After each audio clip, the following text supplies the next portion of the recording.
Dire's bottom tower is under attack. Delight lit a blaze as well, trying to teleport out with the Weaver being taken off the map. Should succeed and will do so. Not only that, but now Puck comes on in, decides a Dream Coil for a kill is such a good commitment. Weaver though snatches the Invis Rune in front of his nose, and Cutie is gonna be quite pleased with that.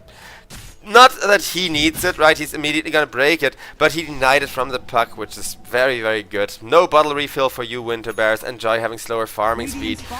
Puck, however, is still top of net worth, and Lantana, one of the best mid-gamers in all of Dota, has the level 6, which is already accelerating his farming speed to make him slightly out-farm Cutie, even if it's just by 100 gold so far.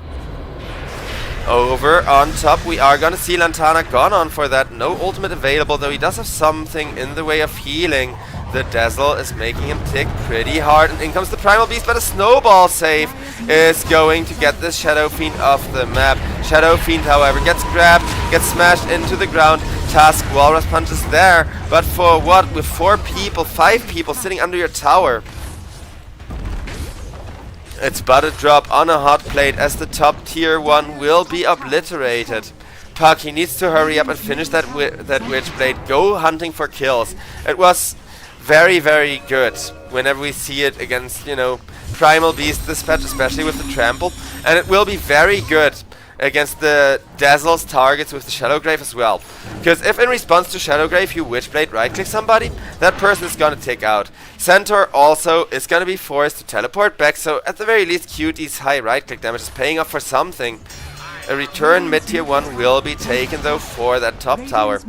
At least kinda fixing things for Winter Bear, who wanna go onto Serenada, don't quite catch him. Serenada tips waveform for that. A golden thread.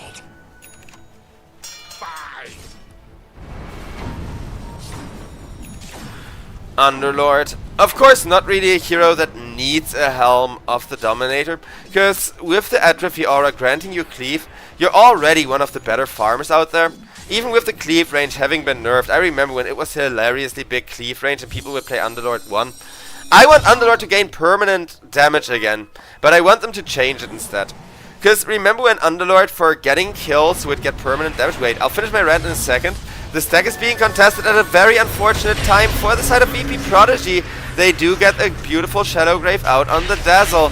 Puck, though, has more than enough right-click damage, especially with the tag team, to finish the kill. They do just steal one of the last hits from the Ancient stack. But the pressure is mounting up on the side of VP Prodigy once more. VP Prodigy, this time around, calmly respond with an egg into charging down Fortnite Man, but out comes a 2-man Dream Coil and a certain death on Phoenix. Primal Beast will be able to get away with the Blink Dagger coming out just before the Snowball connects, as Weaver has been seen. Cutie pinged out, is silenced up, is still Sukuchiing away for his life. Puck, I think, saw him but cannot catch up to the movement speed. A good trade actually in hindsight for the side of VP Prodigy, because Cutie lives and is gonna start right clicking harder, though he is still being out farmed by Lantana.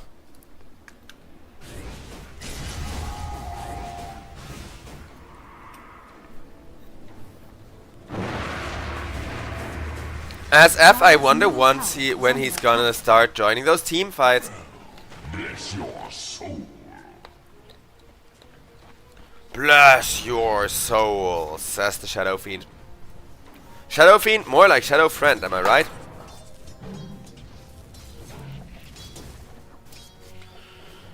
Radiant are scanning. Cutie just farming up a storm.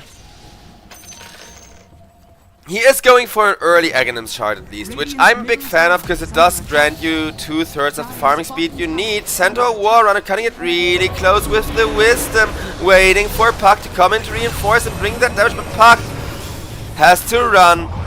Does so thanks to a little bit of help from the Shadow Demon. Shadow Demon, though, left out of position for that, will get punished with the Pulverize.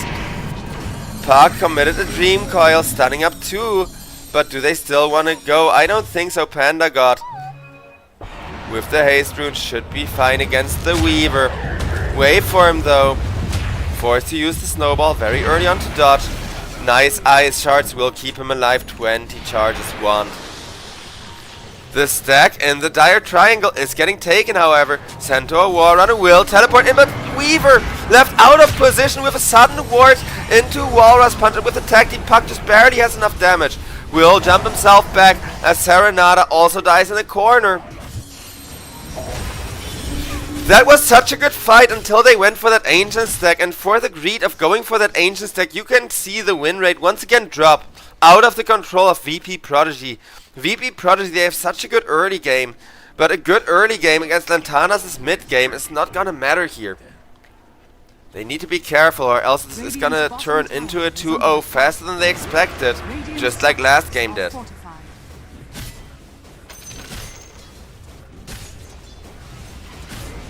Radiant's bottom tower is under attack.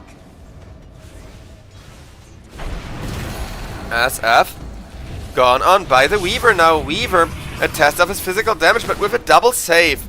Both of these supports keeping Shadow Fiend alive. Shadow Fiend is just gonna be fine walking out. As Panda God, just using that time to farm up this time around. Got a Switchblade to accelerate his farming speed a lot, and is going to claim both the Bounty Rune as well as a shield to kind of make sure his health pool and mana are gonna be alright. Infused Raindrops as well as the Clarity there. So a nice bit of regen value. Takizawa, however, with the cleave damage being built into his very ability set, he is out farming everyone. Currently the highest net worth hero in the game and extremely hard to kill already, even without that Crimson Guard, which is gonna make it even worse being completed. So having him ulti into team fights can potentially turn things around big time. Delight, he's gonna get chased down by a Phoenix, is just going to take the Phoenix off the map and walk off. Nicely done. As Janter deals with the illusions. QT is probably gonna join this assault on the mid lane as the Pulverize already opening up on the Tusk. Tusk though gets the snowball out last second, will die for it. Shallow Grave out of the Primal Beast, starting to heal him back up to almost full. QT though, he has the damage. Can they kill him off for it? It's not looking like it this time, but the orb! Just barely enough damage, even if that was Tusk dying back for it. I'm not sure if pos 5 dieback is worth pos 1's life, because the gold lead is gonna jump up to 2000, and Lantana on his lonesome cannot outfarm this QT Weaver at this rate. 60-40 in terms of win rate, because a good Requiem can single-handedly almost change the game around, especially if paired with a Dream Coil. But we've seen this combo many a time this patch, and it does still rely so much on finding good initiations, on finding good map vision. Which they have in some parts of the map, on the side of Winter Bear. VP Prodigy though, once they get this Weaver, his Desolator Aghanim shard, QT's not only gonna have massive farming speed, but also the ability to kill both of your supports at once, or at the very least force a very early snowball into disruption in those team fights.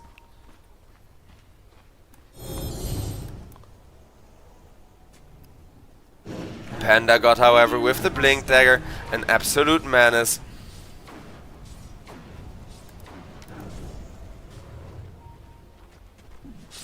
Just kind of keeping people on their toes. Lantana, like 500 or so gold, so the Shadow Blade, it's gonna be a massive extra addition of not just tempo, but much needed DPS.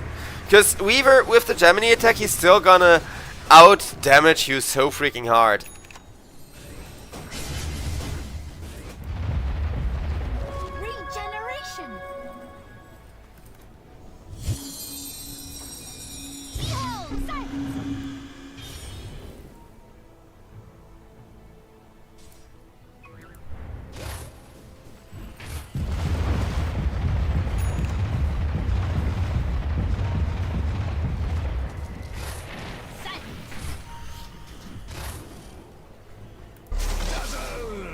Winter Bear, the moment the game is kind of slowing down, now that they have defensive vision in at least, let's say, 1/3 of the map. Shadow Fiend is rapidly farming, and that's gonna be his Shadow Blade done, as maybe that will motivate Lantana to start taking teamfights a little bit more head on, Though BKB is gonna be another very high priority here, I believe. Even though it doesn't help you against the Phoenix Egg. And Phoenix Eggs have been very well protected.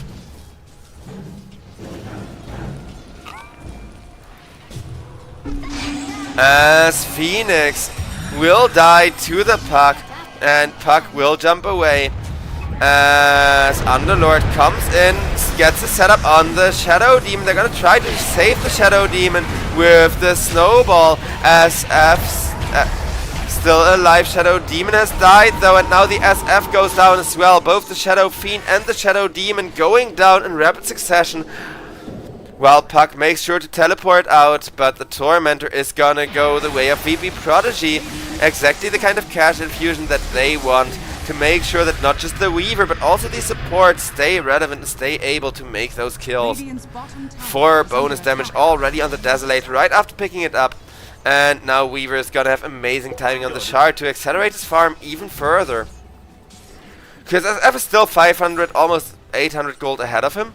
So catching up for this Weaver is the pretty much last win condition remaining to actually start dragging up the win rate once again. Winter Bear though,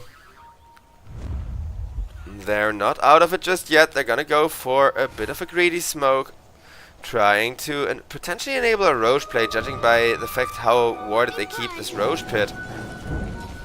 Double bounties getting stolen. More importantly, they will take away the Phoenix's life after forcing him to defend against the Helm of the Dominator push from the Centaur Warrunner. Radiant's bottom tower is under attack.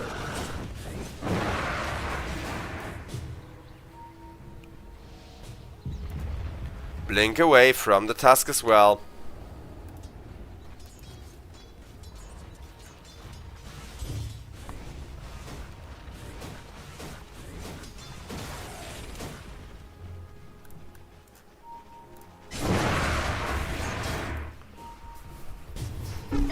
As that's going to be a lot of damage put on the Underlord, but Underlord is gonna turn around, make Fortnite feel some of that percentage-based burn to zone him out, though the pipe is mitigating a large chunk of it over on mid lane.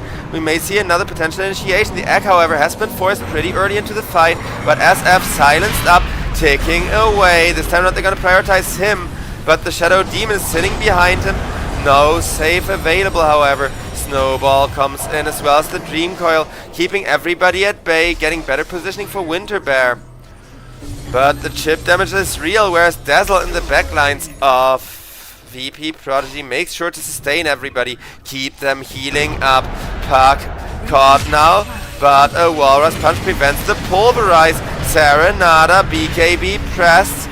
A lot of the precious BKB time is being invested. He will get Waveform for it though, as Fortnite Man gets a stomp. That was the 9-second BKB, as I thought. Fortnite, is he gonna die for that stomp? Delight will die first to the Weaver, as Weaver shows himself on the high ground. Fortnite Man dies next, gets another stomp across everybody, who's now low health. Puck debates going into the backlines, cannot though, as Lantana goes down to Takizawa, running in with that Crimson Guard active. And another fight like that, and it could be disaster, ladies and gentlemen, because now we're at the point where the win rate is gonna follow every move from the side of VP Prodigy, climbing up and making it easier for Weaver to actually end this game. Roshan is up, but not for long, between a Desolator and a Swarm. Its armor is ticking away so quickly.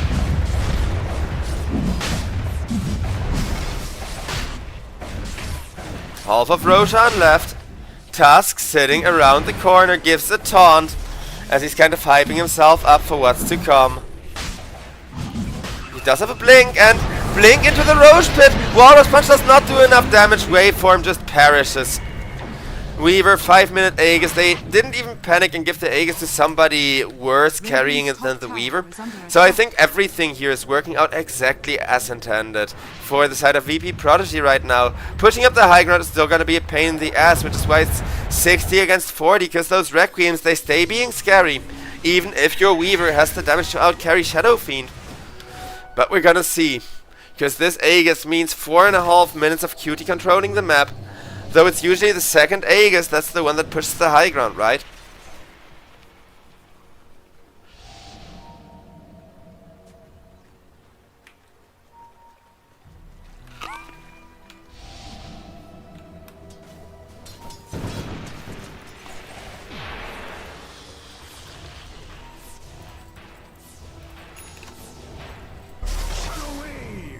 Fortnite Man will get his creep killed off by Rare Gods, giving some vision of course to where the enemies are for SF to farm safely.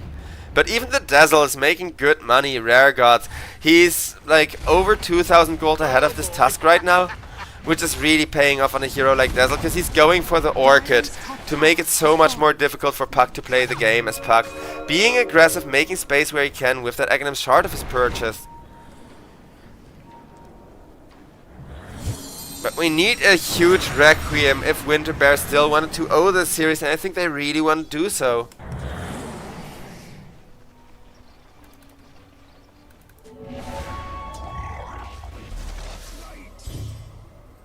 Weaver approaching his own BKB. Though Primal Beast still has 8 seconds on his, it's not like it's short anytime soon. The tier 2 tower is gonna get rapidly destroyed with a Desolator and that Primal Beast damage though.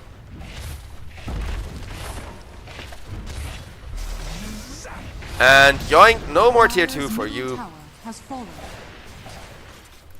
Well, Winter Bear gets some farm out of it, but don't get any counter objective. SF will be successful in upgrading to a Silver Edge at least, but still needs to go for that huge BKB so he can actually get out the Requiem somewhat. And even then you gotta beware the egg.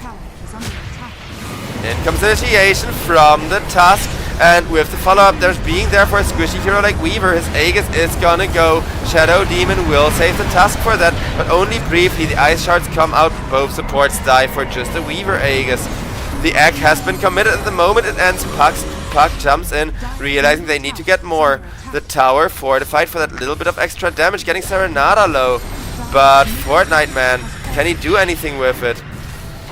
Nope, says that massive pit of malice. The Rexes are exposed, and the barracks, they are gonna start taking quite a bit of damage with that Desolator being there.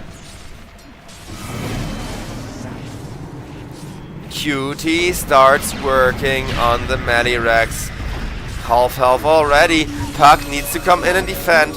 He does have good poke for the Weaver, but not good enough to defend the barracks. Shadow Fiend will take one for the team and deny them. Everybody on VP Prodigy backs up for a moment.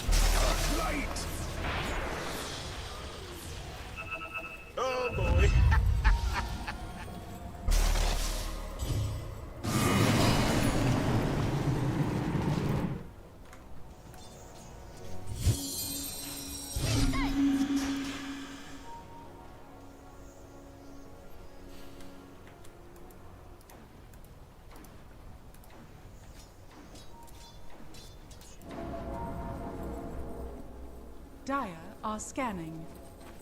The scan will give away that the smoke is happening, and exactly at 28 minutes the Wisdom is gonna spawn for the side of VP Prodigy, making this gold and XP lead snowball even more out of control. 20% chance of that fated Dream Coil plus Requiem of Souls that will turn this game around still. Because anything short of it just won't be enough. Primal Beast has been forced to press his BKB a second time in order to try and kill Panda God. Panda God just running out with that. Over on the bottom lane, Serenada in a lot of trouble as Underlord commits the gate. Will come in. Out comes a massive ultimate from Lantana, but Lantana, he wishes he had the Aghanims for the healing, because like this he's just gonna go down with his armor already reduced. Oi oi oi, Salepa says Takizawa, as Takizawa knows full well one good 5v5 fight is all they need in order to end this game, because against Mega Creeps SF is just not good enough.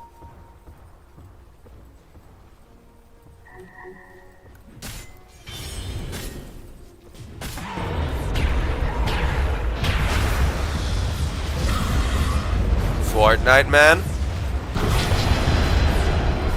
trampled on and being hit pretty harshly with the Orchid. And thanks to that pipe, he is gonna be alive once again. Though really can't afford to come out of the base too far. Well, waveform, he has punching for people, but he's just gonna get locked down. And defensive ice shards may be enough to save him, but in comes the Primal Beast, forcing a snowball onto the Creeps. The Creeps is the actual savior of Tusk, who blinks himself back. Bottom tier 2 is falling rapidly for that. Again, the Desolator plus Primal Beast damage are just insane when it comes to hitting towers.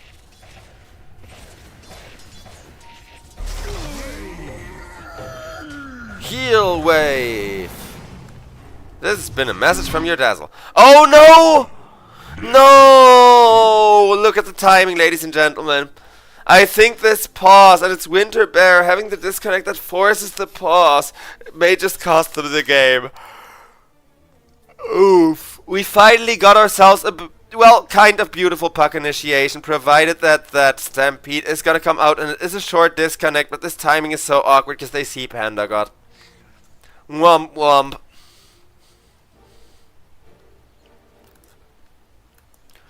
Takizawa asks go, as I think all of these people are feeling pretty pleased with the current positioning, and let's see if Panda God can somehow be fast enough. Yes.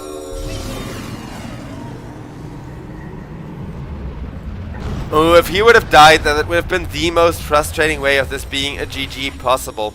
As Weaver is gonna get himself some really neat timing on the Desolator.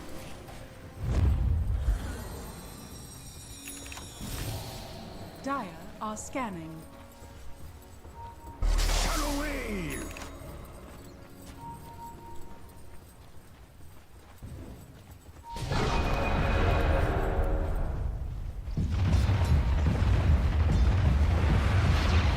Serenada does some good damage to the Primal Beast. Primal Beast is broken up, but Dazzle immediately there for the save. Lantana, meanwhile, trying to get good positioning, as this Primal Beast is still doing a lot of work, especially allowing the Weaver to hit supports. Dazzle, though, is that taking away the sustain from the side of VP Prodigy, but VP Prodigy are gonna use Delight for that. Neither team fighting with supports now, as Winter Bear may still want to go for more, judging by the fact that their puck is second on net worth and pretty fat. He is targeting the first on net worth person, but Panda God, once he sticks to you, he's like a piece of gum under your shoe, very hard to get rid of, and quite frankly disgusting. As Takizawa, look at how slowly he's ticking thanks to the pipe, activating the pipe. Puck, though, will just stay on top of him. Primal Beast will activate the BKB, and with that the SF goes down once again. No more damage left. Panda God gets one kill, but a 1-4-2 means Panda God definitely overextended there. Will be able to heal himself up. Blink out, trying to escape the wrath of the Weaver, or turn around with the silence actually at the Parasma damage. Panda God beyond godlike, no way. He's the only reason they're still in the game, and not only is he keeping his team in the game, he's beyond godlike 10-0. If they somehow end up taking this 2-0 for Winter Bear, then Panda God is gonna be my MVP forever here. Waveform with that Solar Crest is gonna make sure they can soften this Takizawa Underlord a little bit more, though. Takizawa, he lives and is now going for an item to, you know, clean his shoe, get rid of that puck a lot easier, just by kind of sheep sticking him and keeping him from blinking, from basically doing anything other than being a little sheep. Phoenix already got one, which can be huge in those team fights if paired with a good Flight of Icarus.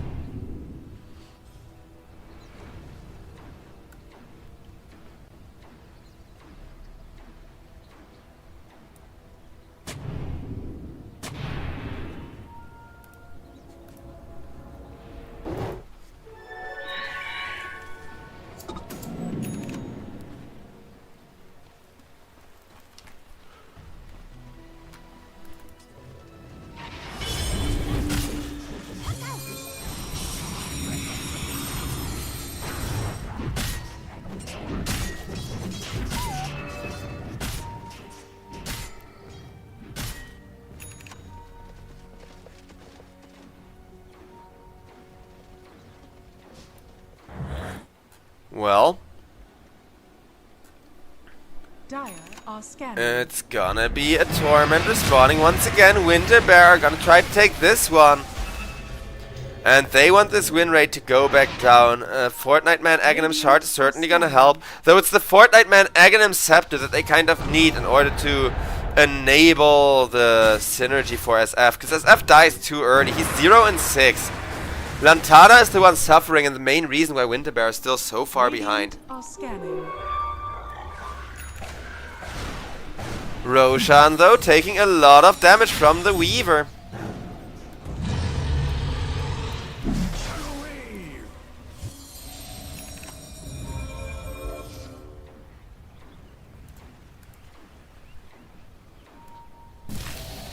Roche down to half, but in comes the 4-man smoke to contest, with Lantana sitting in the back, having his 9-second BKB ready.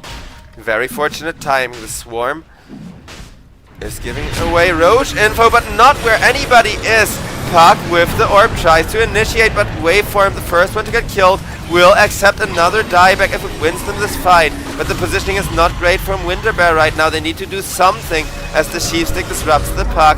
Puck forced to phase shift out. Centaur now taking a lot of damage, gets a beautiful stomp because everybody isn't enough to at least kill the Dazzle. It will be SF now Requieming up.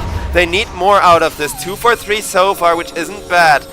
But if this Roche falls to the side of VP Prodigy, it would be disastrous. At the very least, it's going top, making some time for PandaGod to kind of manage the situation. Tusk, though, dead for 60 seconds, meaning they may have to give up this Roche as QT goes in and the Roshan. It will immediately roar for help, but I don't think Winterbear have the resources to contest it as their Puck gets caught. Uh-oh. Nice escape from the Puck, just trying to delay this Roshan by a little bit at least.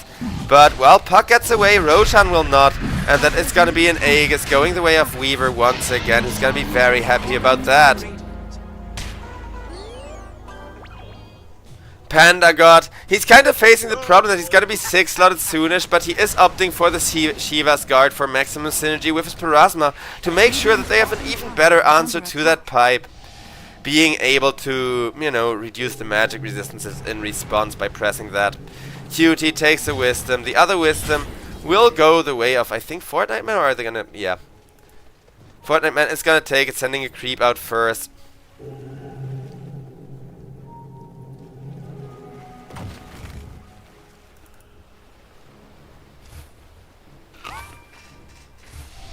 Weaver impressively already at maximum Desolator damage as well.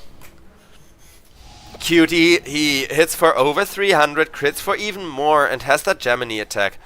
Just almost 3 levels left to go for the Weaver to get that double Gemini going, as no initiation on top just yet.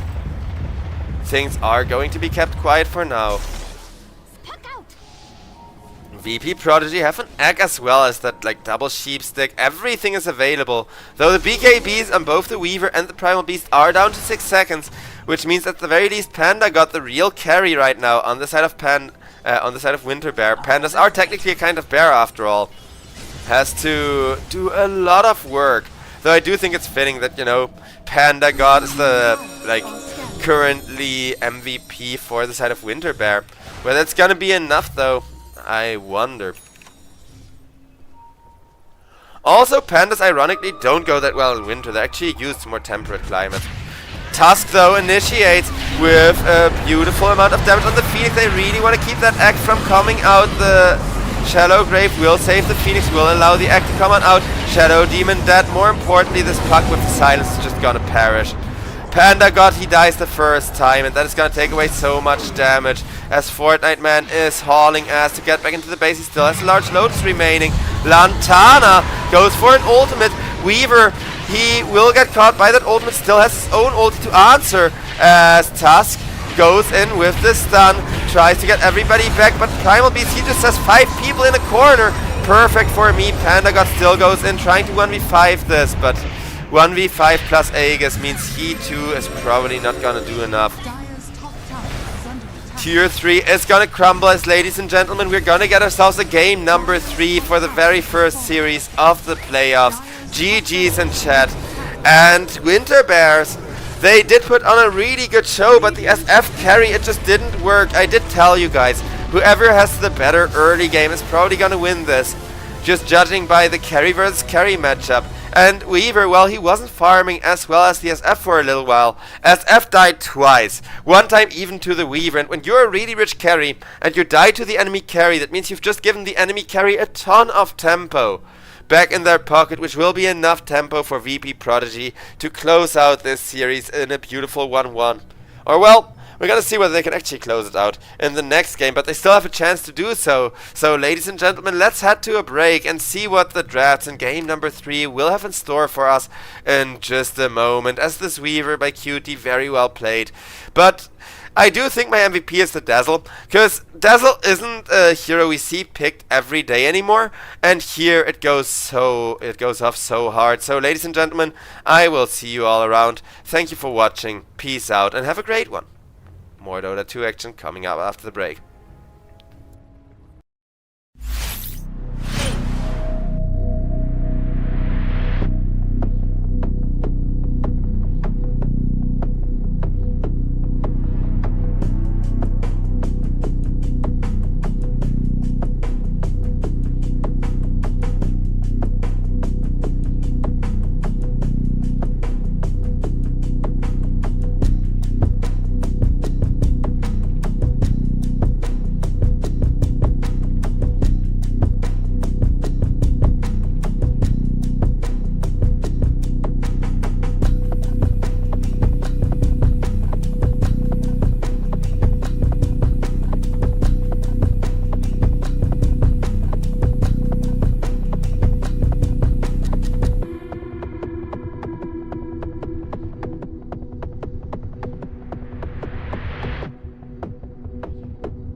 VP Prodigy, 30 seconds. According to statistics, Muerta would not be that great, and they're gonna go with a Razor instead because of that.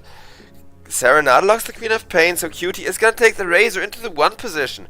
Razor, when we see him played, usually it's offlane. As a matter of fact, Fortnite Man, who's picked that Bat Rider this time around and is known for his greedy, high money, high momentum kind of players.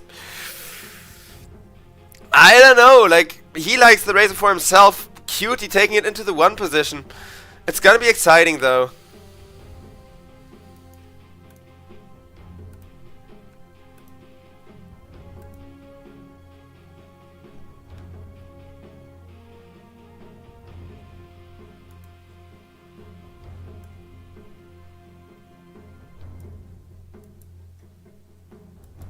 Yes, ladies and gentlemen, we are looking about good to go. Lantana, with that awesome skin of his, does have his work cut out for him. Because I'm not sure how I feel about this Razor. I don't like him as a 1 position in general, as a rule of thumb. But he does have an absolutely insane matchup against the Luna here.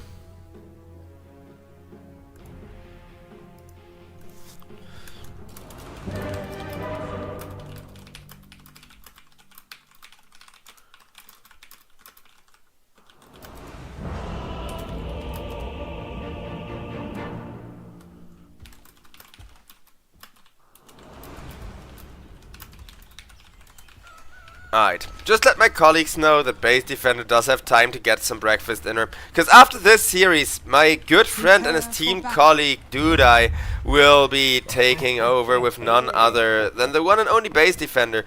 Which I'm sure is gonna make for quite a show, so I do know that all of you will be left in the best of hands here.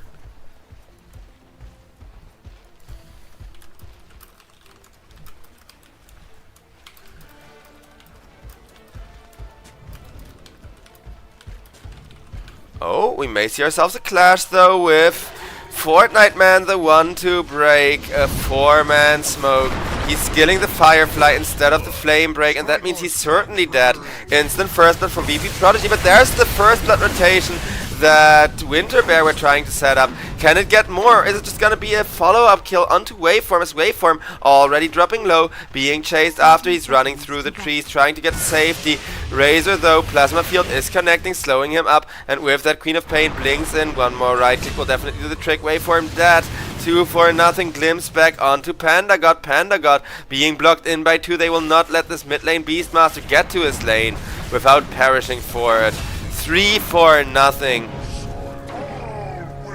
Right as the runes are about to spawn too, the horn chimes, and as it does, this could be a stump. VP Prodigy, their best start to a game yet.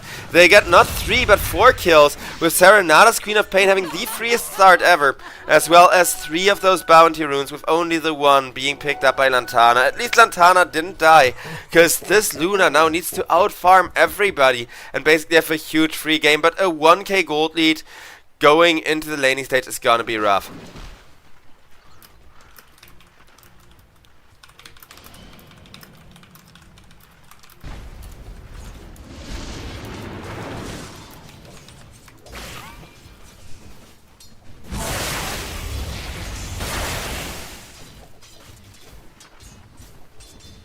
Razor doing his best to keep the Fortnite Man Bat Rider zoned out, and it's a pretty 50-50 matchup, because on the one hand, if Bat Rider goes on the Razor with the Firefly and enough Napalm stacks, then he's absolutely gonna die, he's absolutely gonna melt to bit.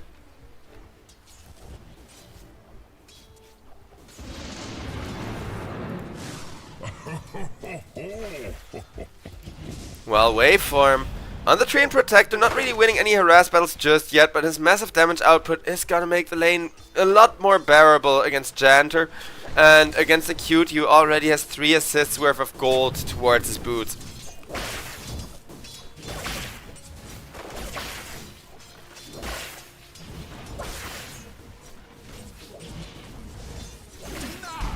Radiant's courier has been killed.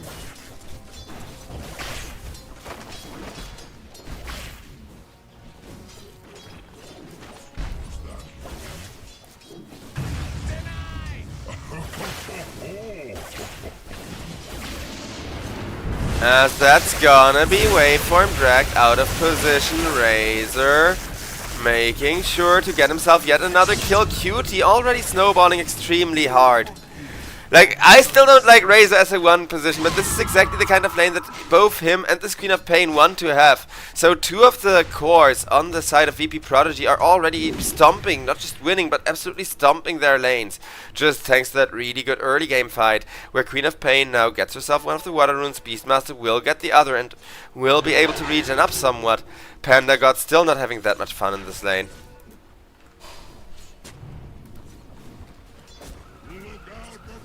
Dire's courier has been killed.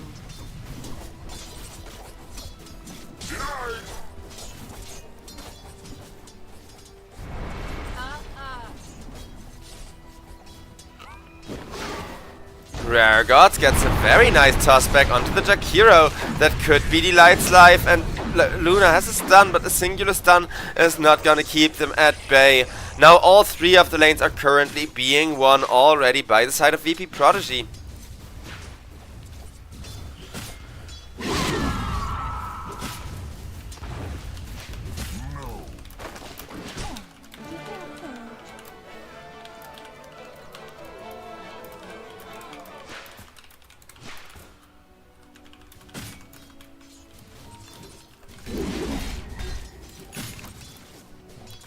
Radiant's top tower is under attack. Panda God against Serenata still having a very chill laning stage, all things considered, because yeah, on that Beastmaster going 0 and 1 is horrible, but being a Beastmaster at the very least he has some decent sustain and lasted damage built in, so being this far behind and losing your lane does not mean you stop farming entirely, it just means you farm a lot less fast. The Queen of Pain as Waveform with the glimpse back gets his living armor broken, and Cutie 2, 0 and 3 is going to have pretty much perfect power trap timing here.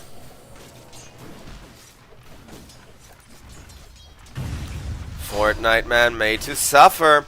The glimpse almost ready. Are they gonna commit for it? Yes, they will. Living armor is there, but Fortnite Man, you, my friend, go out of position.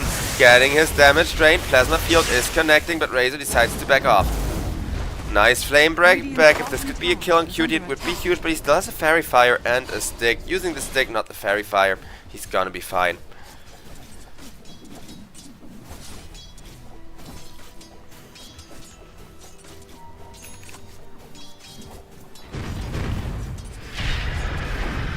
Luna starting to take out to the Firestorm, tossed back once again. Lantana, he hasn't died yet so far. It was Jakiro going down twice for him, and the Jakiro will once again save his ass.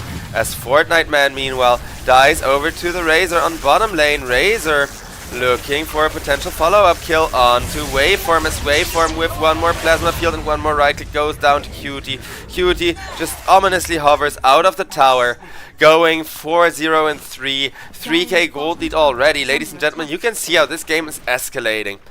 A return kill on the bottom lane is not gonna win that lane with Razor still free farming, being brought a solve to both. And before I can even look back over on top lane, Jakiro is already gonna die there, putting even more pressure on Lantana and his farm, as he is still enjoying a good GPM on the Luna, but that's about all that he has to write home about here pretty much.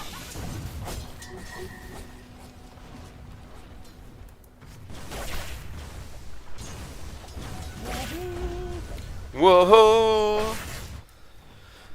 Says Panda God, as he's been forced out of the lane, but at least can get himself a bounty rune to kind of refill. As the 6-minute runes are about to spawn, the Waveform will snatch the illusion rune. Make sure to take that one from Serenata. Elite gets glimpsed back after the Treant Protector reveals himself. Queen of Pain will get the kill, will get Beastmaster roared for it. But while Serenata is still fighting for his life, Luna already died over on the top lane. Serenata is gonna enable another return kill on the Treant Protector, but will die for it himself. 13-2, but both of the return kills ended up in a way bigger kill, or way bigger, you know, XP, momentum, what have you, going the way of VP Prodigy. So as long as Cutie isn't dealt with, this is gonna be an absolute stump, especially with Lantana now having died once as well, and kind of struggling more over in this top lane against Underlord, who's already level 6. And of course, skipping the ultimate just to make Luna's farm even harder. Treant Protector comes in, scouts 2 people out, was not under the ward there. Which means that for now, Lantana on the Luna is gonna be fine. Dire are scanning.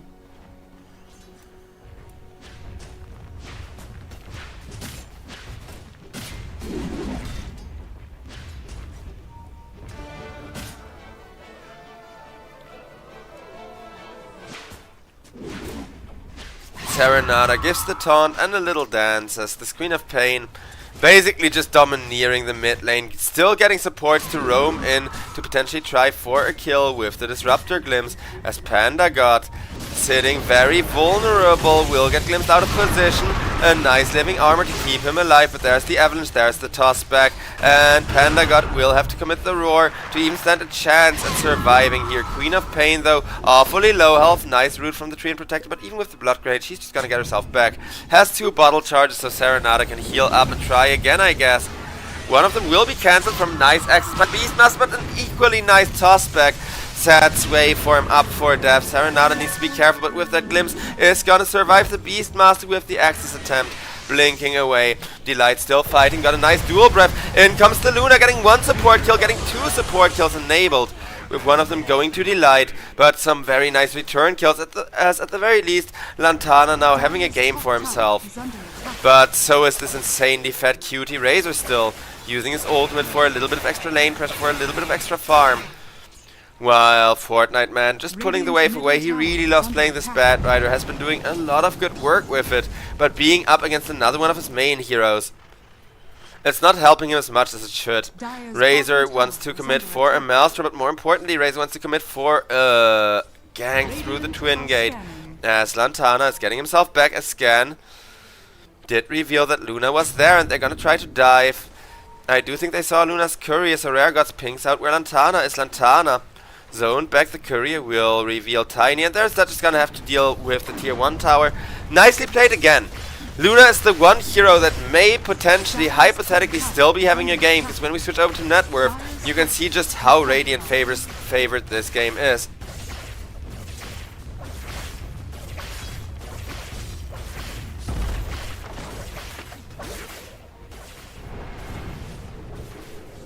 Dire's top tower is under attack.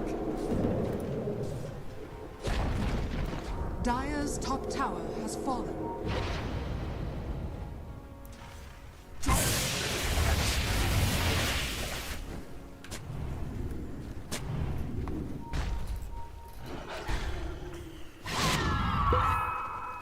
Dire are scanning.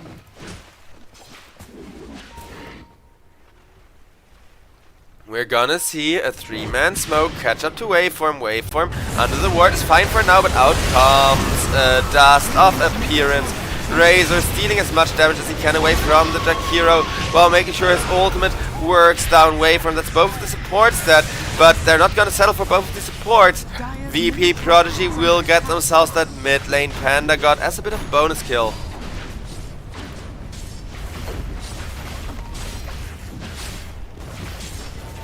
Dire's structures are fortified. Dire's middle Mid tower tier 1 is gonna fall, leaving only 1 tier 1 tower standing. It will be staunchly defended by Fortnite Man with Delight there to help out. Fortnite Man getting all of his damage stolen as 3-man avalanche. Toss comes out. The toss does not connect onto the Razor, getting him that bonus kill just yet. Razor trying to catch up, will get vision for the glimpse onto Delight. 1 support kill. Waveform, the other support still alive, getting out of there thanks to his face boots. Bottom tier 1 now available, and a very good objective for the side of VP Prodigy, however.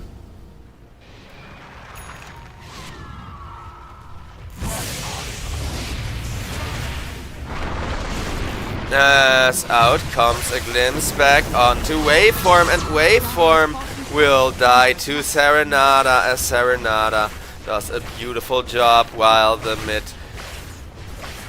is kind of getting depushed by Beastmaster, but this Beastmaster is so far away from his Aghanim Scepter that by the time he's got it, the damage is gonna be negligible for, well, basically all the core heroes, with only the support still being in a good position to kind of keep an edge and an addition for themselves.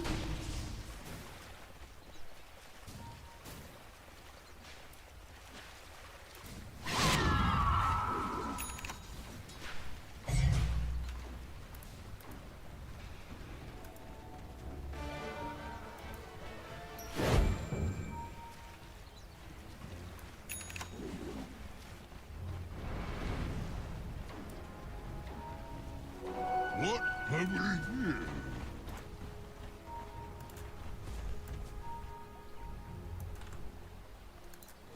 The gank rotation not really gonna result in anything, because Fortnite Man, he's now farming like kind of the more dangerous camps in front of his Luna, making sure to give Lantana the space he needs.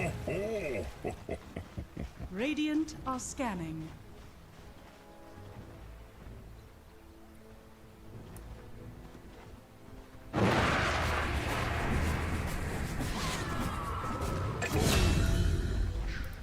As Janter got a glimpse, or no, wait, he didn't get a glimpse, he got a cheeky kinetic field catch onto Fortnite Man, not allowing him to escape with the Firefly once again, is immediately going to continue hunting with Rare Gods.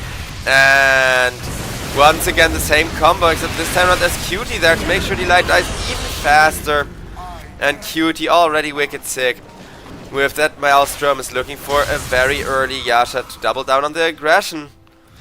Panda God gets completely zoned out, and even Lantana with the built-in farming speed on the Luna is not able to catch up as it stands right now.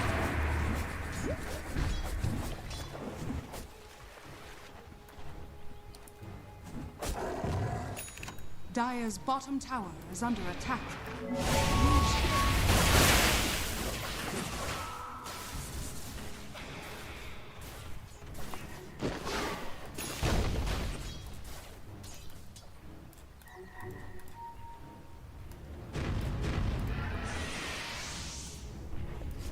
Bottom tier 2 shouldn't get pushed in too quickly just yet. The tower damage is the one thing that VP Prodigy are still kind of lacking, despite how dominating they are looking with this insane draft of theirs. Well, it's not an insane draft, it's an insane start into the laning stage that they've managed to snowball on all three of the lanes, right?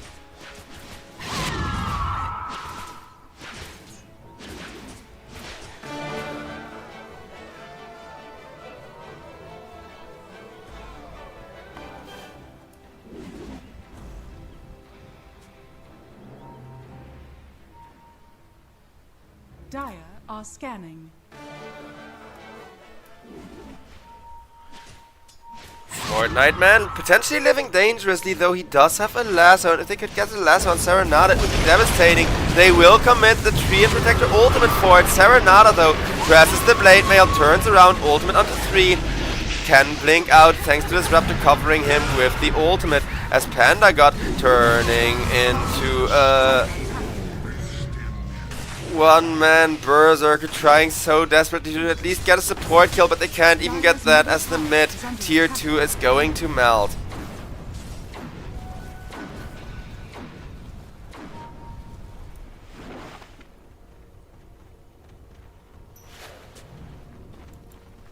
Worthy tribute.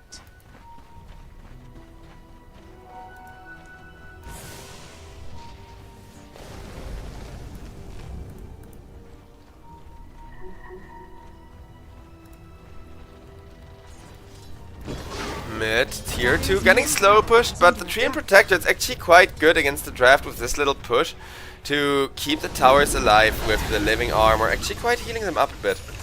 I know Tree and Protector's tower healing has gotten worse compared to, you know, protecting teammates last second. Serenada manages to get himself waveform. Queen of Pain. What's he getting? Kaya. So they are just burst damage maxing, trying to commit to as good of an early game as humanly possible.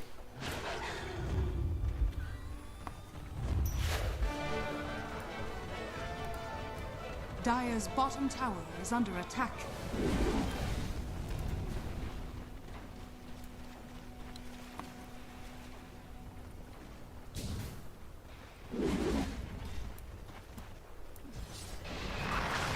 waveform. Him as well as this really cheesy Lantana Luna are making sure to keep waves cut. Lantana, he will go for a Manta style, which will be even more D-push and even more delaying this Razor, hopefully to the point where he falls off. So the thing with Razor is he is going for a Manta style himself, which will allow him to keep out farming the Luna, but more importantly, once he gets an Aghanim Scepter at some point or another, he is actually going to become quite good at pushing down towers. Treant Protector just stalking Takizawa, giving vision for his teammates to potentially punish, but Lantana over on the bottom lane just gets caught by a Disruptor, glimpsing him back, and Serenada just dumping the ultimate on him, dying without having any chance to defend himself, as out comes an Underlord ultimate, trying to get more. Delight already died to Razor before the teleports even come out, as that will be a dead Disruptor. Serenada doing a lot of work with the Blade Mail though, and it's almost a team wipe just for 2. Even if this time around they get a core and not a support. As long as this Serenada Queen of Pain isn't stopped and Razor just keeps free farming, I do think this game is very hard to turn back around.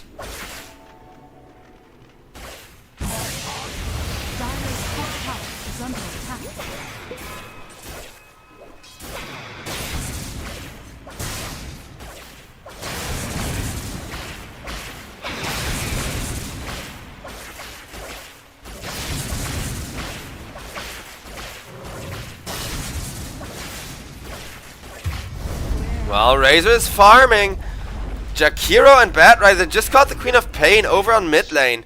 Queen of Pain had a bottle with an Arcane Rune in it, but didn't press it in time, so that is gonna be the second death for this Queen of Pain, and this time around they don't get any additional value out of it, like VP Prodigy did the first time. Lantana, he's rushing the Aghanim Scepter, he knows full well. Return kills are the name of the game. If you get enough of those, you're gonna be right back into this. Speaking of kills though, Jakiro will be completely obliterated. Dire are scanning. Radiant's middle tower is under attack. We can all play.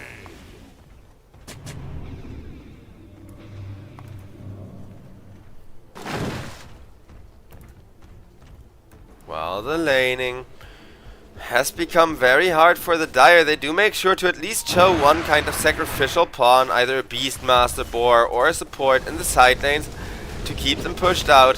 Raregoth does come in, trying to punish this poor support Treant Protector though.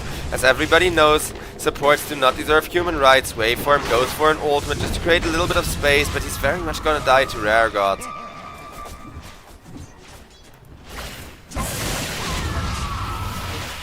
Serenada still trying to push out this top lane as best he can.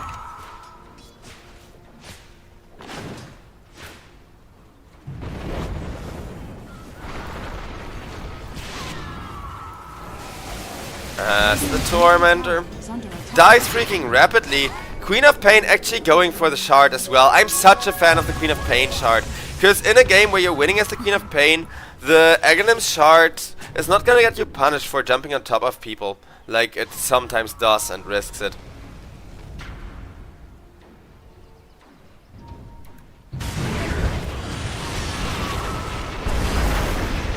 As that's going to be Janter. Taken down, Queen of Pain also dying.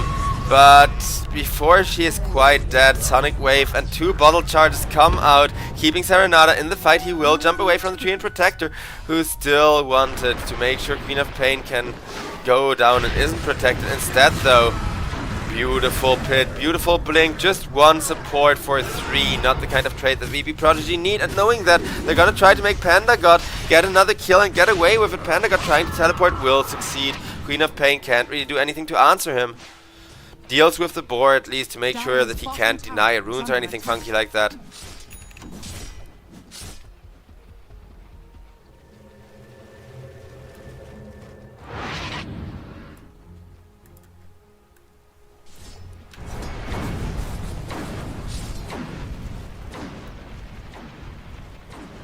Dire's middle tower is under attack.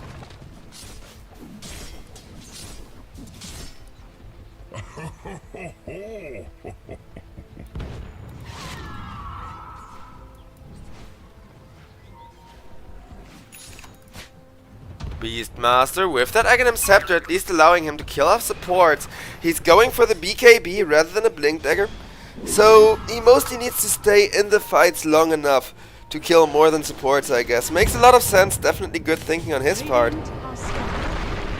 But in comes Tiny, once again catching the Tree and Protector out of position. Will get a nice ultimate to try and keep himself safe, but what can you do when the Disruptor already gives vision on you?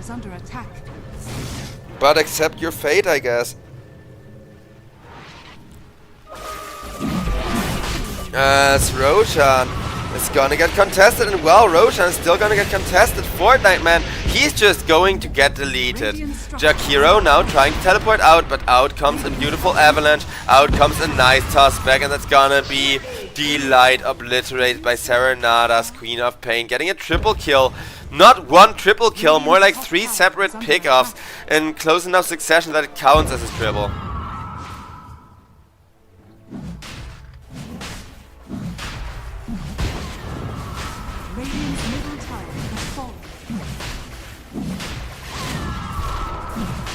Roshan gets taken down next.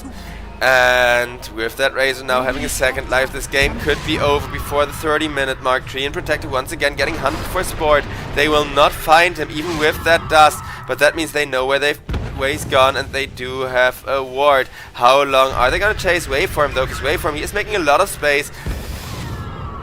Gets himself caught, and teleport or not, Glimpse got him in the worst spot possible, surrounded by 4 heroes, taking a ton of damage, while Razor just calmly sitting in front, farming with the Aegis. Dire's bottom tower is under attack. Radiant's top tower is under attack.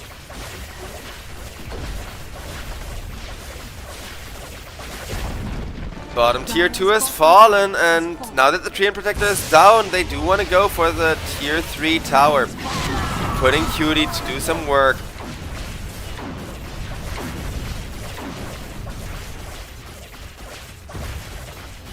Fortification forced out. Dire's structures are fortified.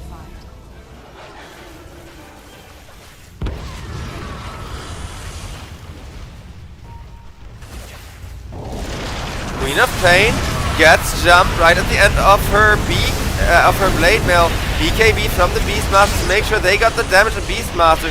He does get a lot of his physical damage taken, but it leaves Razor in a very poor position. Razor gets himself lassoed up immediately with an avalanche toss. Tiny trying to cover his retreat, but there is no retreat for the Razor as the glaives bounce from the Luna.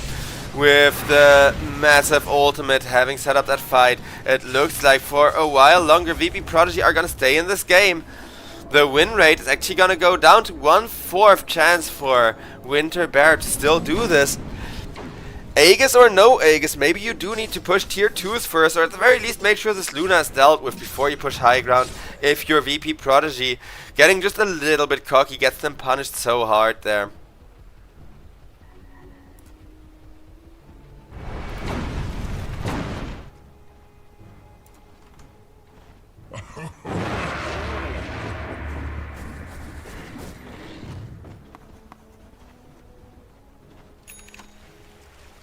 Radiant's bottom tower is under attack. Radiant's bottom tower has fallen.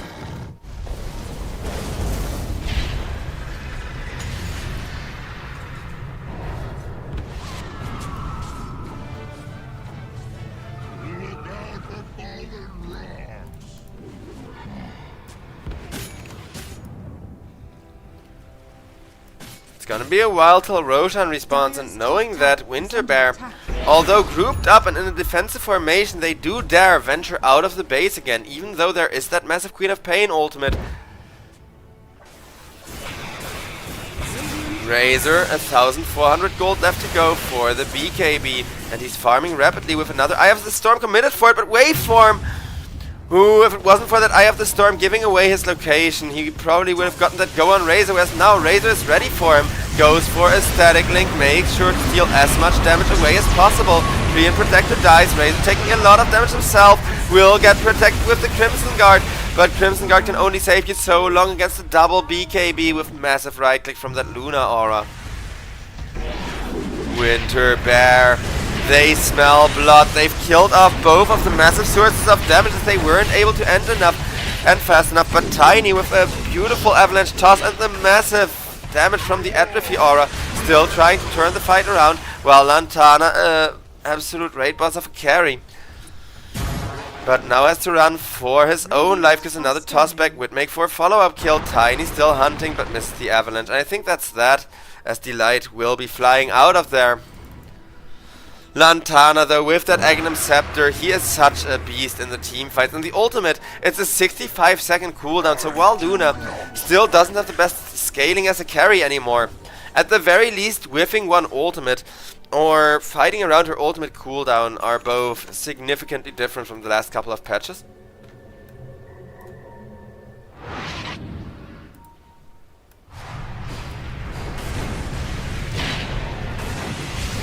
As Delight ticks out to the percentage-based damage, while Lantana still trying to man-fight this, but with the Underlord and the Blade Mail from the Queen of Pain tanking her hits. Yeah, smiley face. Honestly, well deserved from Takizawa, because they made sure that Takizawa takes the beating while blocking in the Luna, kind of obscuring her pathing, and as he did that, the Blade Mail from the Queen of Pain came out to make Luna kill herself with those right clicks, as now Treant Protector up on the high ground trying to make space once again, takes a good chunk of damage, and more importantly that gives his location away as he gets blown up with a double blink from that melee range Queen of Pain burst.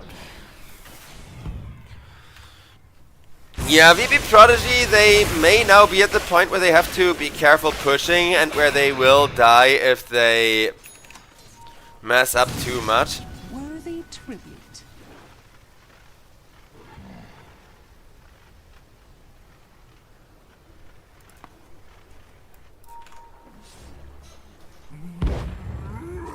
Dire's middle tower is under attack.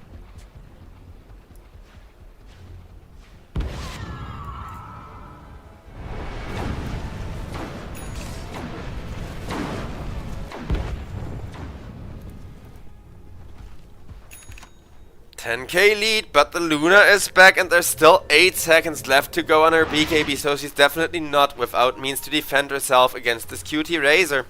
QT wants a Lincoln Sphere as well, they just gotta make sure this Bat Rider has a significantly harder time initiating. Fortnite Man, it kind of shows why he's been spamming so much Bat Rider, right? It is one of his better heroes and he's doing some very good impact with it. As out comes the jump on the high ground, instant dust of appearance, silence to make sure Treant Protector dies without being able to get too much work done. They will not focus him as he will finally be glimpsed back into death, but more importantly Delight already died. And while that ultimate was being delivered by Pandagot, Pandagot's now going to be forced to BKB, teleport out, another toss onto the Bat Rider. Bat Rider gets himself up on the high ground. Do they have the damage? Not quite! He lives with like 80 HP, getting himself back to the base and regening up thanks to the fountain. But the trades, they just don't go back to favoring the side of Winter Bears that much, now that VP Prodigy has good answers to dealing with that Luna ultimate.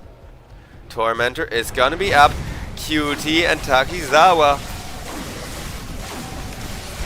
They don't even have to wait for the Tiny, making sure to get Rare Gods his Aghanim Shard, upping his farming speed and making things a little bit more comfortable for the Tiny. It's not that big of a deal for non-core Tinies. Well, Queen of Pain, 1,200 gold away from her Aghanim Scepter, a complete freaking game changer.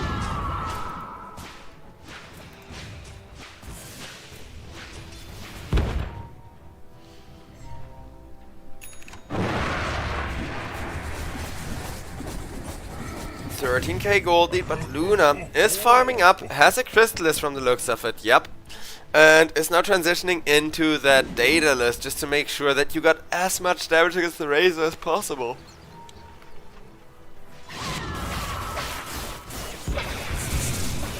The Lincoln Spheres are gonna be huge as well, but the thing with Lincoln Spheres is, you know how Luna, when she revealed that ultimate, it was huge and it completely changed the game? The same with Lincoln Spheres, right?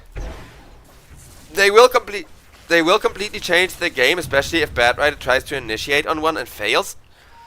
But only so often.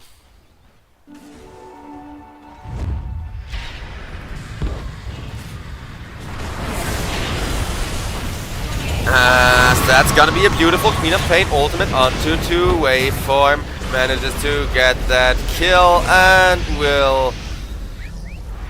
Or manages to, you know, prevent that kill on the Beastmaster and will not be sufficient in saving his life. Everybody else is back, but Lantana, these fights are not favoring this Luna right now. As Luna just saving up for the Daedalus. While the mid tier 2 is getting besieged. Fortification not used yet, and it is available.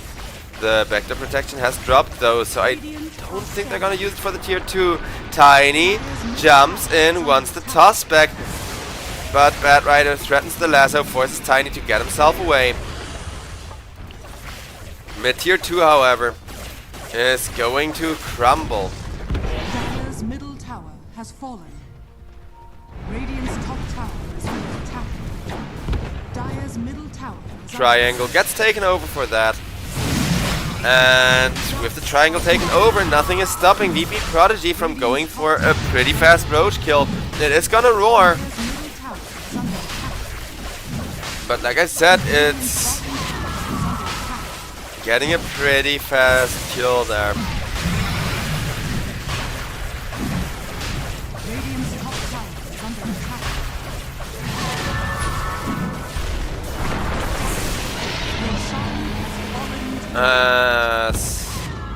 Cutie gets himself that Aegis borderline for free. Luna did kind of finish her Desolator and push out top at least.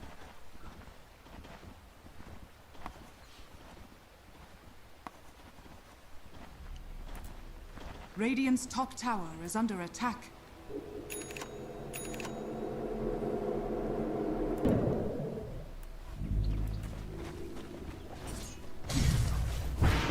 Luna back to farming the enemy jungle for a little while longer.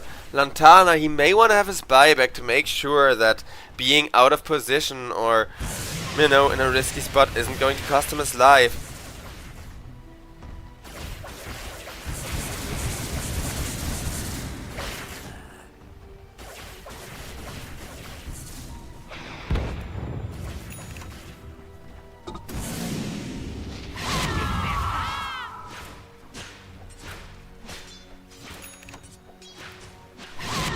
Dire's top tower is under attack.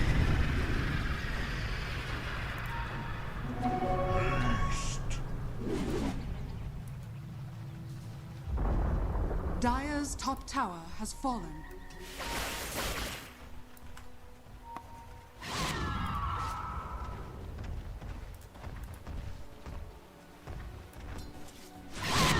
Everybody's still biding their time. You gotta respect the Luna ultimate. Lantana, interestingly enough, he's going for a Hurricane Pike before the Refresher Orb, because I was kind of expecting buyback into Refresher from the Luna here as itemization choices. Though it is impressive that Winter Bear are even holding on this long in the first place, having lost all 3 of the lanes.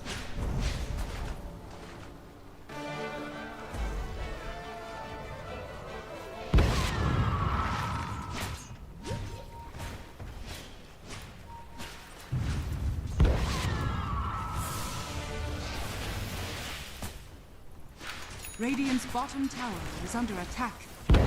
Dire's middle tower is under attack.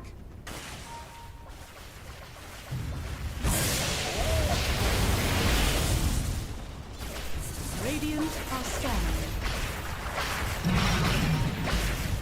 Tier 3 only slowly getting pushed. Treant Protector still doing his best to protect it with the living armor, but Cutie, he's just saying come at me guys, even stepping up that high ground to accelerate the push some more while the living armor is down to make sure that this is going to be a dead tier 3 tower. In comes an initiation attempt from the Bat Rider, but the perfect Mantis activation will instead put Fortnite Man into a difficult position. Fortnite Man goes for the BKB, will latch onto the Tiny, killing him off. Queen of Pain comes in. No Aghanim Scepter yet, which would have been huge here, but waveform, he's still gonna go down to Razor's massive damage, as Cutie once more forces Beastmaster back, even with his BKB active. BKB for BKB though, as Razor really wants the Mediraxes. Crimson Guard not enough to save them, a fortification will be, at least for now, but Razor, he's gonna risk his own life. If that means taking down these Mediraxes, will take the ranged Rex as well. Dire's middle barracks VP Prodigy has slightly backing off.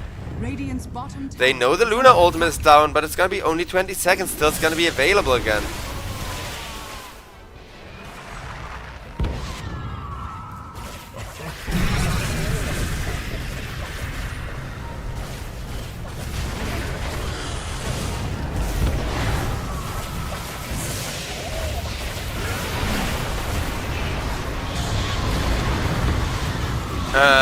That's gonna be Panda God in a bad spot, and an even worse spot after the glimpse goes through. Panda God, potentially the first one to die, as the Crimson Guard kept him alive for quite a while. But look at Takizawa just sitting under this tower, taking tower shots and saying, screw it, get past me if you want to kill my Razor the first time. Luna has an ultimate again, but only a Fortnite man Batrider to keep her safe, as Luna will get glimpsed, forcing her to press the BKB QT. Still not losing the Aegis to those bouncing blades. Out comes a toss in. Batrider with the lasso not quite able to close the gap into the fountain, and Razor will suicide into the tower just to make sure that he respawns in a safe space, as that's gonna be the Many Rexes. One lane of Rex left, but ladies and gentlemen, I think it's GG, and Dota 2 agrees with me. Because the moment that you get away with high ground pushing here, that means that the final weakness of the draft no longer comes into effect, right? Dire's structures are fortified. Dire's bottom tower is under attack. Dire's bottom tower has fallen. Dire's bottom tower. Many Rex is dead, ranged Rex is dead. Dire's And with the Mega Creeps gotten Razor, he can now take his time, even go for an Aghanim Scepter if he feels the need to get one in order to end this. Because with the Mega Creeps, it's gonna be easy enough to defend for the Luna, sure. But in a team fight, the extra targets for the Glaive bouncing being so much tankier means the main Luna factor this game, that she can easily take out supports in the backline with just the bouncing Glaive plus an ultimate, will kind of be mitigated a lot.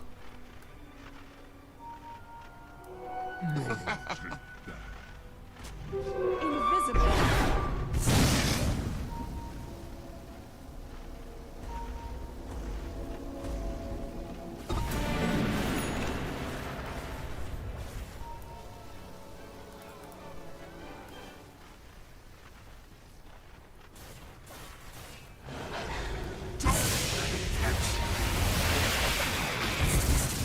As with the high ground getting accosted by the Mega Creeps, Queen of Pain is gonna be the first one jumping up there. Batrider will be safe thanks to activating his jungle item, but the two-man Queen of Pain ultimate into toss combo is still there. Out comes a Pit of Malice onto 2. A lot of percentage-based burn as Beastmaster. Locked out of position. No buyback for him as GG's come out in the chat by Fortnite Man. While QT and Serenade with 2 BKBs active, still chasing down this Batrider, making sure he gets popped. And yeah, this game, I'm afraid, can very well be summarized with the ancient rule of thumb, where, you know, if you win all 3 of the lanes, Dota should be impossible to lose, and here it is. As it was a beautiful performance, some very good gameplay from VP Prodigy, who are gonna stay in the upper brackets of our playoffs, ladies and gentlemen. I do sincerely hope all of you enjoyed the show, as this has only been the first best of 3 in all of the playoffs, and there will be a lot more action coming up here at the European Pro League season number 35.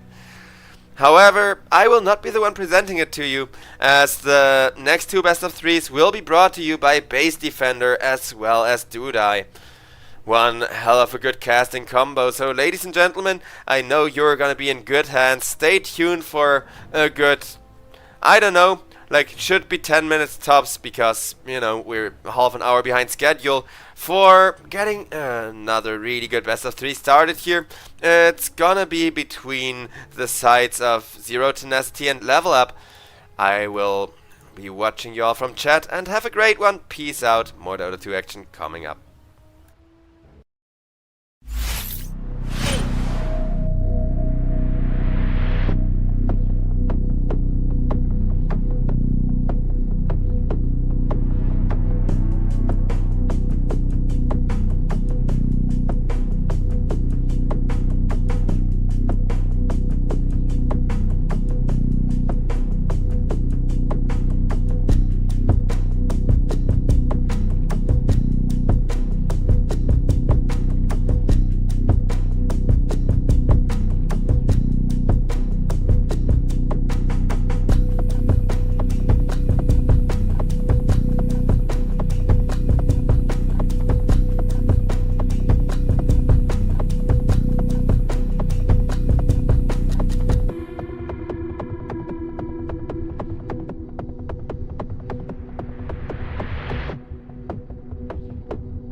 quite favorable for them as well. So what do you think? I'm talking all this time.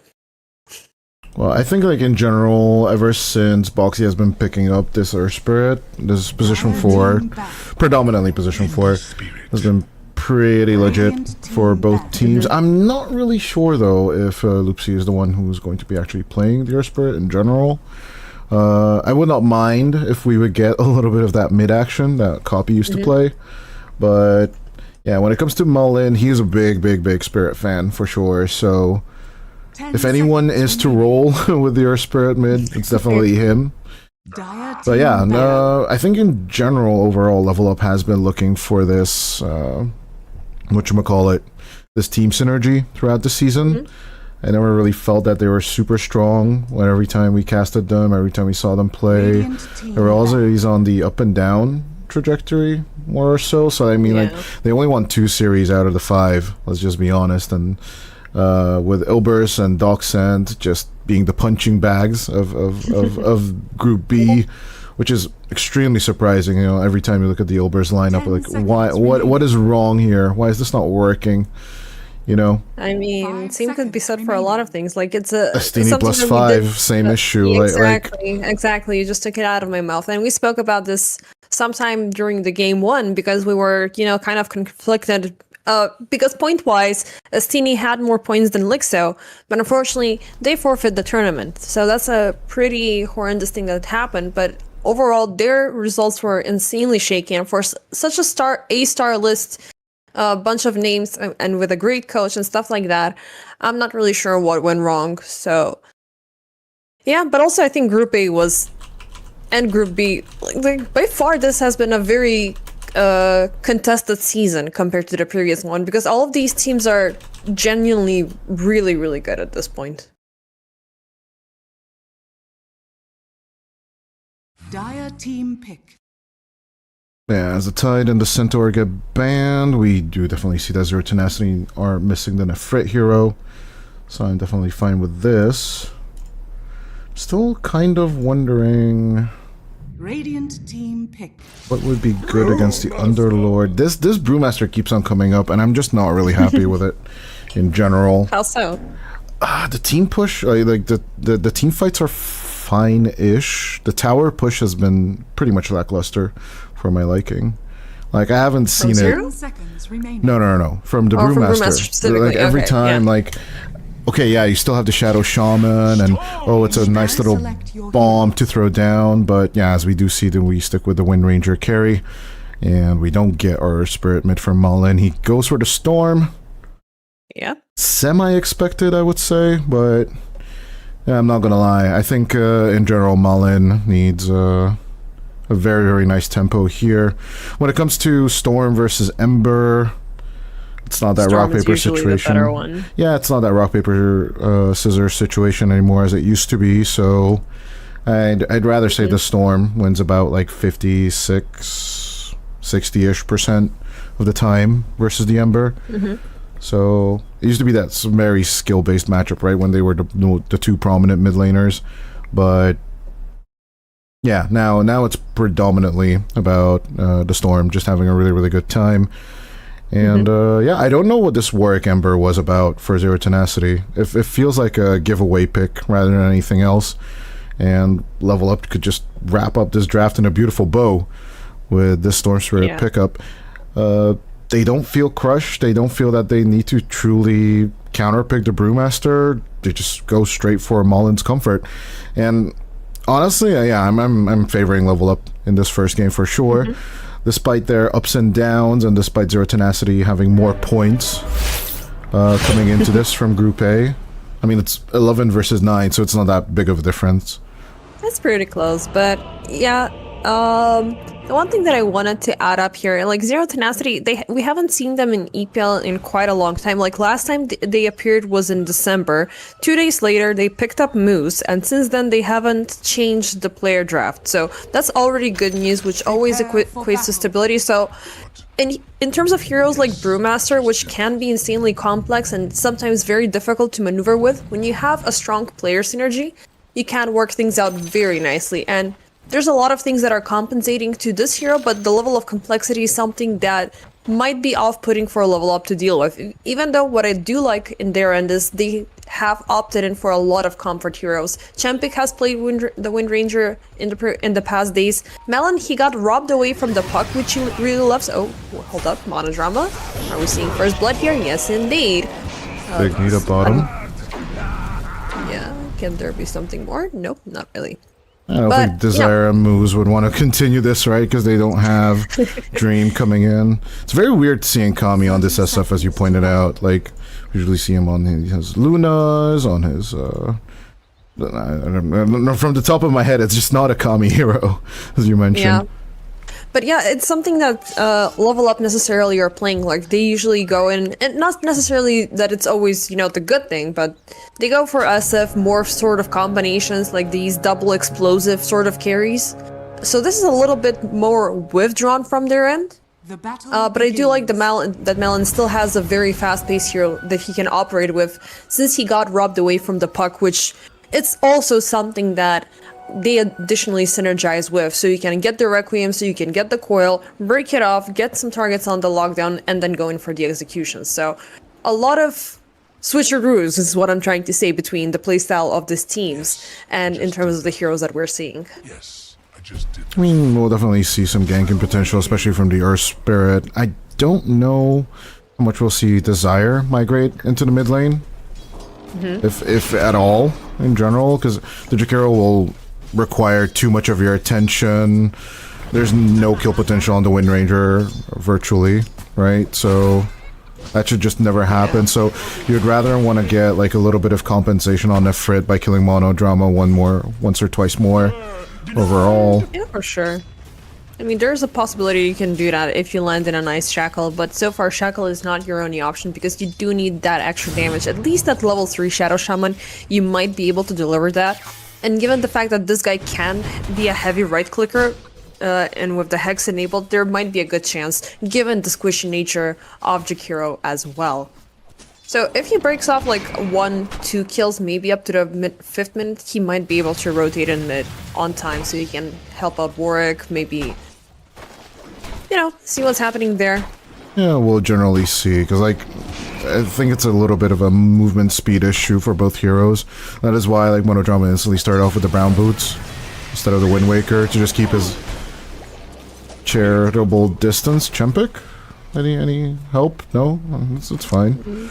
Even though he starts off with the dangled facet, he does go for the power shot, which is definitely nowhere we're used to in Tier 1 tournaments, that's for sure. I mean, it's interesting because, you know, even with the Entangled being, you know, ever more so present rather than the power shot facet, they definitely opt in for only giving it one skill point, just so you can have that extra range, so you can have that extra, you know, reach for the targets, but do not negate the power shot. Like, Wind Ranger has a little bit of needs a little bit of an extra time to pick up that additional damage after getting her farming item, so power shot is something that you can really work with. Oh, don't get me wrong, picking up power shot is fine in the long run. It's just usually we see the tangle to break the shackles, and I don't really see Chempik going for that right now, so it's definitely on the stranger side of things, is all I'm saying. Yeah, I mean, I do approve of it because eventually once you get the Ice Path operational as well, you might be able to do something early on, mid lane. Desire finally making that migration into the mid lane. Despite the push, they were playing a little bit of gambit play in front of Nefrit before the wave pushed out, so they weren't sure where Desire is. A little bit of an oversight for Melon to miss on. Well, they found out in the end there. And I love the fact that there's like, you know, observers on both sides of the Radiant jungle. So Warwick always has that little bit of an extra knowledge in terms of what Malin is doing, which, you know, is going to help you out in terms of farm, in terms of avoiding those right clicks. It's very interesting, like, going in for the talk about allocating skill points to which spell. Like, the fact that you're not going in heavily on the overload, and you're going in for the static remnant is something that I still haven't really picked up on. Oh, down bottom, technically. Well, the reverse bottom. But yeah, I'm curious, why don't you go in for the overload and you can go in for the static remnant a little bit more? Oh, That's I one mean, thing that I'm generally, conflicted about. it's just massive, big damage. Big damage. On the static remnant, it's just way higher of a priority. Overload is a nice addition to your elastic capabilities, but if you see the amount of damage ticks that are increasing comparing the two spells on the mid lane, you'd rather have plus 60 instead of plus 25. So Yeah. therein lies your mystery as up top, Norma. Top side. Oh, they're gonna make a beautiful catch on to 2 targets and an anticlimactic pause. So, okay, now it's time for you and me to gamble. Who's gonna die first? Is it gonna be Norma or is it gonna be Moose? I mean, I'm definitely going for Norma with the 2 HP, so... But yeah, massive packet loss on our end as well. Oh. He was But it just was so walking close, away, as he doesn't have a shallow grave as well, so it's an easy setup for Dream. Beautiful double kill on the SF. It feels like better with the overload thingy. Like, it used to be a little bit stronger when you wanted to keep up the right Oh, click harassment, but yeah, it was way static stronger. remnant. No, you were Static right. remnant is your way to go.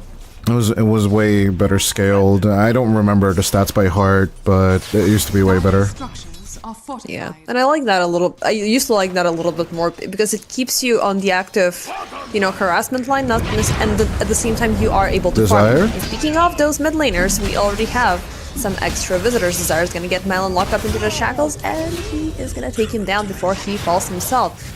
A little bit of an extra time bought in from the foul play, but now Monodrama joining in.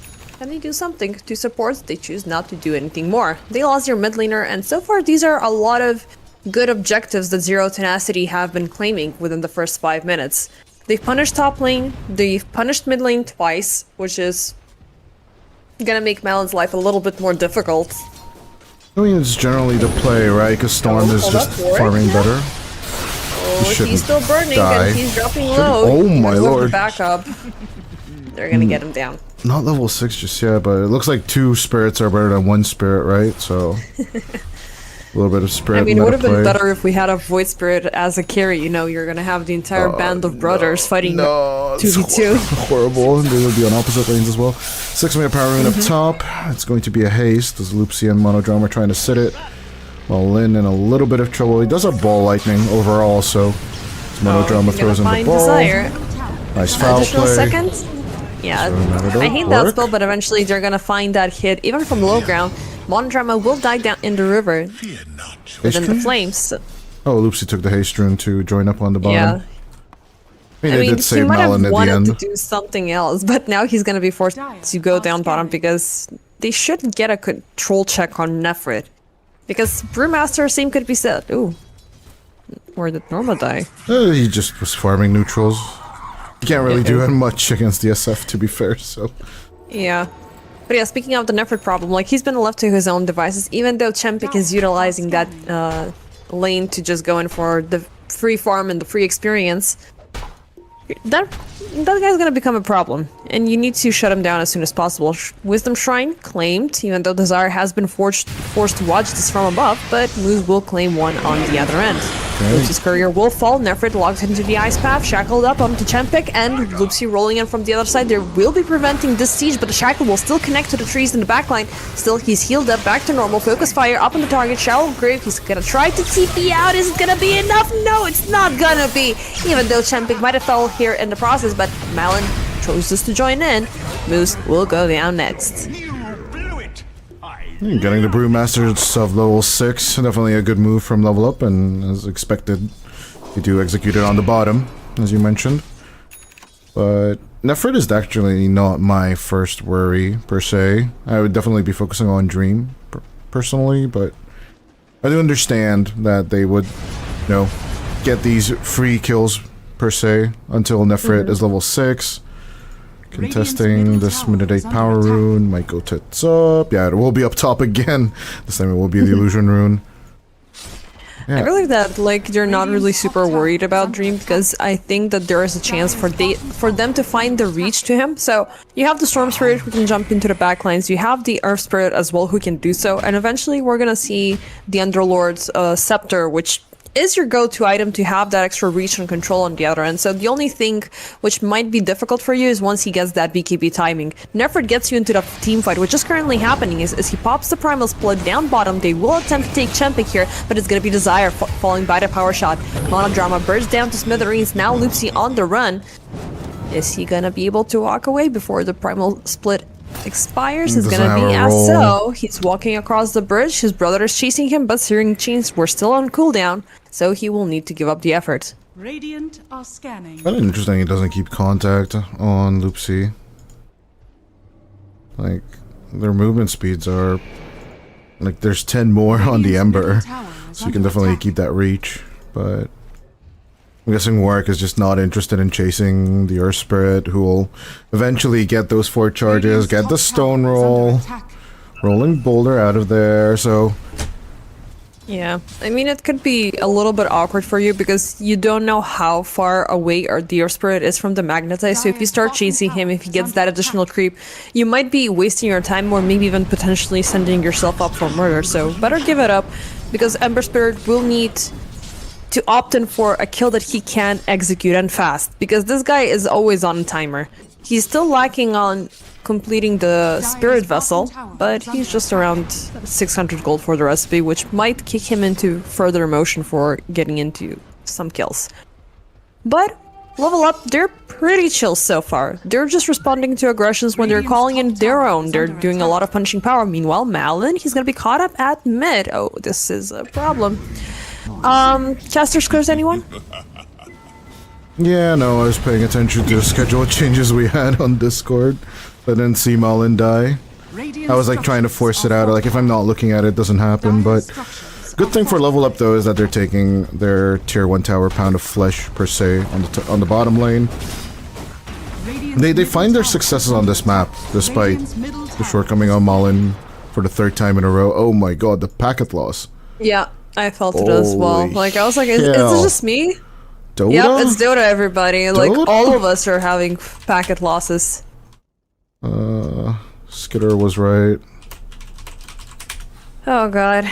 The Skitter just posted about this. I didn't... It's brutal now, the 60. It's packet loss and stuff. I don't know, man. Like, what is this what is this foretelling of, you know? Like, or it's happening with the wild servers. I think that the Valve are running low on server storage. Like, they've shipped Team Fortress, they've shipped CS, Dota, and stuff like that, and now with Deadlock, you know, knocking at the end of the capacity. Like, they're separate dedicated servers. Like, give the packet loss to the I think they're sharing the same cable. No. The overthrow guys should be on a separate cable. It's brutal, man. Steam servers, okay, fix thankfully them. we're back. Fix them. Yeah, I mean, it's a small indie company, you know, we need to finance their battle passes and stuff like that. Shut down Marvel or Rivals we're having in general. Dream under siege, by the way.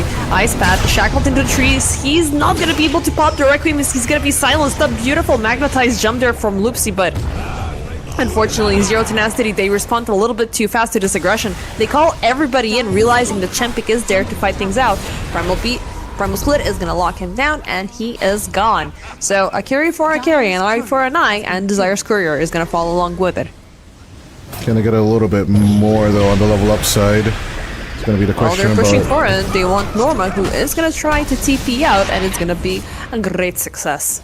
I mean, they already used up the chains. Desire is a little bit far back. There's no way that Never can do something. Malin wants more. He's gonna get more, but he might fall here himself, but thankfully there's Monodrum in the backlines. Ice Path is gonna connect onto Moose, who's gonna be popping the Shallow Grave, but 3, 2, 1. Come on. Don't mess up my timer, man. Just accept you're gonna die. Moose doesn't play by your rules. Yeah. He's playing by Moose rules. Moose rules. Moose rules. It's like, you know, those Simpsons engravings. Oh my lord. Yeah, one Bart thing. rules. Moe's rules, oh lord. Moe's bar. Well, what a throwback. But yeah, definitely Zero Tenacity losing their backline there on top of everything. It's just a great move from Malin. And of course, more galvanized stacks for the Stormstorm, which he definitely desperately needs. And with that, he does finish off the Kaya, so Mullen now truly becoming a menace on the map, although Warwick is just going to start becoming one. The Champic in trouble bottom. They're gonna find the poor old Wind Ranger around the trees. Hex, Shackle up, backup coming in. Lucy wants to put a stop to this. He's hexed up, the Spirit Vessel is ticking, and they're gonna get the job done. But can they punish them for it? Ice Path with the Macro Fire, they find Desire. He's gonna turn into a chicken, but not for long. The trade-off is there, but not worthwhile. As Zero Tenacity, they also have a chance to push into this Tier 1 tower, which might hinder down this Wind Ranger a little bit more. And so far, things have been pretty balanced out, even though we are believing that level up, they do have the better game as things keep on going. At least, that's what I believe. Right? We're on the same page on this one. Yeah, it's a minor setback that they gave up tier 1 on the mid lane for the other two towers. But, you know, there's the eventuality where Zero Tenacity... Oh my lord, this packet loss is brutal. Holy shell. For those of you that are extremely keen-eyed, you can see it on the top right of the screen. Oh my god. No, we're still at 10 on my end. I don't know why I had it disabled on this PC though. I don't know. It depends on your like individual profile compared to each game. I don't know the setting by heart for sure. But yeah, back to it. Eventuality is that we are going to fall into this weird situation where all tier 1s are just gone. And the next 6 minutes or so are going to be truly, how should I say, blood-bathingly insane is what we should be seeing. Down bottom, there's the Rune. There we go. Malin catches and for an it. awful projection to go, like just turn around now. Throw the damage onto Warwick. You do have both supports there. Maybe Loopsy, he just wants to get the Magnetize available before he jumps. The problem is that they still have their tower there, but Malin walks Down into bottom. Nefrit. Malin. That's a talk about the disaster, man.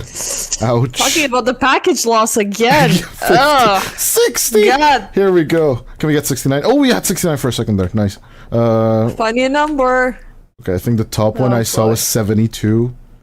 Jeez, that is insane amount of ping. Even my camera speed at pause is kind of glitching. Like it cannot even transition well. Even on the status setting, we're at like 22 each on average. That is... Valve, we love you. We appreciate you. Like we even turned down the mics. No, I won't. I refuse. Just give us some server space, man. Just give us something. You know, we love this game. Give us the server give space. Give it to us. Top, okay. Desire. Keep popped. They're gonna use it. Oh my god. For bro. Welcome to the comic book store, bro. Does Mono Drum and Desire die? Yeah. I didn't even know where the kill was happening because I didn't know who was going through one gate and who went through the other.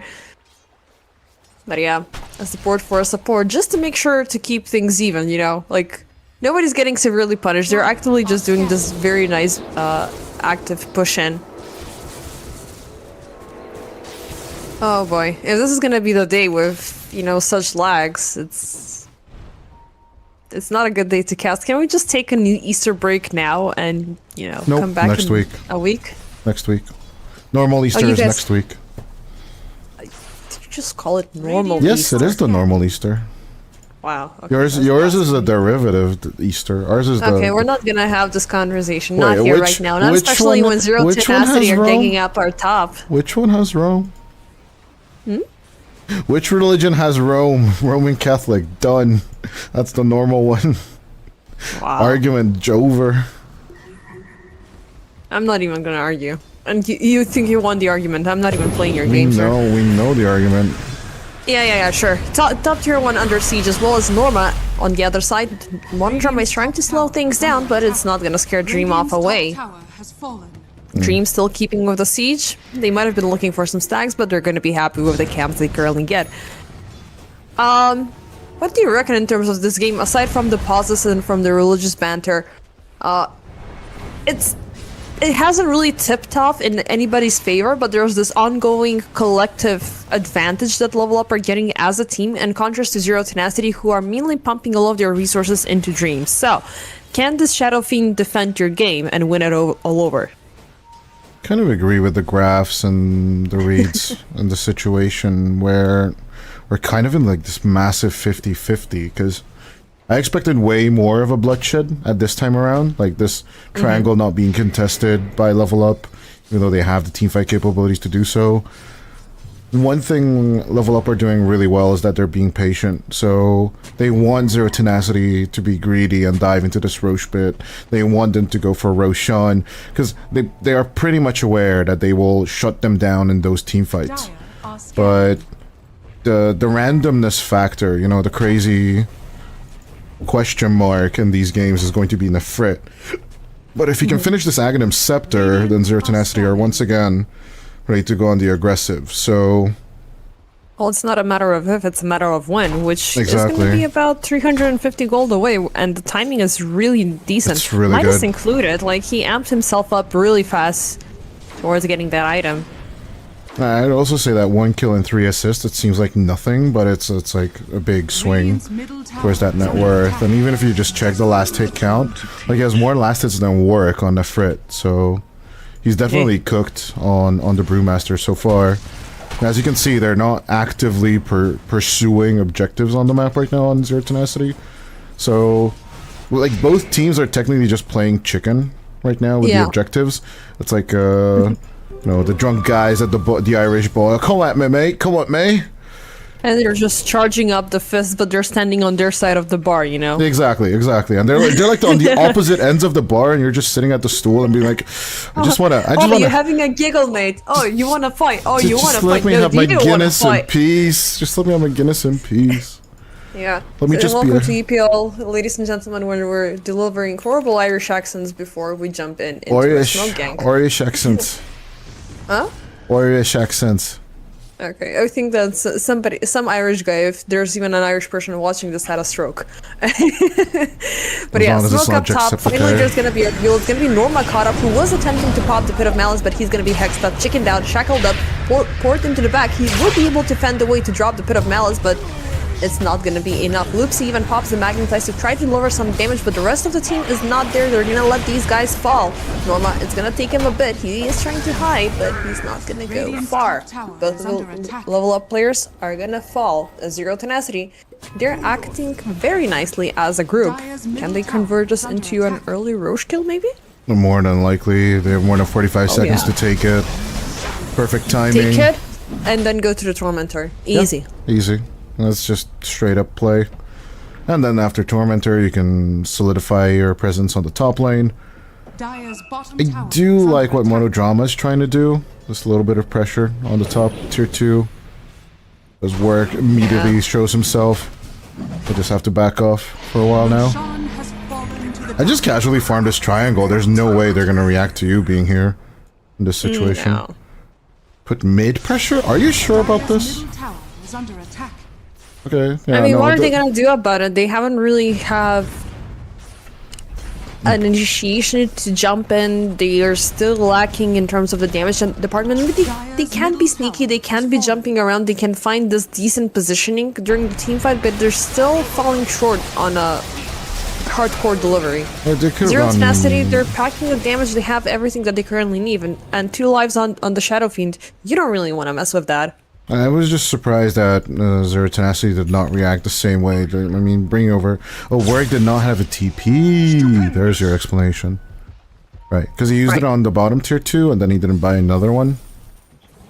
But I thought, like, Who bringing... needs TPs anyways? Like, bringing You're over gonna die at Warwick- one point. Like, bringing over Warwick +1 would have definitely been, like, a deterrent of taking this tier 1 tower. Now, technically, in terms of the objectives, there's no more wedge anymore on top of them. But they're not focusing on the top as I would have expected them to. They're instead just cleaning up their offlane. They do find a little Maybe they're just strength. avoiding direct conflict, you know? It's just a lot of space for Chempik to finish this BKB though, so I'm just a little bit worried about that. And Norma's not far from his Ags as well.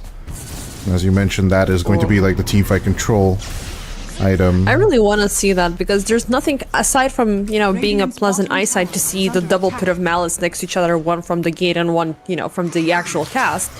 It just gives you so much leverage to work with because eventually we're going to be having the BKBs, we're going to be having specifically the Shadow Fiend and the Ember Spirit. But when you're putting so much control, eventually they're going to be expiring. Down to 2 seconds, they're not going to be able to cross over, you know, the difficult terrain that you've placed them, as one would put it in D&D terms. But Ember, maybe.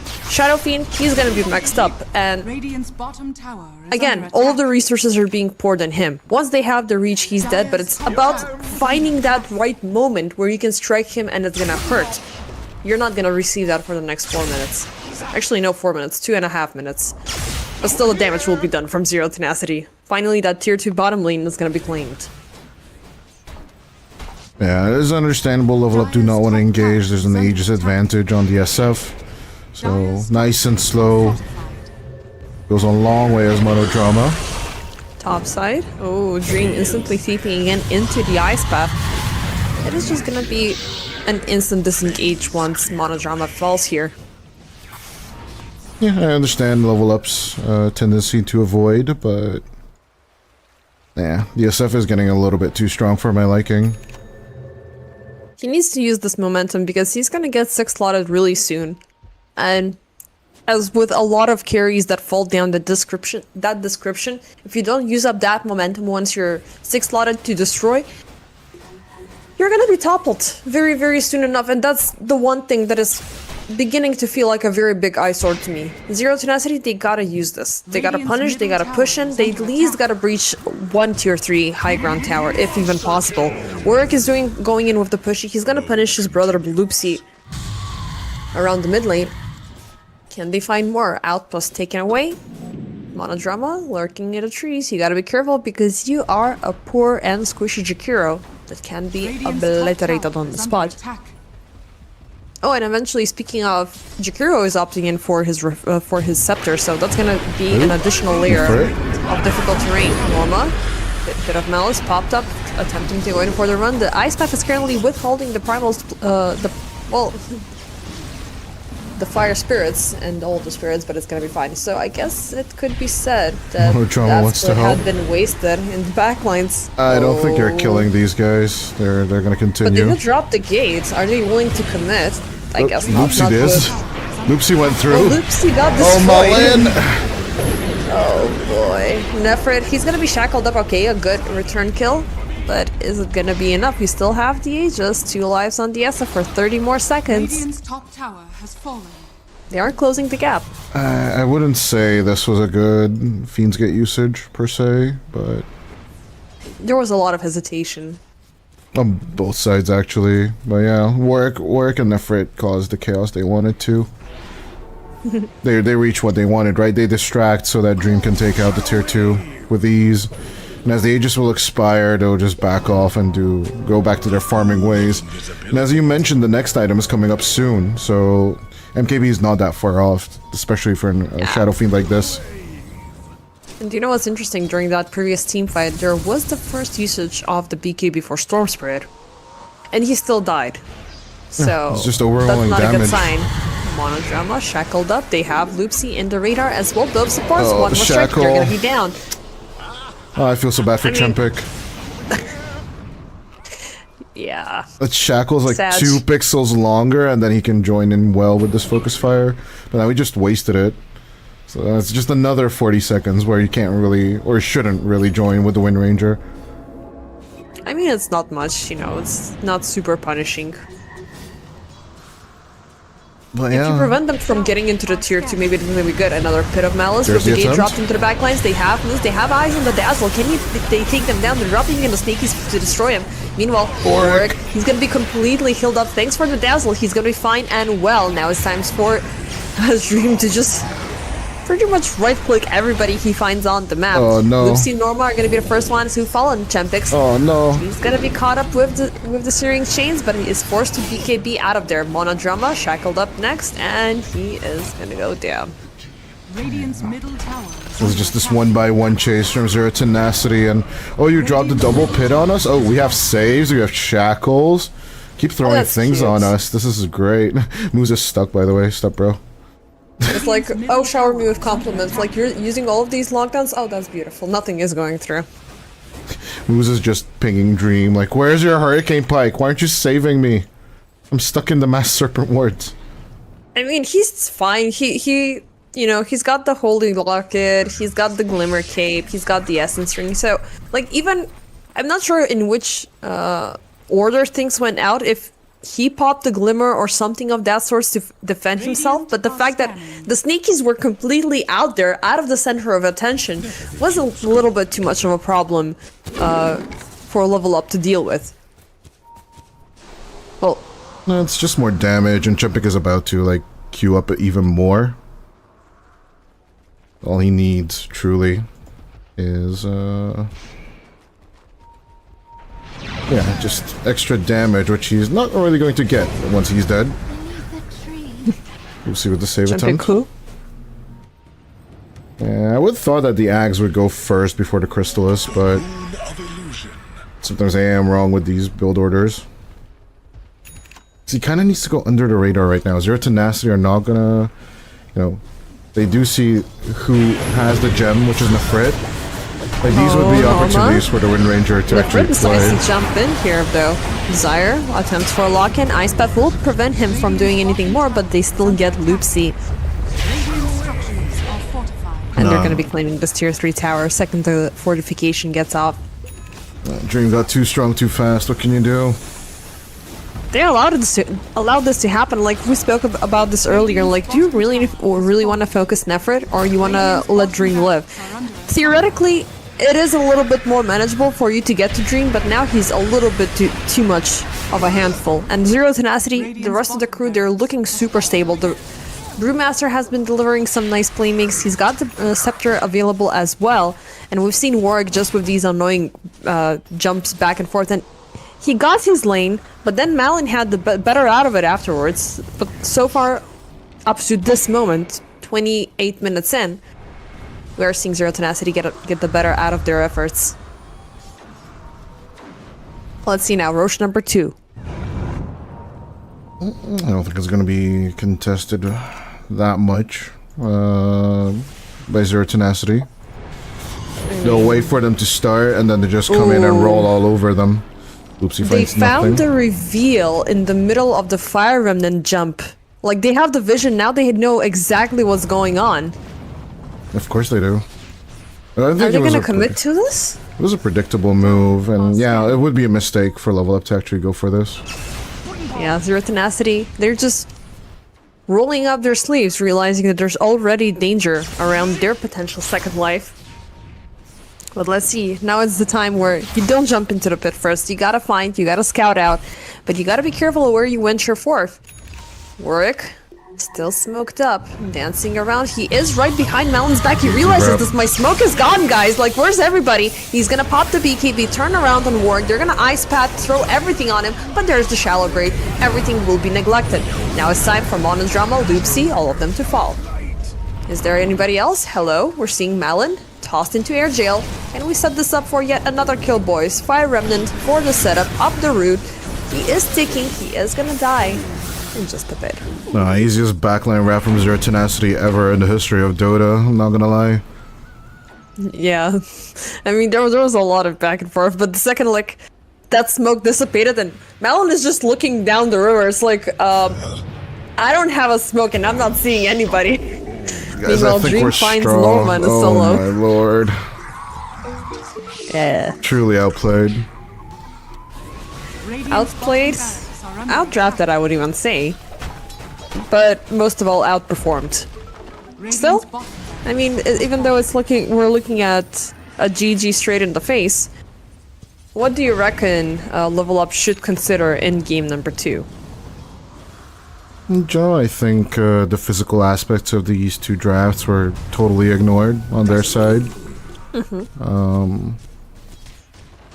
All the damage problems that Zero Tenacity had as a source from the Level Up were pretty much addressed by the Holy Locket, and Desire. A double Glimmer Cape is just huge over here. So what I would want to see is like Shiva's Guard Malin, or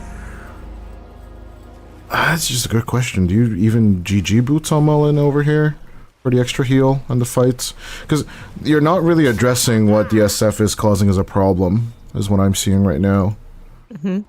But who builds what is rather the question, and Norma having to build this Crimson Guard right now, is it too little too late is rather the question we're going to be answering soon, right? Because 15,000 net worth lead is not the be-all end-all just yet. It's like 80% win probability. 92, okay, my bad.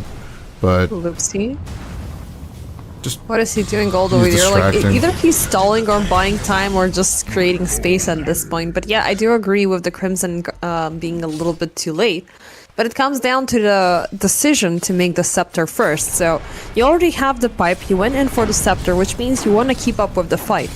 Because you do, in theory, still have the jump your draft. But at this point, you're kind of failing to deliver. I want to put my blame on the Wind Ranger, not as a player, but as a sort of a hero who is not able to contest to the speed that the Shadow Fiend has to offer.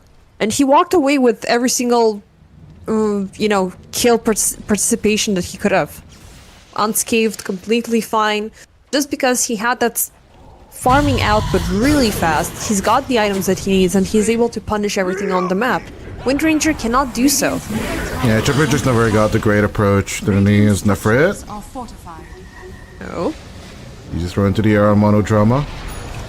He's just gonna try to keep harassing into the backlines while 2 towers are being taken down.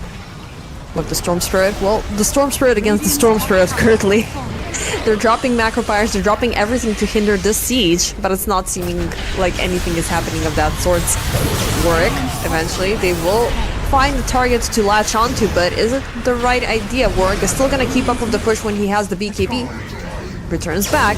As soon as he takes down Monodrama, Malin with the jump, but right into Desire's Shackles with the Requiem and everything. They will be popping the Pit of Malice to try to buy some time, enough time for Malin to pop the BKB, but still, everything is falling apart. Loopsy has fallen, GG will be called up, and ladies and gentlemen, we're proceeding forward with game number 2. Zero Tenacity having the game 1 victory.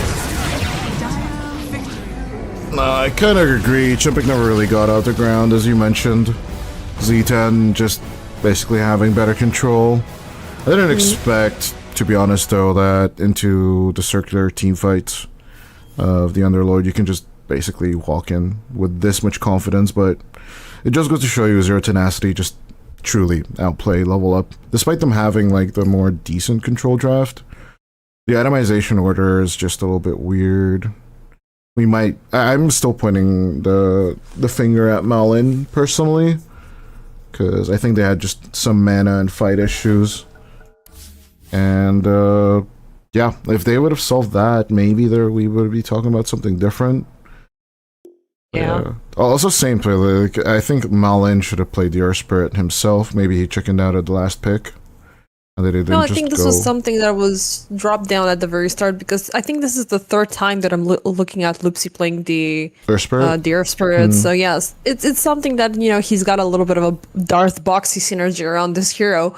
But I'm not really sure. But yeah, definitely Malin on the Storm Spirit.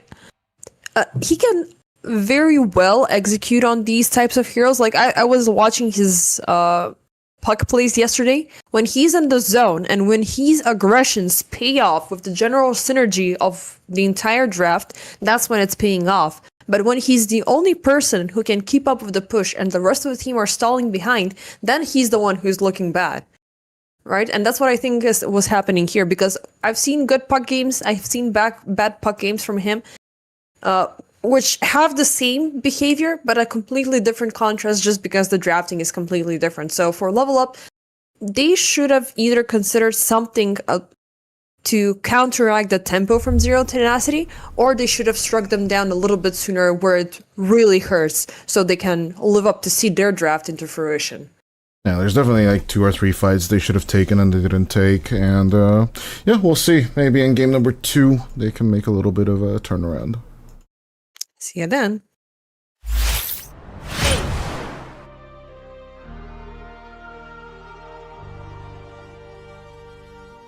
I wanna know your dark side.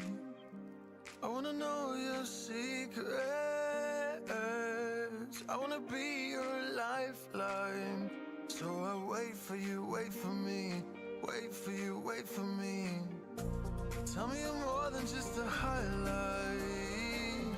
Pretty pictures on the outside. I hate to stare at you through these lights, so I wait for you, wait for me, wait for you, wait for me. Click and scroll, I can't let you go. They say I'm addicted to you. Click and scroll, I can't let you go. They say I'm addicted to you. Oh, oh, this ain't love, no, no. This ain't love, no, no. This is artificial. This ain't love, no, no. This ain't love, no, no. This is artificial.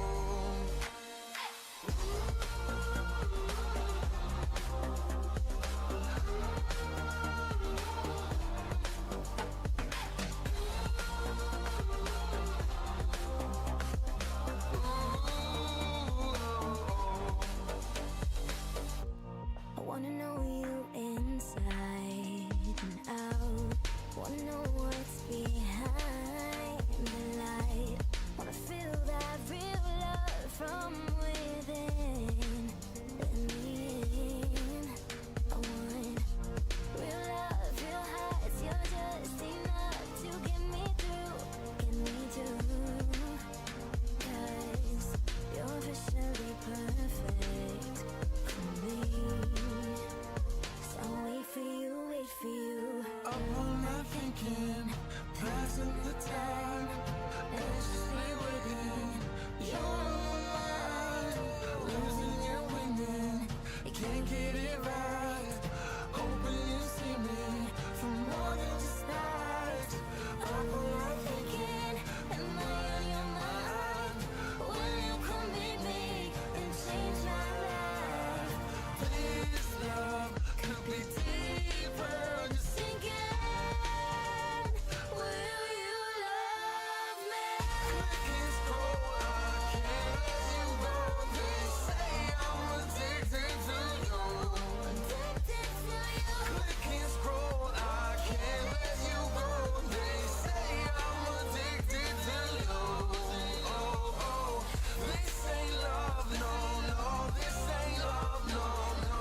This is artificial.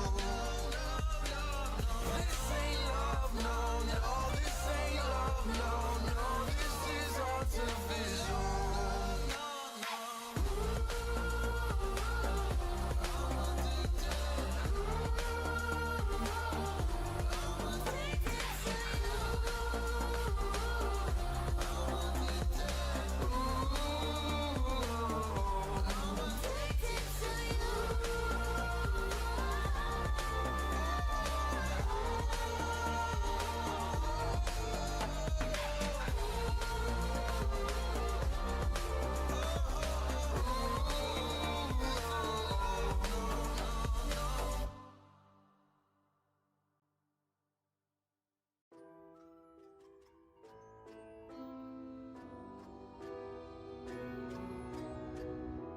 I need a scarecrow after what you did, 'cause all of the birds know that I'm almost dead. I'm barely breathing, I'm barely awake. You left me in pieces, there's no more to break. Don't wake me up, not in this century. Don't wake me up, 'cause you're just a ghost inside my head. You're just a ghost, you're never there. You're just a memory on my lips, 'cause you're just a ghost inside my head.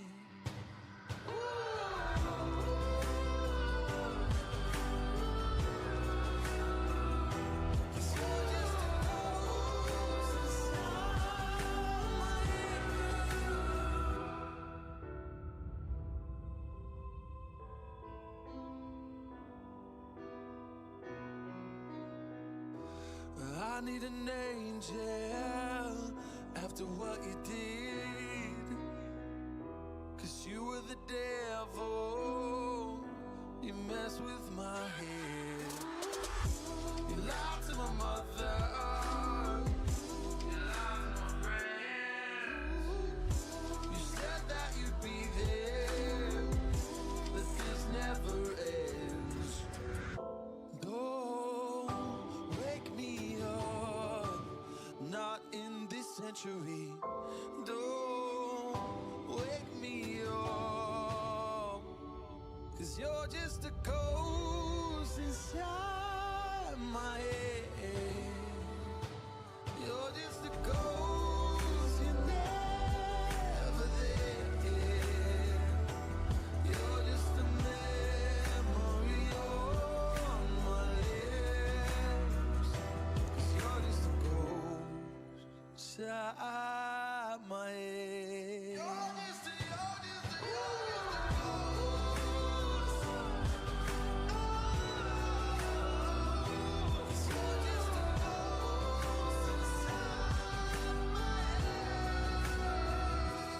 You're just a ghost inside my head.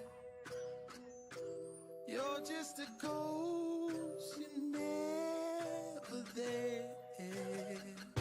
'Cause you're just a ghost inside.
Yeah, them bringing up the Ember Spirit for Warwick again. They're kind of putting Mullen on the stand, like, try it again if you want. We destroyed it the once, why can't we do it one more time to you? But your aforementioned Puck is intriguing me. I'd rather see that into this lineup. Yeah, but he's been instant banned out, like the first ban from Zero he's Tenacity. still in the first phase. Yeah, Oh. like they don't like this hero on Melon especially. So I'm just double checking on. 10 seconds. Understandable. Yeah, I'm double checking on what he can play. Like he can pick up maybe the Void Spirit, maybe they can get a 5 Wind seconds Ranger down remaining. mid. There's still the Storm Spirit and the Sniper option. So this is based on what Melon has played before during this tournament. Maybe even Queen of Pain might be something to work with, but I don't think Queen of Pain could be good here. Dire team I don't really see Void into this lineup. Like, it doesn't Yeah, me really neither. have a good time against the Ember, and then it's not like the catch-all, be-all, end-all of the backline. Once again, the Storm is looking fine-ish, but something I would personally go for. 10 seconds remaining. Maybe like I don't like it. maybe like Like the Storm. Joker on 5 Melon, but I don't know his seconds performance on it. Maybe he doesn't play it as much. Who? Radiant team Invoker. Invoker. I don't think I've seen him on Invoker, Primal Beast? This Primal Beast could be good here. but Oof. What? It's gonna be good against the interesting, but I Ember. don't think you can have much with a Primal Beast because you're very heavily countered up. You have the Shadow Demon, you have the Ember, you have the Chikiro. There's so many You have lockdowns the that you need to work Uproar. against. You have the Uproar. That's exactly the value of the 5 hero. seconds remaining. He has such long I mean, status sure. resistance against all these stun and root-based spells. Disruption is shorter. Like, just gonna go be back to the Storm. Storm. I don't know, though. Storm into Me these neither. disables is definitely not my personal choice. It's like, even like a Sand King could cause enough chaos here, but this Storm is just not going to be the answer. You want to counter jump the Ember, but if Desire makes the exact same rotation... Desire can't make the exact same rotations, though, because he's not on Shaman. Yeah, but he's still he's on the Demon, which also can be very proactive and very annoying. Like if they Just start throw out the rotating early Remnant. on with Moose, like get a smoke onto the supports and work with Warwick, because I'm anticipating some mid lane shenanigans to occur between Warwick and Melon, especially with the supports closing in early, especially with the Shadow Shaman being present on one end. But I'm sticking around with Zero Tenacity for this game because even though the Sven is not your go-to hero, it's fast. Ember is fast, Jakiro is fast, the Tidehunter, once you get the level 6, it could be fine with this draft for you to work with. Just walk around, show yourself out of somewhere, just ravage it up and it's gonna be dead because level up, they're gonna need time for the damage. They're gonna need time for the sustain. They do have the Chen with the beautiful auras, they have the Storm Spirit for the control and the Underlord, but this Morphling might be lacking a little bit too much, so... And I'm gonna roll back with the previous rhetoric about Malin being the aggressor and having the aggressive playstyle. If they're not able to put up with that, it's gonna be the same output as game number 1. I'm a little bit more optimistic. Once again, I am leveling, siding with level up. I'm guessing it's just the analyst and caster curses working at play, right? Because last time you went with Zero Tenacity as well, and I would level up last time as well. It just seems like their their draft approach just speaks to me a bit more. On a personal note, despite me being a big Tidehunter fan and being a big Jakiro fan, being a big Moose fan, shout out to Moose, but. Right now, I look at Underlord and I look at Morphling. I still see the potential here for a level up. For battle. That they can at least take this one game. And, even though I don't like the Storm, once again, I'm looking at Mullen's picks here and he's just not, going in for this commitment of I can survive and I can play. The Storm is just way too vulnerable for me as a take. Yeah. I mean, maybe you can find a way to avoid the sudden aggression because Zero Tenacity, in the previous draft that they were playing out, they were on a counter. And that's the thing that was making me lean a little bit more towards level up because in the end they could have had some sort of leverage and counteracted Dream and all of those things. In this scenario, it's if they're laying down the same style, it's gonna be once again the same output. And the one thing that I really have a problem with level up's draft is one small thing, it could start cascading things out of control, because what can you do with this draft to optimize it? You gotta utilize the Storm Spirit. You gotta gate as much as you can. Chen is a great hero to have in a lot of situations. Hold up, speaking of the devil, he's gonna be the first target to be banished up, sent into the river, and might as well perish. First blood, granted to 0 tenacity. But yeah, at the same time, he does not have a much to offer until he gets to a certain stage of the game. So he can be easily farmed up. The Shadow Shaman can be easily farmed up, which same could be said for the Jakiro. But I think 0 tenacity can pack up a lot sooner and pretty much wreak havoc. That's what I'm getting the feeling of, especially after game 1. No, we'll see. And generally, the Chen factor is something we need to address on 0 tenacity. And Chen plus Shaman tends to be like this massive force of push. But once again, level up cannot do these ignorance is a bliss kind of executions that they did in game number 1, because then, as you mentioned, the same thing is going to happen in game number 2. But we shall see, you know, maybe. Yeah. Making mistakes is the path to wisdom, as Lord David has mentioned. Yep, but you gotta learn from the mistakes. That's what's, the lesson there. Not necessarily, oh, I made a mistake, so now the universe is gonna grant me some extra karma and some extra social points. Dire's courier has You been gotta killed. learn from it. It's gotta leave a stain on your soul.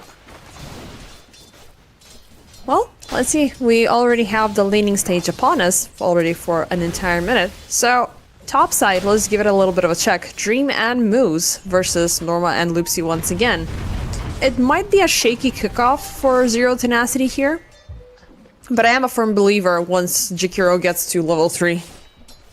It should be pretty even, like both heroes, both supports are ranged, both cores are melee, so it should be like a bash fiesta one way or the other. Shackle, a few cleaves, out comes the Stormhammer, back and forth, so not expecting that many kills on this top lane. On the bottom hand though, like you can see Chempik is constantly in this vulnerable-ish state.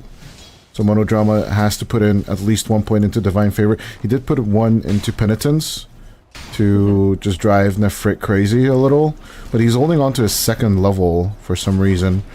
Because, yeah, I think Desire is just causing a few problems with this disruption. Yeah, he's gonna keep at it because, I mean, this is your go-to. Even though you might be losing your life here in the process, Blood Grenade is gonna be dropped out. He's juking around the trees. He did manage to take down the Hellbear Smasher, but he's still within range. Not gonna get the courier before he falls.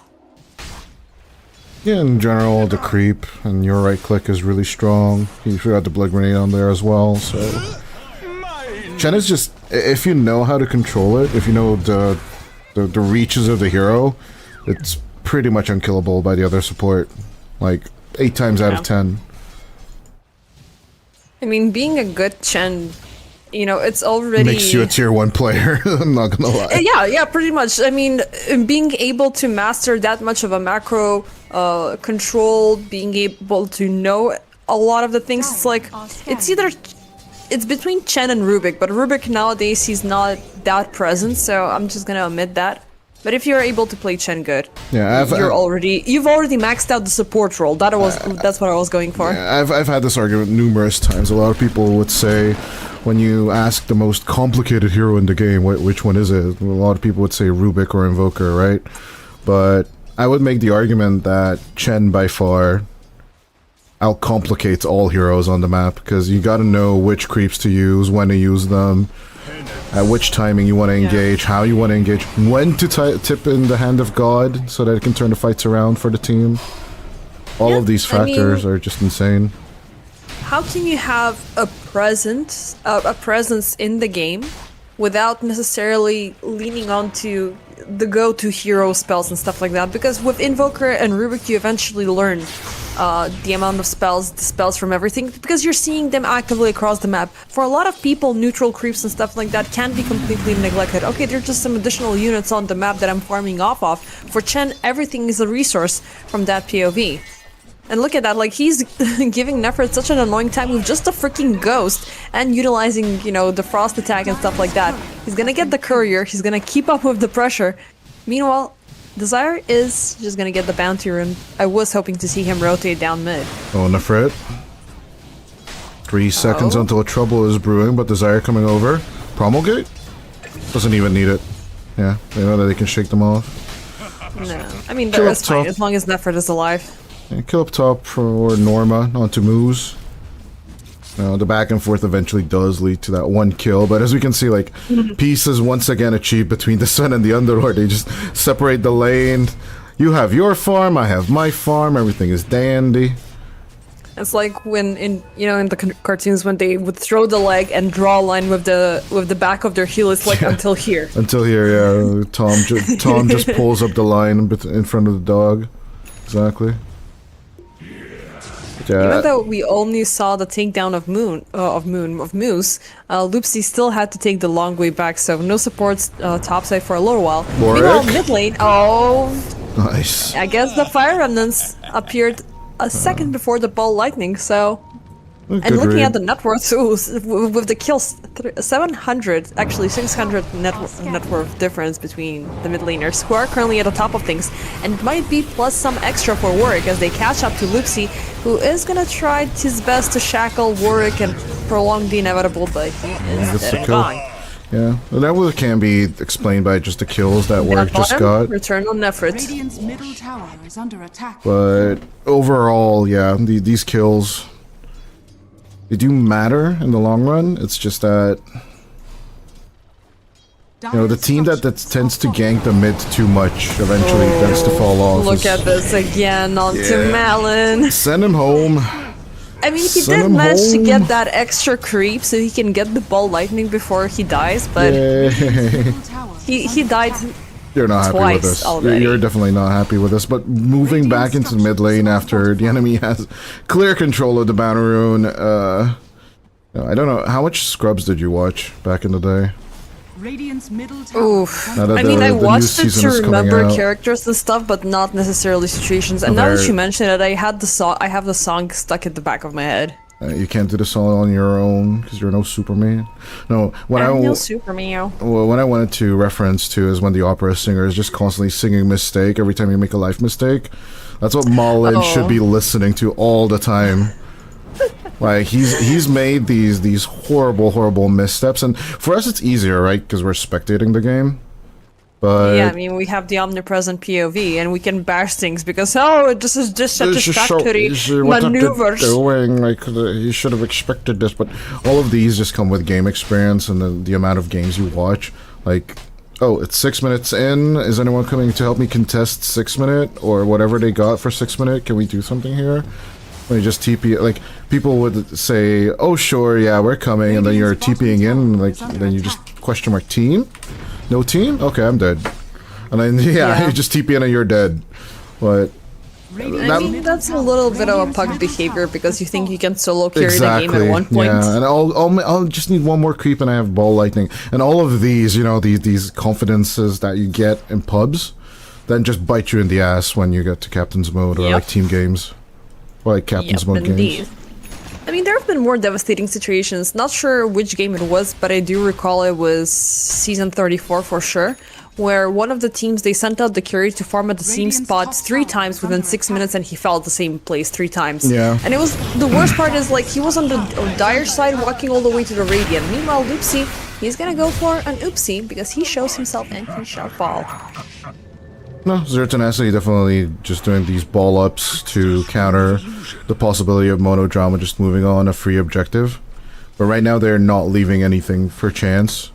And they're just basically rotating moves and desire at the same time. Easy catch on Chempic as well. Will they get the execution? Answer is yes. It's just... And yeah, getting that early control into Morphling is even better. I mean, you don't want to really overextend very early on to kill this hero, so this is your good spot. Because right now, every single kill is gonna debilitate him from proceeding forward, and for him to farm up, can be a little bit too shaky. Oh no, But eventually he's gonna... the chain of mistakes just Melon. doesn't end, bro. It's just so bad. Searing Chains, Ice Path. I mean, the damage is sufficient. Malin is dying here. Like, a leaning stage is over. Even though it's 9 minutes in, and you might even consider staying there, but you lost your mid lane tower. And yeah, it's you gotta be with your team at this point on, but only with the Soul Ring, how much you can do.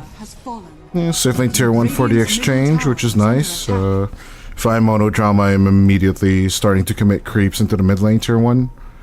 We're just cutting the wave in general, you know, to force that to happen. But I mean, it's something.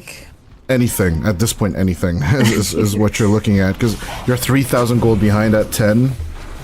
You're immediately looking down the barrel of despair of, oh no, Chempik can't make the decision of going Yasha before the Vlads, man. Oh. Like, I mean, These he's tempo kind of decisions are harassed just bad. currently. There's a Ravage on Nefrid if things get too hasty. And Warwick is coming with the over, backup, man. it's gonna use this opportunity instantaneously.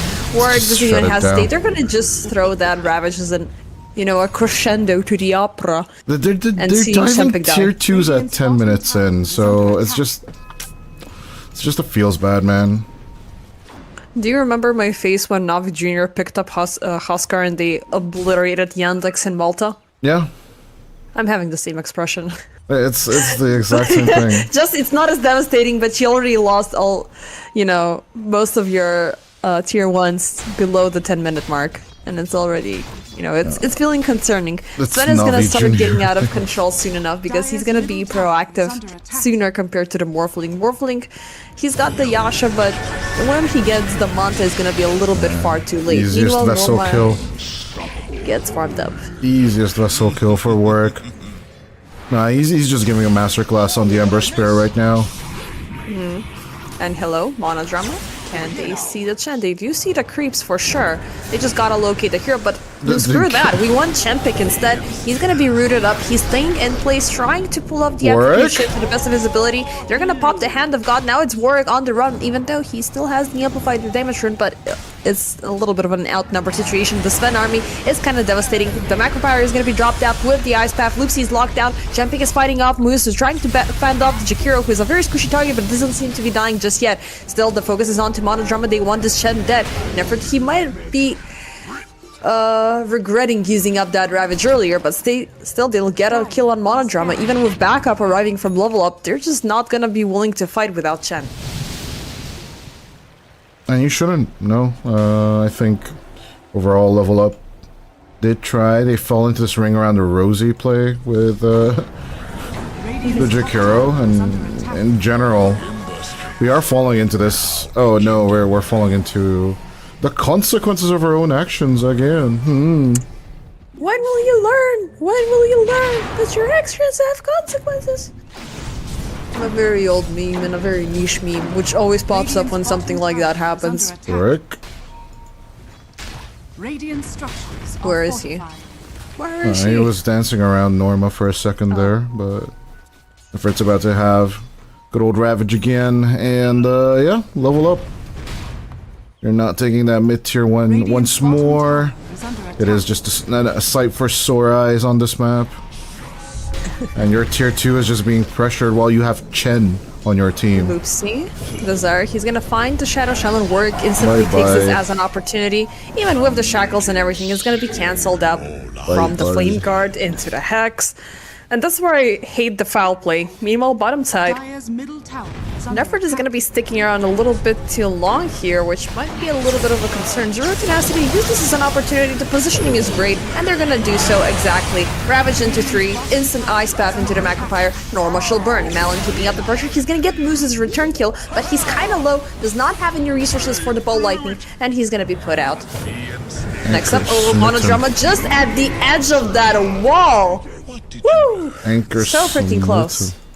Smitten. Even if he passed through work, would still have a right click range, I'm not gonna lie. Just better execution on Zero Tenacity. Play after play. They're showing that they have better coordination. I mean, that Ice Path alone post-Ravage was just devastation great. right there.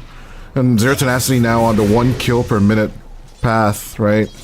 In the previous game, at least, level up were showing like, oh, we have the teamfight potential, we can group up over here, we can move over here, but they were just a tad bit slow to react to the plays. Now they're just throwing bodies at the problem, and I don't think that's going to be the solution for them.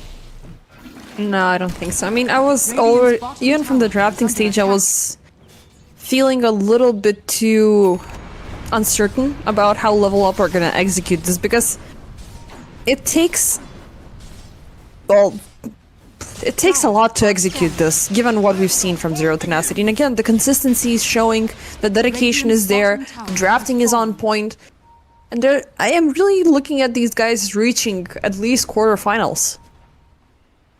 Well, semis. No, semis. I'm going in for semis for these guys. Would not count out Zero Tenacity to actually make it to the upper bracket final as well.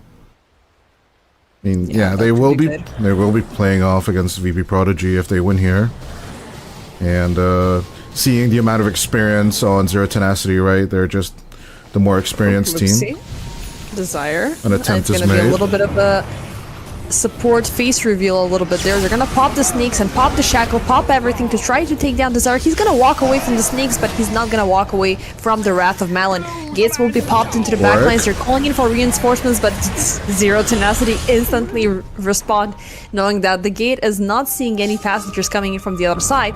Loopsy finding a safe space to travel away, but they want Chempik that. Can they reach him? The chains are gonna miss out as he will TP back home. But nothing to worry about. We got the return. Well, we got the better return kill. We're gonna get the tower as well. So, that's good. Norma? No way. Dream is on the roll. He already got the blink. He's got the edge of the end of the god strength. He just needs to get the kill. Finds monodrama. He's gonna Duelist change his gloves, mana. baby.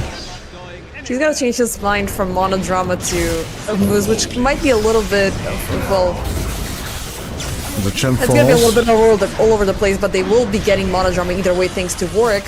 They're kind of low still. Again, these layering lockdowns, they're just insane. Bit of Malice comes in with a very late response. Eventually, Norma will be brought down to 0. Chempik, I mean, yeah, sure, farm, no problem. Sven is gonna be farming 10 times faster. He's 4 levels above you and about 3k net worth difference. I thought they were calling GG suddenly. The chat started to move really fast. No, But Nefrit. it's just tips. Nefrit and Dream, Rune. The Rampage Dreams of Work. I got the triple kill. Skill issue, what can you do? And greedy supports. Or was it? No, it was It was Nefrit. Nefrit who took it. I mean, just calling Nefrit a support is an insult in and of itself, but...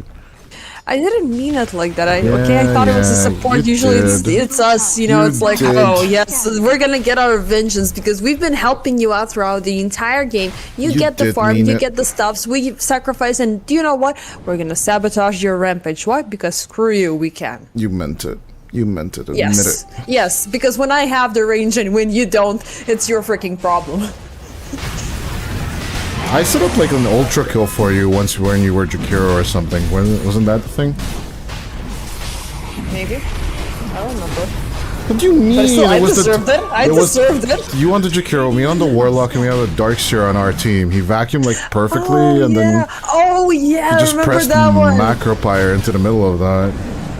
Yeah, it was actually quite a blind shot because I remember now the Darkseer was walking in and I was hesitant whether or not he was willing to, you know, keep up because I was like, I went in, I got the reveal from Jakiro, I walked back, the Darkseer committed furthermore, and I was like, okay, well this guy vacuumed in with wall, I just got an Ice Path and Macropire from down bottom, and it worked out. Yeah. Would have worked out with It was without great. my fatal bonds. I don't know. Was it the other way around? Were you the Warlock or was I the Jakiro? I don't I remember might anymore. have been the Warlock though, because it I sounds don't like... remember. I don't know, but I don't it could remember. have been a vacuum into the Macropire. Either way. Some caster tier Dota where nobody even knows like what we played because we have a No one pretty needs to know. limited support Honestly, pool. no one needs to know. You speak for yourself. My support pool is huge. What do you mean? Ugh. But yeah, when you see Jakiro and Warlock, I play both of them. I have like 10 heroes at least on both positions. Okay, sorry, I forgot who I was talking to. What the hell? What the hell? Okay, a smoke into the attempted take for Norma. They did see him, but the vector was a little bit too off there for Warwick to connect and, maybe get a free Underlord kill there. Mullen. Bye, Mullen. Easiest ice path of his life moves. Oh god. The setup, like, if he's gonna die by He's just these making two it out of supports there. here, it would have been sad, but yeah, he went for the TP long reach ball lightning. Meanwhile, down bottom, Norma's gonna be spotted out once again. He's gonna be trying to gain through, but nope. Dream jumps up. He says no with the storm hammer. Dream And- on. You look stunned. Dream on. Dream on. Dream on. Meanwhile, up in the Radiant jungle, we do have a similar scenario as what we've seen before. Desire is going to be the target for the Shackle Sneaky combination. He's going to save his life. Moose on the other end. They do have the Ravage. Come on, land Melon. Land, we're going to use up the Ravage. No, they're not going to. Desire is still somehow alive. Loopsy, Monodrama, both of them will fall into the Microfire. Free gold. Dream on. Free gold. Easiest money of Zero Tenacity. This looks like a beatdown compared to game number 1. It's 20 minutes in, 23 over 5 with 14k net worth. Just 14k is the exact net worth of the Sven himself. Just take out the Sven. It's a 4v5. How do you take out the Sven though? Mathematically, but you don't. Okay, Ice Path, Chempik is in danger. Nefrit is gonna be trying to play with his food and trying to take him down, but it's not gonna be successful. But first, as Malin is gonna jump into the backlines as he's gonna take down Moose. There's the Ravage, but where's the follow-up? Guys, I got 4 into a Ravage. Where's the rest of you? Yep, there they are. The A-team has arrived. Dream and Warwick, they're gonna take down Loopsy and Chempik. Malin, he's sticking out from the Spirit Vessel and he is gone into the gutter. GG. Monodrama, last man standing, calls it a GG. Zero Tenacity, they're progressing forward into the playoffs as they will be facing VP Prodigy if I'm not mistaken. And Level Up will go down into the lower brackets where I do believe Winter Bear are anticipating them. I don't think Winter Bear. I don't think it's going to be the straight up. So, more likely Zero Tenacity would be either facing Namiga or Lynx or Rune Eaters or LiXO, personally. But yeah, for sure, Level Up are going down bottom compared to the. Oh, my client just crashed. Interesting. But yeah. Who needs a clan when the game is done? It's just Jover. It's Jover. It's over. Yeah. I mean, kind of unfortunate for Level Up, but we did speak about a lot of things that Zero Tenacity had as their pros compared to what Level Up have. 1 is the player synergy. 2 is the hero synergy. 3 is the hero and player playstyle, which complements each other throughout the entire run, which is great. For Level Up, we've seen better performances, but for them, playoffs are always the weak spot. So let's see if they're gonna have a chance to redeem. It's like Yellow Submarine in some seasons, you know? Yeah, but or of Navi course, Junior. like Mirele and Boschka are still bringing that thunder, right? So it just feels that like Level Up kind of, how should we say, like they just need a bit more to get there to some extent, but they just couldn't find their stride in these last few playoffs, and it once again seems to me that they're just like, you know, they're either just figured out as a team, and that's what I feel about Mullen, or it's just, you know, it's just weirdness all around. Because they should have had this one in the bag once again, and it just doesn't happen for them. Nope, it does not. Either like find your right synergy, your right momentum when you're willing to strike, when you have, because you do have the heroes that you can play with that have the early kickoff, and you can utilize that and end the game very fast. Or you can, go the opposite road, go in for something that is in mid-game and try to stabilize so you can strike back. For Level Up, it's somewhere in between those two that it feels like they're not fully certain about, and there's only one hero that can proceed well into the late game. So, again, it's looking like a horrible contingency plan from this team. But still they have a lot more to show for us. They're not fully eliminated. As for us, ladies and gentlemen, we have about 35-40 minutes of a break until we kick off with the third series of today, which is going to be between Rune Eaters and LiXO Esports. And last but not least, we have Namiga and Team Lynx. See you then.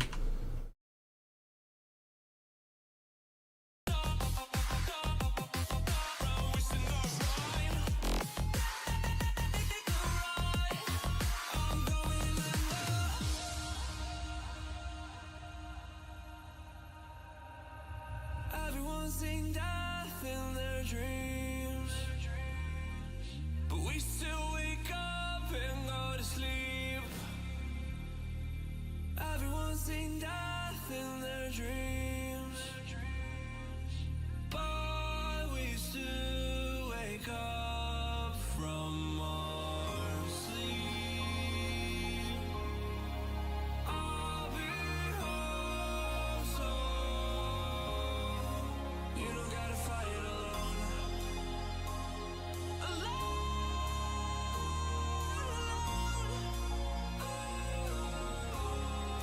You don't gotta fight it alone.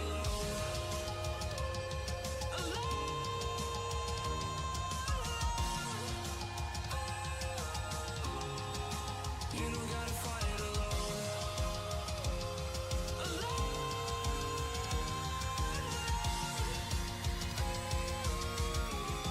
Don't be so personal.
I'm still waiting for the answers to the universe, waiting for someone to wake me up, tell me that this is all just a dream.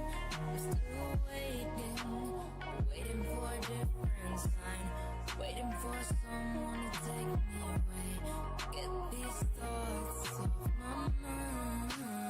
As I wait, thinking of you, hoping that you are thinking of me too. I cannot sleep without you by me, and I miss you, I miss you, I miss you.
a good time on the lane. And if the Warlock is just not getting like 2 or 3 assists at least, like back when the Black Grimoire was released, right? You were like, okay, until 7 charges, I'm not popping this book.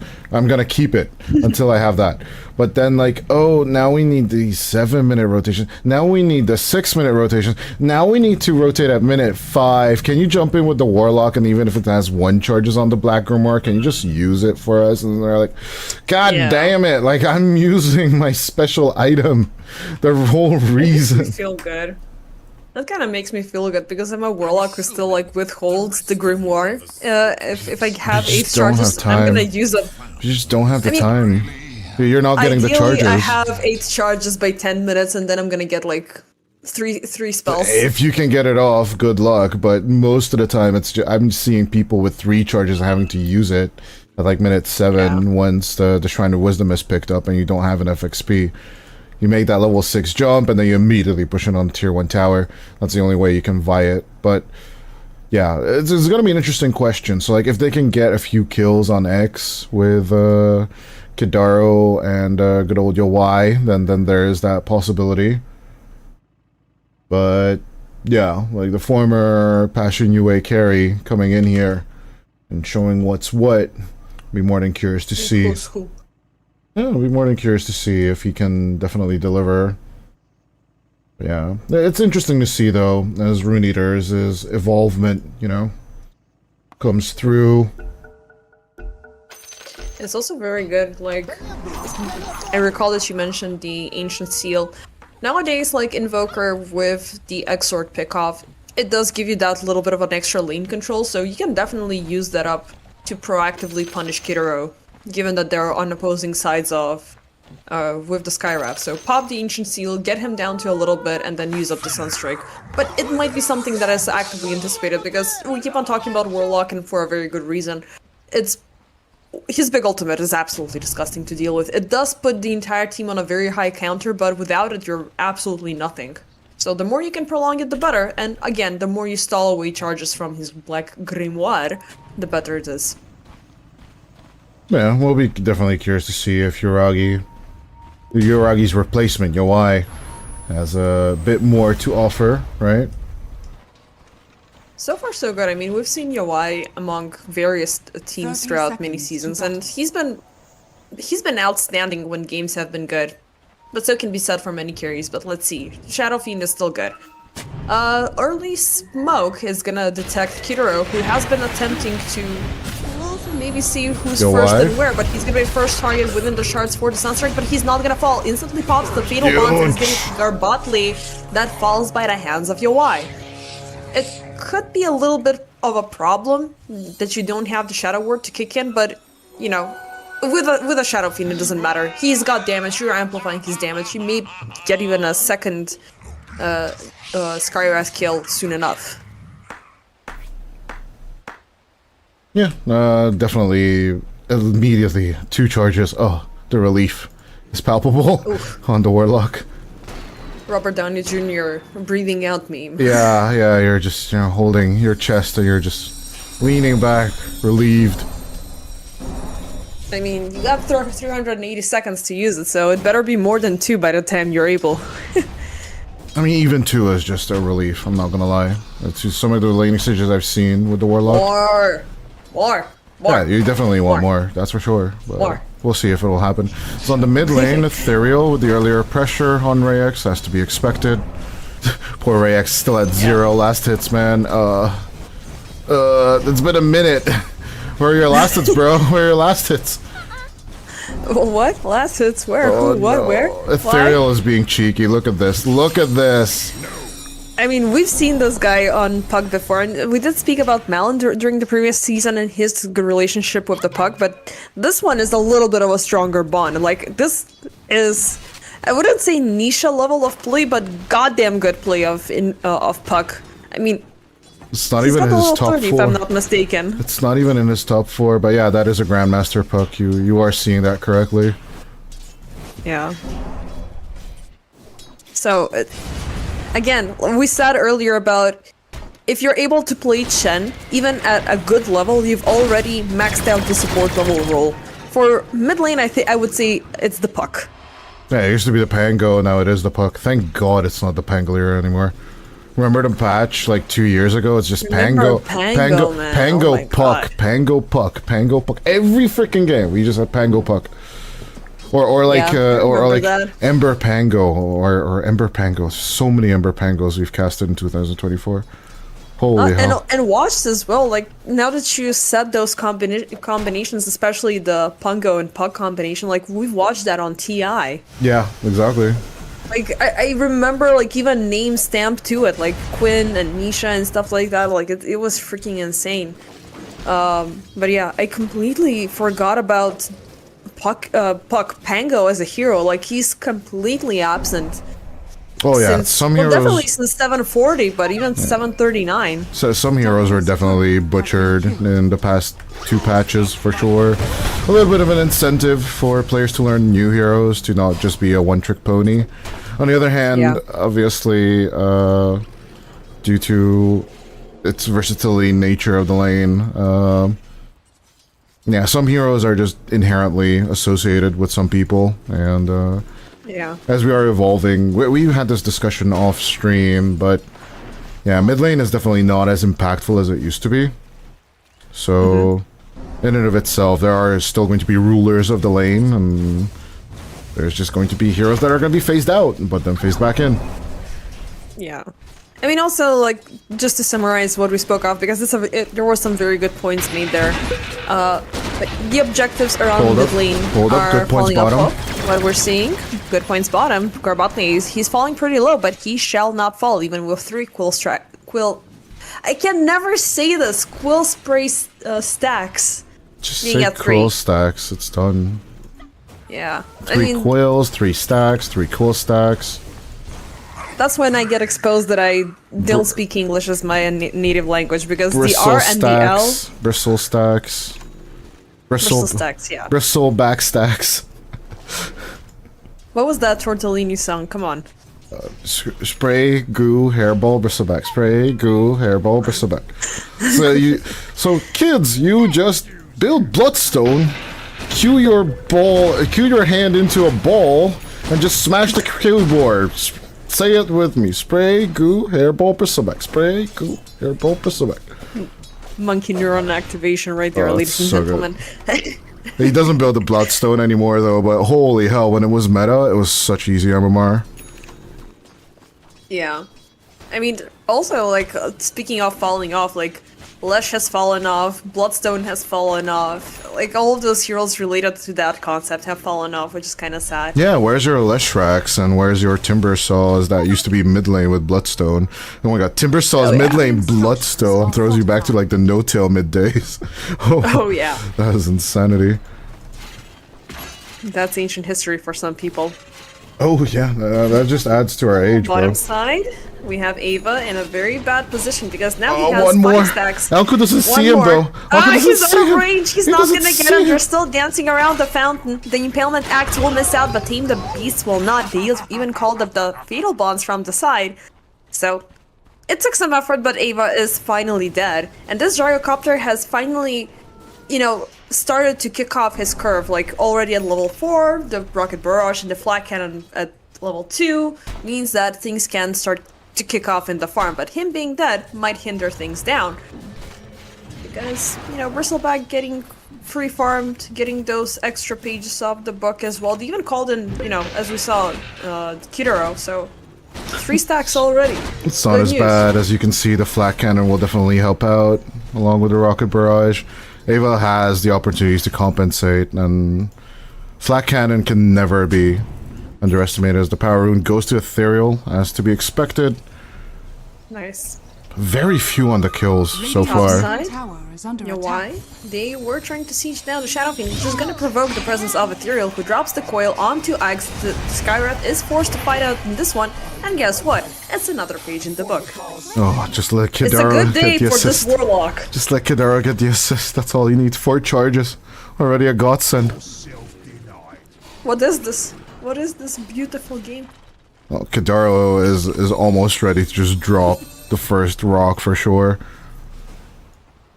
Throw out the golem. What kind of golem does he have? Without checking, can you guess? Let's make our guesses as Warlock mains. Something flashy. I want to go for the genie. I hope he has the genie. I want to go for the armored one. No, the Like the bear. heavy armored guy. Oh, the samurai guy. No, there was like a more of a like Oh, Anisan? some metal plates Anisan? locked onto Oh. Anisan. He's gonna be saved by the Shadow Ward and his own Fairy Fire. Throws out the Impalement Is Axe. he? They're throwing everything to take him down, but X, he's gonna finally get his target, but provokes Ethereal, and it's a 5th page at the book. I'm gonna keep on counting them because I'm happy. Yeah, But no. no, there was this Shoot. very... Actually, yeah, I think I'm thinking about the Samurai, because sometimes I do think that he looks like the... Like Eduardo from Full Metal Alchemist. Yeah, it's not the worst assumption. Yeah, no, I think that's pretty Dire's courier accurate-ish, but that armor is more like a samurai-ish armor. There's also the bear, the bear, the cuddly bear with the armor. That's the one that a lot of people choose. I haven't seen that. But I do like Dire are scanning. the offhand that he has, the lantern. Oh yeah, Radiant's lantern middle is tower pretty much a is under must attack. for the upheaval. Wait, no, is the head but you- the upheaval? It's Hold up. it's a Rock, bear. rock, no rock, rock, no rock.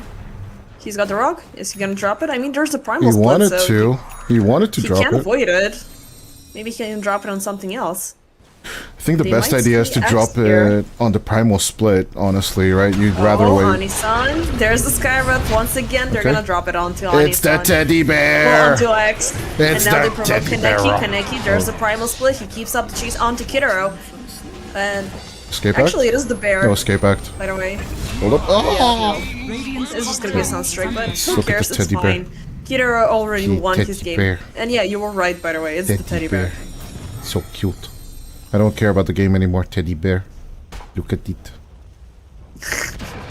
Oh, just- teddy bear I'm- gets the stacks. I'm in. Get the stacks. I'm in portrait mode. I don't care about the game anymore. Yeah. Radiant are scanning. The Baron portrait mode? Yeah, you can put anything in portrait mode, bro. You can put the shrines in Nice. portrait mode. Yeah, I keep forgetting. I mean, I keep forgetting the keybind for that one. You just have to set it. There's no standard one. Oh, really? Okay. I should do that. Yeah, go to menu, portrait mode. You can look at teddy bear with me. No, teddy bear's dead. No, no, I don't care about the game anymore. Ray X. Okay, Ray X, well, let's continue where we left off. It's gonna be a coil with a Fatal Bonds with X and Ray X dead. But yeah, Yogi Bear is gonna be back in about 3 minutes from now. Actually, it's gonna be Minute and back a in half. 90 seconds. You even count? What the hell is wrong with you? But yeah, no, I great mean, gank onto the mid lane, which sets him up for the 10-minute rune as well. Nah, rune eaters are just reading the game better. Honestly, they are right now what Zero Tenacity was in the previous game, and honestly, Radiant's middle Ragnarok are feels a gone. lot more clean slate though. I don't know if I mean it is reminiscent of game number 1 for sure, but they take tier 1 on the mid lane as you should with this massive advantage, is under attack. and I don't think anything's gonna stop them from continuing this whole ordeal on the top lane. Yeah. And also, we haven't spoken much about bottom lane.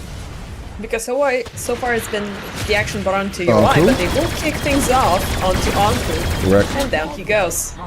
Get the Yeah, I wreck. was just about to say, you need to start getting those kills onto Ava to start compensating for what UI has been granted.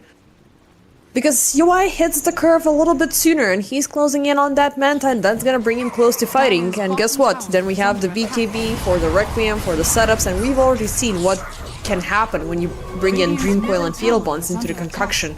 And to make things even worse, I completely forgot about the Wheel of Wonder, which... Yeah, Ethereal?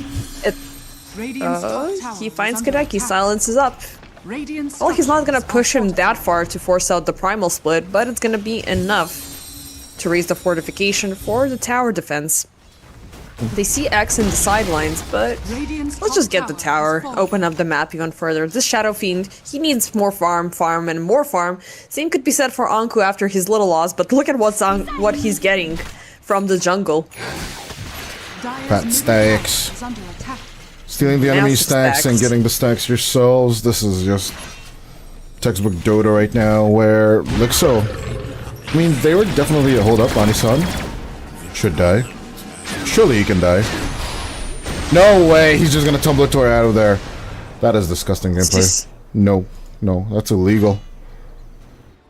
I mean, Yeah, Vanguard already was done. it even the tumbler toy or was it a whoopee cushion? It could have been a whoopee cushion.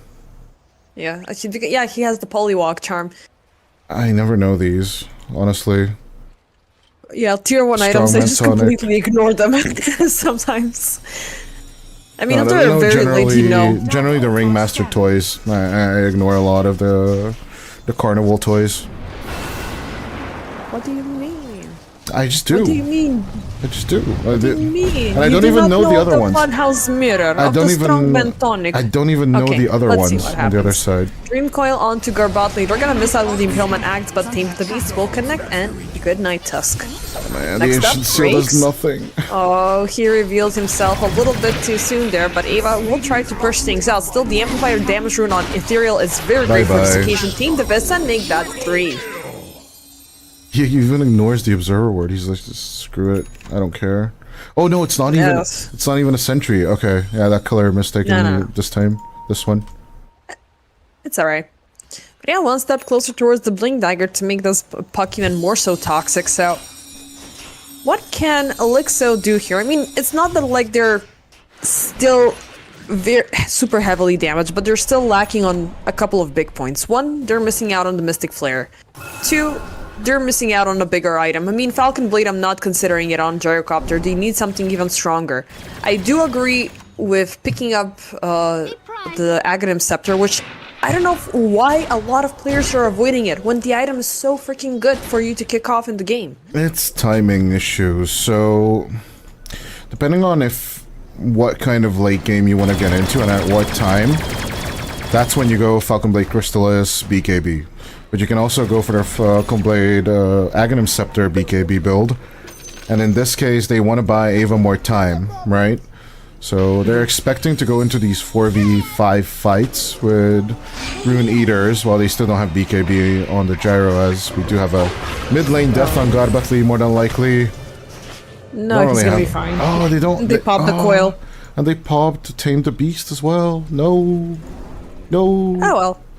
It's gonna be one day of safety for Garbotley. But yeah, they're still missing out on a lot. Rakes. They're gonna focus their efforts onto Anisan, which is gonna be successful. Ethereal is gonna be walking away from the cooldown. So yeah, I mean, I would like to see them put in a little bit of a counter effort, maybe bring in Ava a little bit more, because the more you stall, the sooner the Shadow Fiend is gonna hit on his timings, and that's gonna be, you know, immediately BKB. pretty horrendous. Immediately BKB What? on Ava? It's just basically an indicator that they want to fight with the Gyrocopter, but the problem is that in this case you have damage issues. Maybe combine it with the Alacrity, then it should be fine. Yeah, I mean, Alacrity, you can combine it, like, you still have the Invoker and the Skywrath Skywrath Mage Math? combination. Skywrath Yeah, Math? Skywrath Math. Yeah. Math Yeah, Magician? Math Magician, yeah.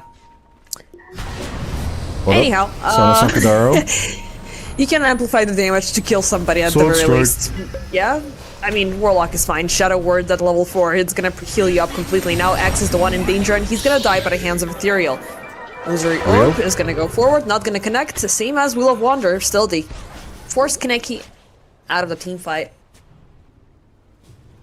But yeah, I mean, the one thing that going back to the previous subject, that I had an issue with is every now and then we see the Gyro forcing out a Manta as a first item, which it used to be very good, and it kicked you off very nicely, mainly because, I don't know, like the agility boost and the fact that you can evade and farm across the lanes very fast, but nowadays Radiant's it top tower is under doesn't really attack. kick you off that well into the game. So it just gives you that extra stall. Roshan has This spell is not as high of a priority if you have a save, and let's see if it will save them this time. Hold up. Beautiful Dream Coil Fatal Bond splashing across the playfield. They will be taking down X. The Primal Split will be popped. They're trying to chase down small targets. They will be taking down the Earth Spirit, let's just say it. No, actually, No. he's gonna be completely fine. And it's fine. tower is is under attack. Panda's okay. It just Yeah. survives at 9 HP. The main thing for Kaneki, Still- though, is that he did manage to purge off the Fatal Bonds from Ava, so at least he didn't suffer as much damage. But Rune Eaters, 70 minutes in, Roshan and high ground push. I mean, what else can you hope for?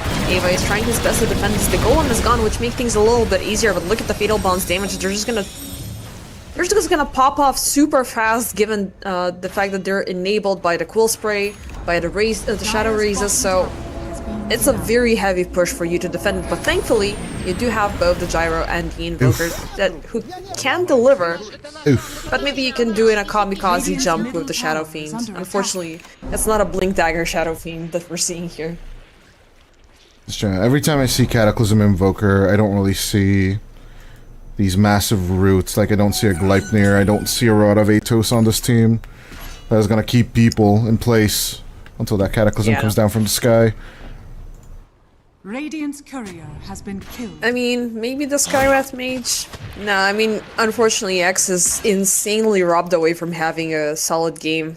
Because usually, when you have a Skywrath, he's your guy. X, there's the Ancient Let's see, Seal. Here we go. Ethereal.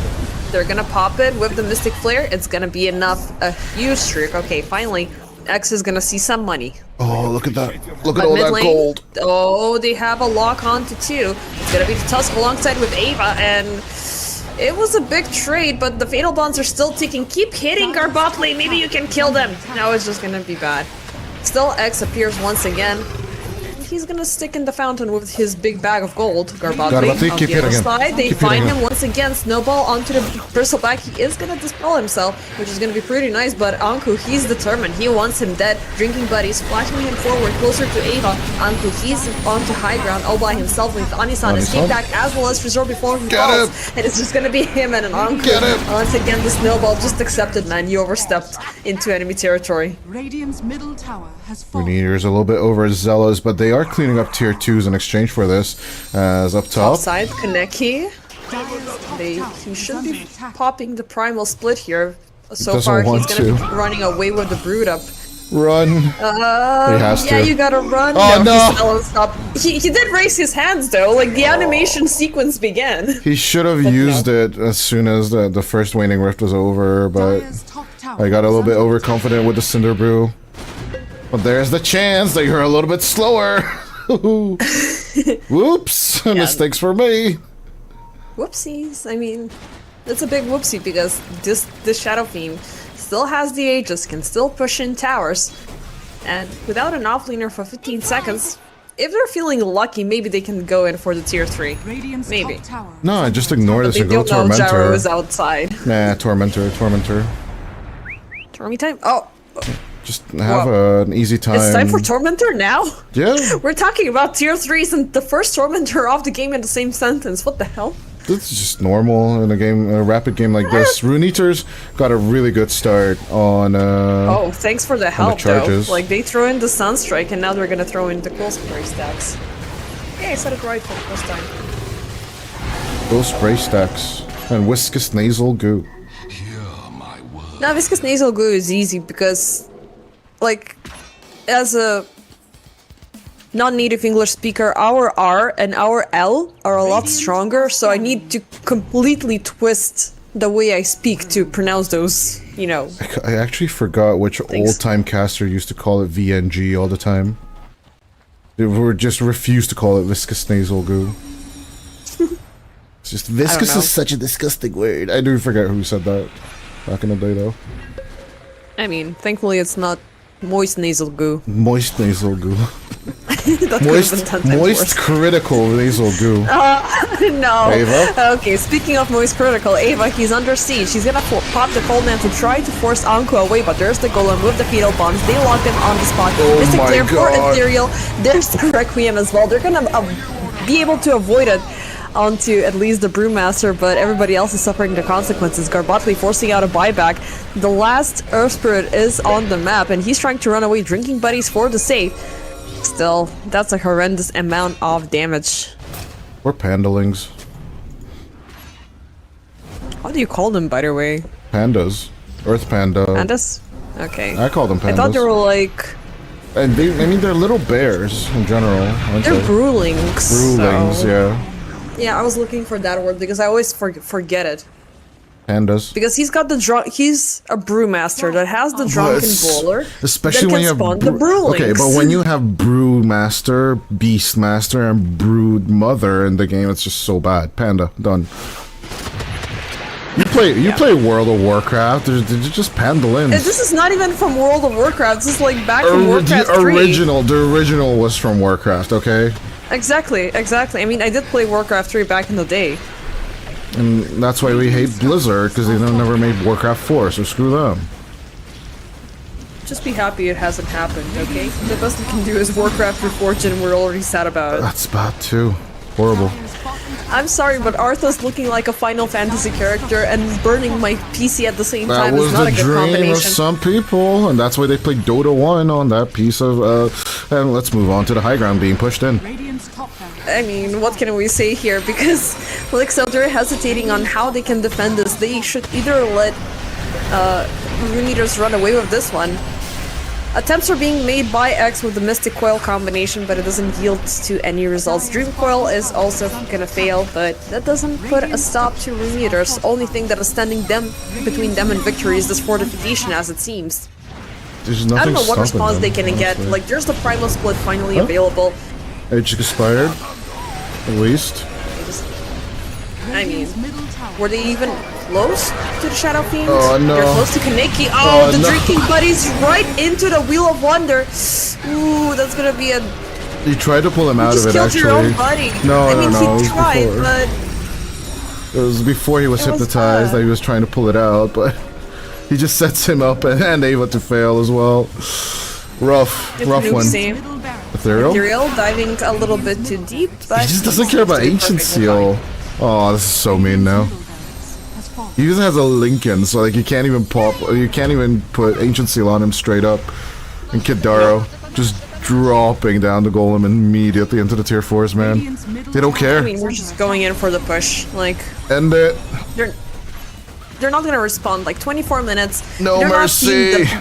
they're seeing that they're leading 18-7, but they're not seeing the 20k net worth difference. Radiant's middle tower. Again, same as I said during the last game. I don't know how, but it's like a 4v5. You just take out UI, and that's the net worth difference.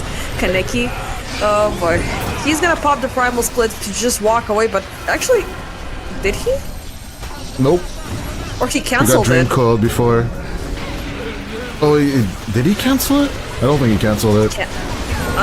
It's on cooldown. Oh no. With Ava that too, this is GG. It is definitely GG, but what? I did see the animation go through. He did manage to split. And then he but just then canceled it? Oh. He Maybe a compelled pack- it to one hero again. Maybe it was because he has the Aghanim Scepter, he has the ability to cancel it, right? Oh, that's such a sure, feels bad. That's such a feels bad, man. Radiant's I mean, it wouldn't have made any difference. There's a GG being called out. No, and they're it's gonna be farming them. Rune Eaters. Oh, they're farming them. Let's go into a fountain dive, guys. It's a good time to go to the beach. Oh. But yeah, Rune Eaters. They have Ouch. That's the summary of this game. Ouch. Yeah. It's really funny because I just hit my headphones and they started playing music. And it's Baker Street by Gary Rafferty. I don't know how to pronounce the last name, but it's a banger song which does, have a victorious tune to it for Rune Eaters. It proves to show out why they're here in the playoffs, and they could have a solid chance for a 2-0 here. If they play like this, if they draft like this was very on point playing. Like, nothing went wrong for Rune Eaters in this game.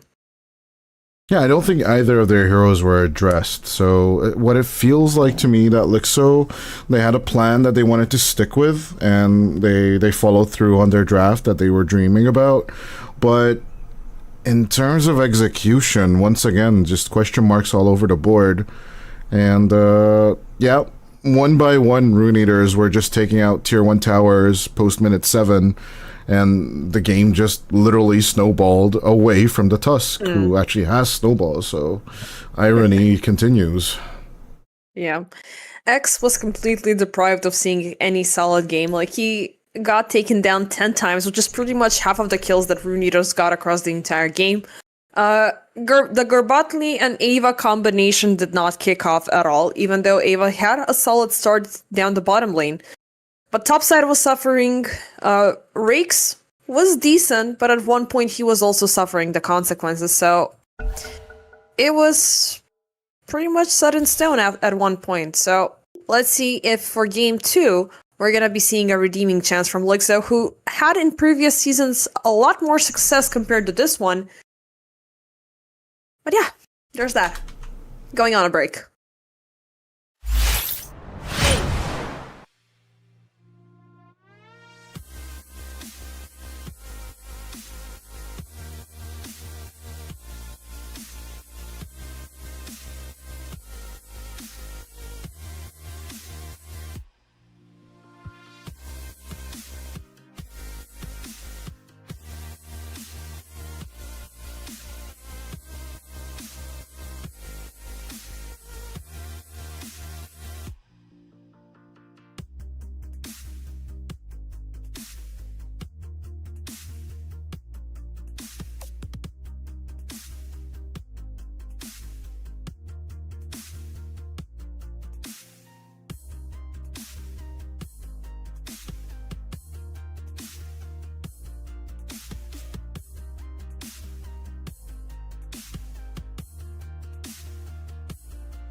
all alive.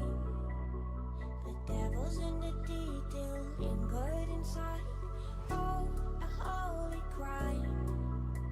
But how can I hide you without an alibi? It's a lover's fight without an alibi. You took my innocence. I can't wait no longer. I'm playing with the monsters. Everything that brought me alive. Going wrong like nonsense. Playing with the monsters. They brought me alive, but got no alibi. It's a lover's fight without an alibi. You took my innocence without an alibi.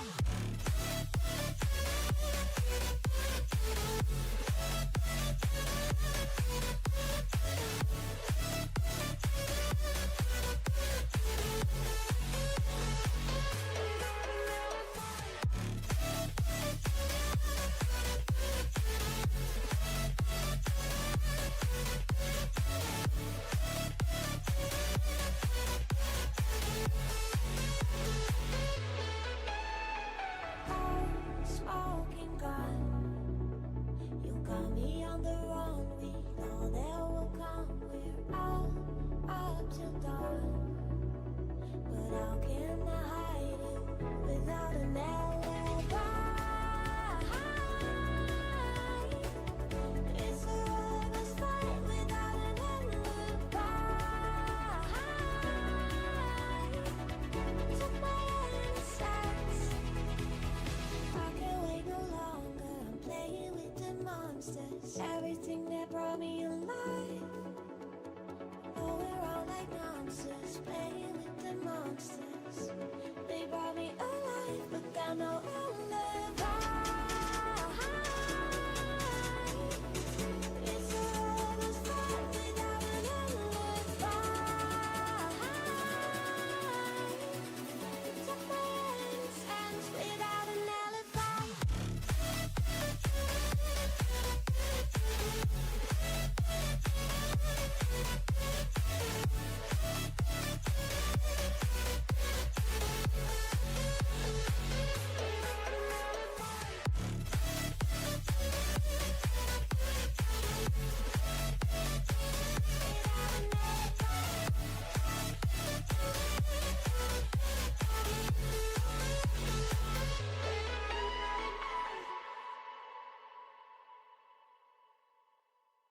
can feel it somewhere inside, haunting like a drug I keep on wanting.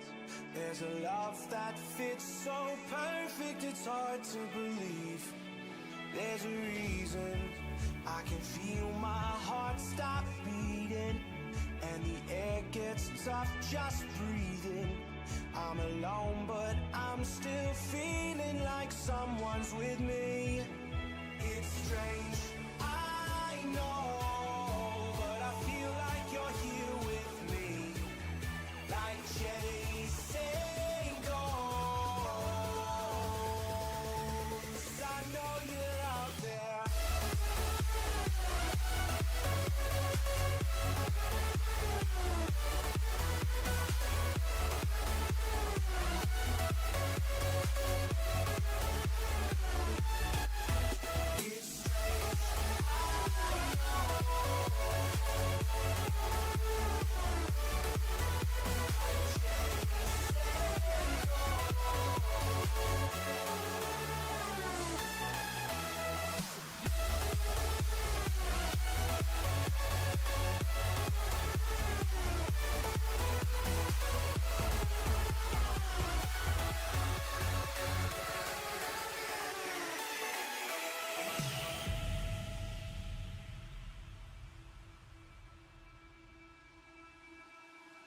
Time is unfair, 'cause I know you're out there somewhere, patient, waiting unaware, feeling like your grip might slip too soon. But I'm running, chasing speed and gunning. I'll be right there all of a sudden. I feel your heartbeat lead me straight to you. It's strange, I know, but I feel like you're here with me. It's like chasing ghosts. I know you're out there.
silence fades into the night.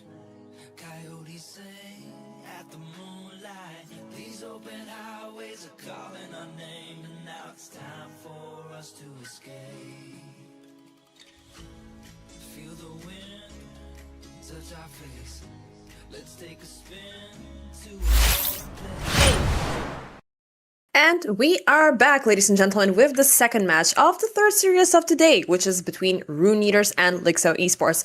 Rune Eaters, game number 1, it was a convincing, sound, textbook polished, insanely good game coming in from Rune Eaters. Can they replicate that during game number 2? They have the Shadow Fiend, but they don't have the Warlock and the Bristlebag by their side. It doesn't really matter, as LiXO is just stealing the Warlock and the Bristle. I think it's more than fine. You have Shadow Fiend, so more enough said, right?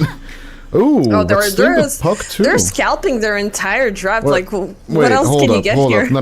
Rune Eaters just picks up White Spirit. Done. What are you afraid of? You're not afraid of anything. I mean, what if they get the gyro? I mean, they can ban out the gyro. Who cares about gyro, bro? You just ban it out. That's the only thing that is gonna make the LiXO comp to stick completely in my point of view.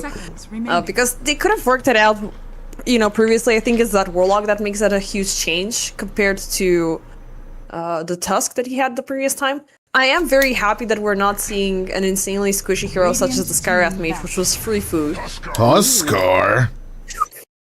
This is ballsy from Rune Eaters. Into the puck, though, is it ballsy? It's gonna be scary. It's not bad. Actually, it's great against the Bristle. It's fine against the puck, right? It's not pitch perfect, but it's fine. And what if, hear me out, this is a Huskar Curie? Radiant team back. Do you want to, I know you hate me when I'm throwing questions like this. No, I don't hate you. It just doesn't make sense, though, because, you're playing it into the Bristleback. So, as you are spearing the back of Bristle, right, his Quill Sprays have a chance to just kill you. So why are you risking that biscuit in general? Yeah, you're always going to be low with Huskar, so that's going to pretty much screw you over. Yeah. But, I mean, sometimes we see teams feeling overly confident after a solid Game 1 victory, which Game 2, if they feel overly cocky, it's going to lead to them throwing the game. So I am anticipating something like that to happen. But not necessarily from the drafting stage. So yeah, I'm gonna take back the Huskar. I just threw it out there for some confusion. Big balls gameplay. Think of Falcons.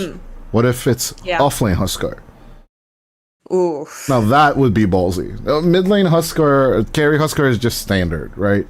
Throw things to the caution to the wind. Just pick up a mid laner here that will counter the puck. Pick up the Void Spirit. Go for it, right? Especially if LiXO leave it on the table.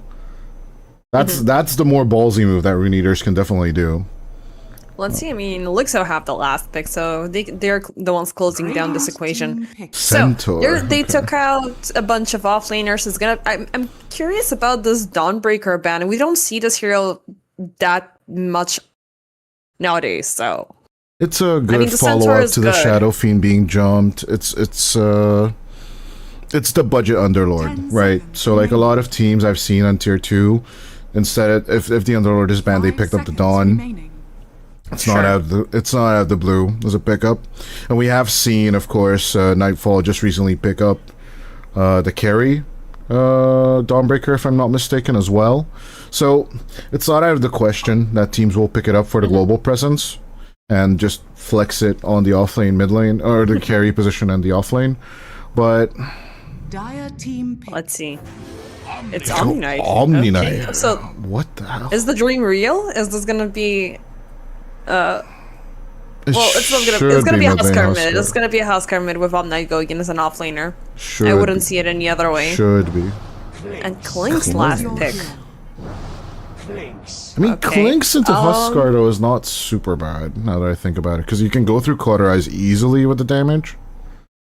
I would preferably have wanted to see more of a Weaver kind of thing, so that Kadara is a safe kill to have, and that you can be extremely annoying to your Y as well. But potentially an Orchid Klings, going back to the classics, right? Post Desolator, obviously, would be a nice touch from Ava.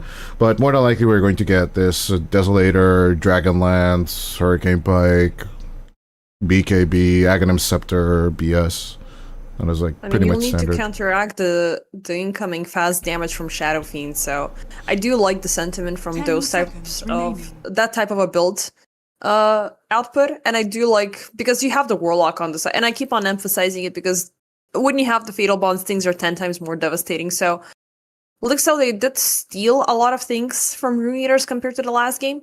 I do like the laning stage that they're going to be having, especially with Anku and Anisan on the other side, who are going to be a double melee combination, which is going to be...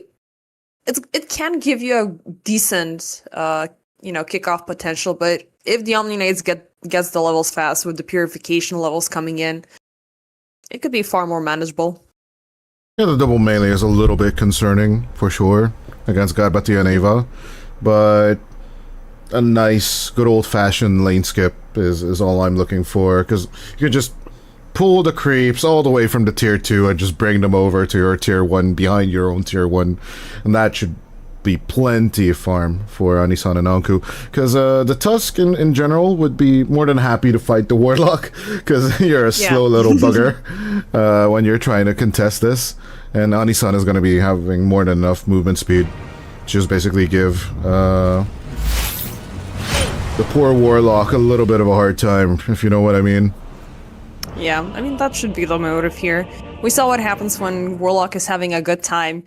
5 pages up his Grimoire book, ready to kick off the Golem in the early stages of the game and then just deal with insane amounts of punishment. I do like the fact Prepare that for battle. Rune Eaters have this fast rinse and repeat comp that they can deliver. Like, even though they have, these beautiful big ultimates with explosive amounts of damage, they can very easily fill in the gaps. The Tusk enables you for fast-paced plays. The Huskar as well. But once it's imperative for him to get to the level 6, so within the early stages, maybe there's something that LiXO can do to help out Rakes here. But how much can they turn their supports around the minute 6 mark? Minute 6, I don't really see them making rotations just yet.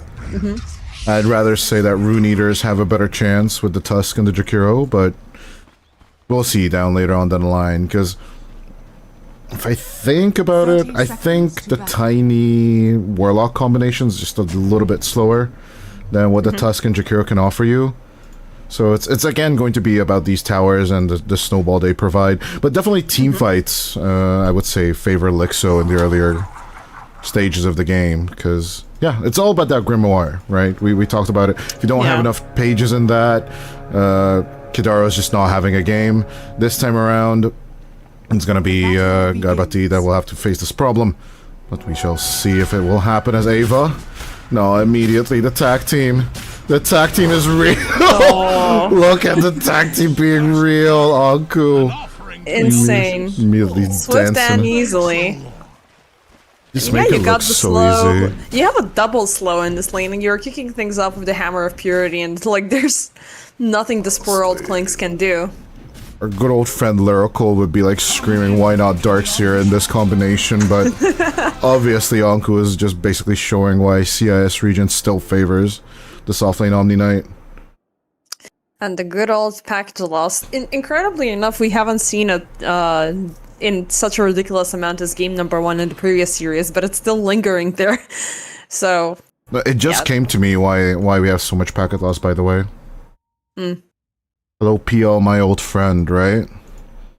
So Phantom Lancer is just cursing the game. Is cursing all the servers. All the illusions that should be made in the game, they just cannot be made. And then, all these illusions like Agent Smith, they're just cluttering the server because they're just not being made. That is definitely what's going on.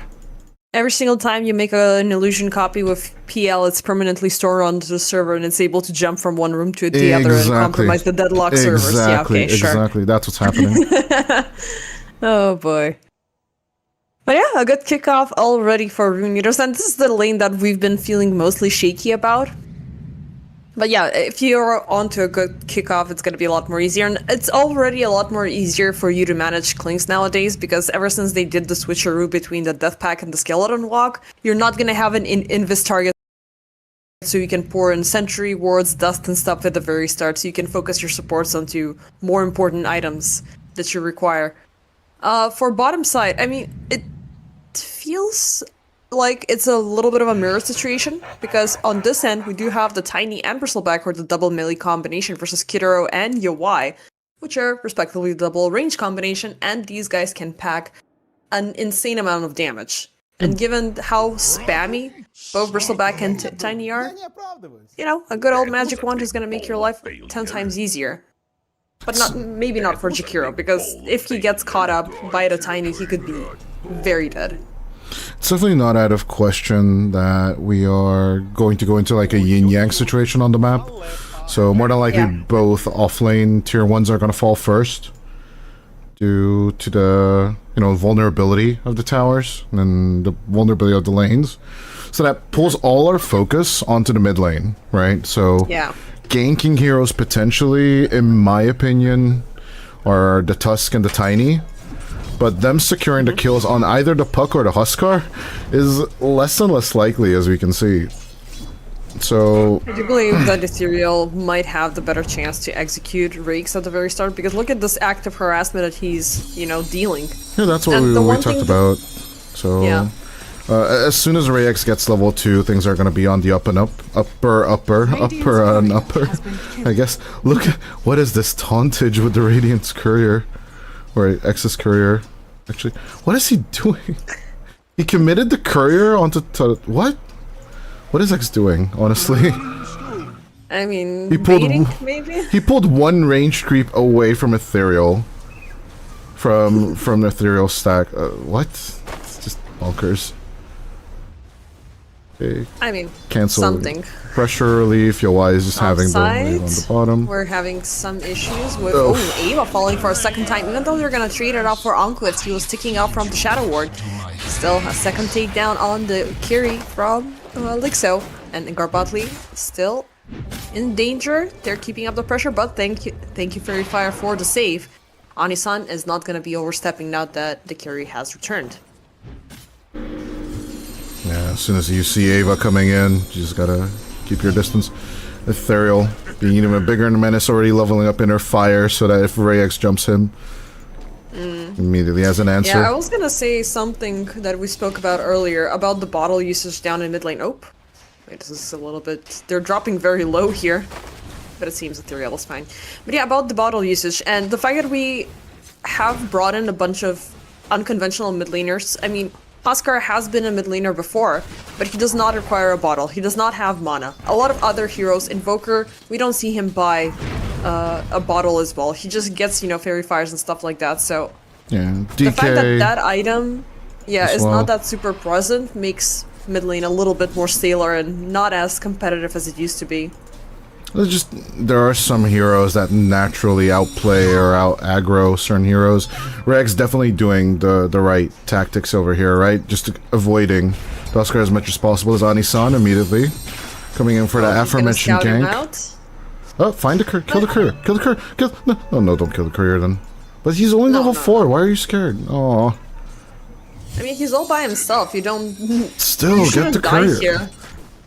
The courier. I mean, he's doing puck things, but if you kill that courier, Ethereal's game is just so much worse. Do you really want to die for a courier? You don't die for the courier, you can still jump away. But now if you are staying under tower, you'll die. Oh lord. Oh, 3 spears immediately. Ouch, ouch, ouch. The pain, the pain. Oh, and having to use charges like this sucks so much, man. Oh. Yeah, he might have had a very good success at claiming both water runes and, you know, keeping himself actively replenished, but Ethereal, he's a pain. He hurts insanely a lot, and he's keeping up with the pressure.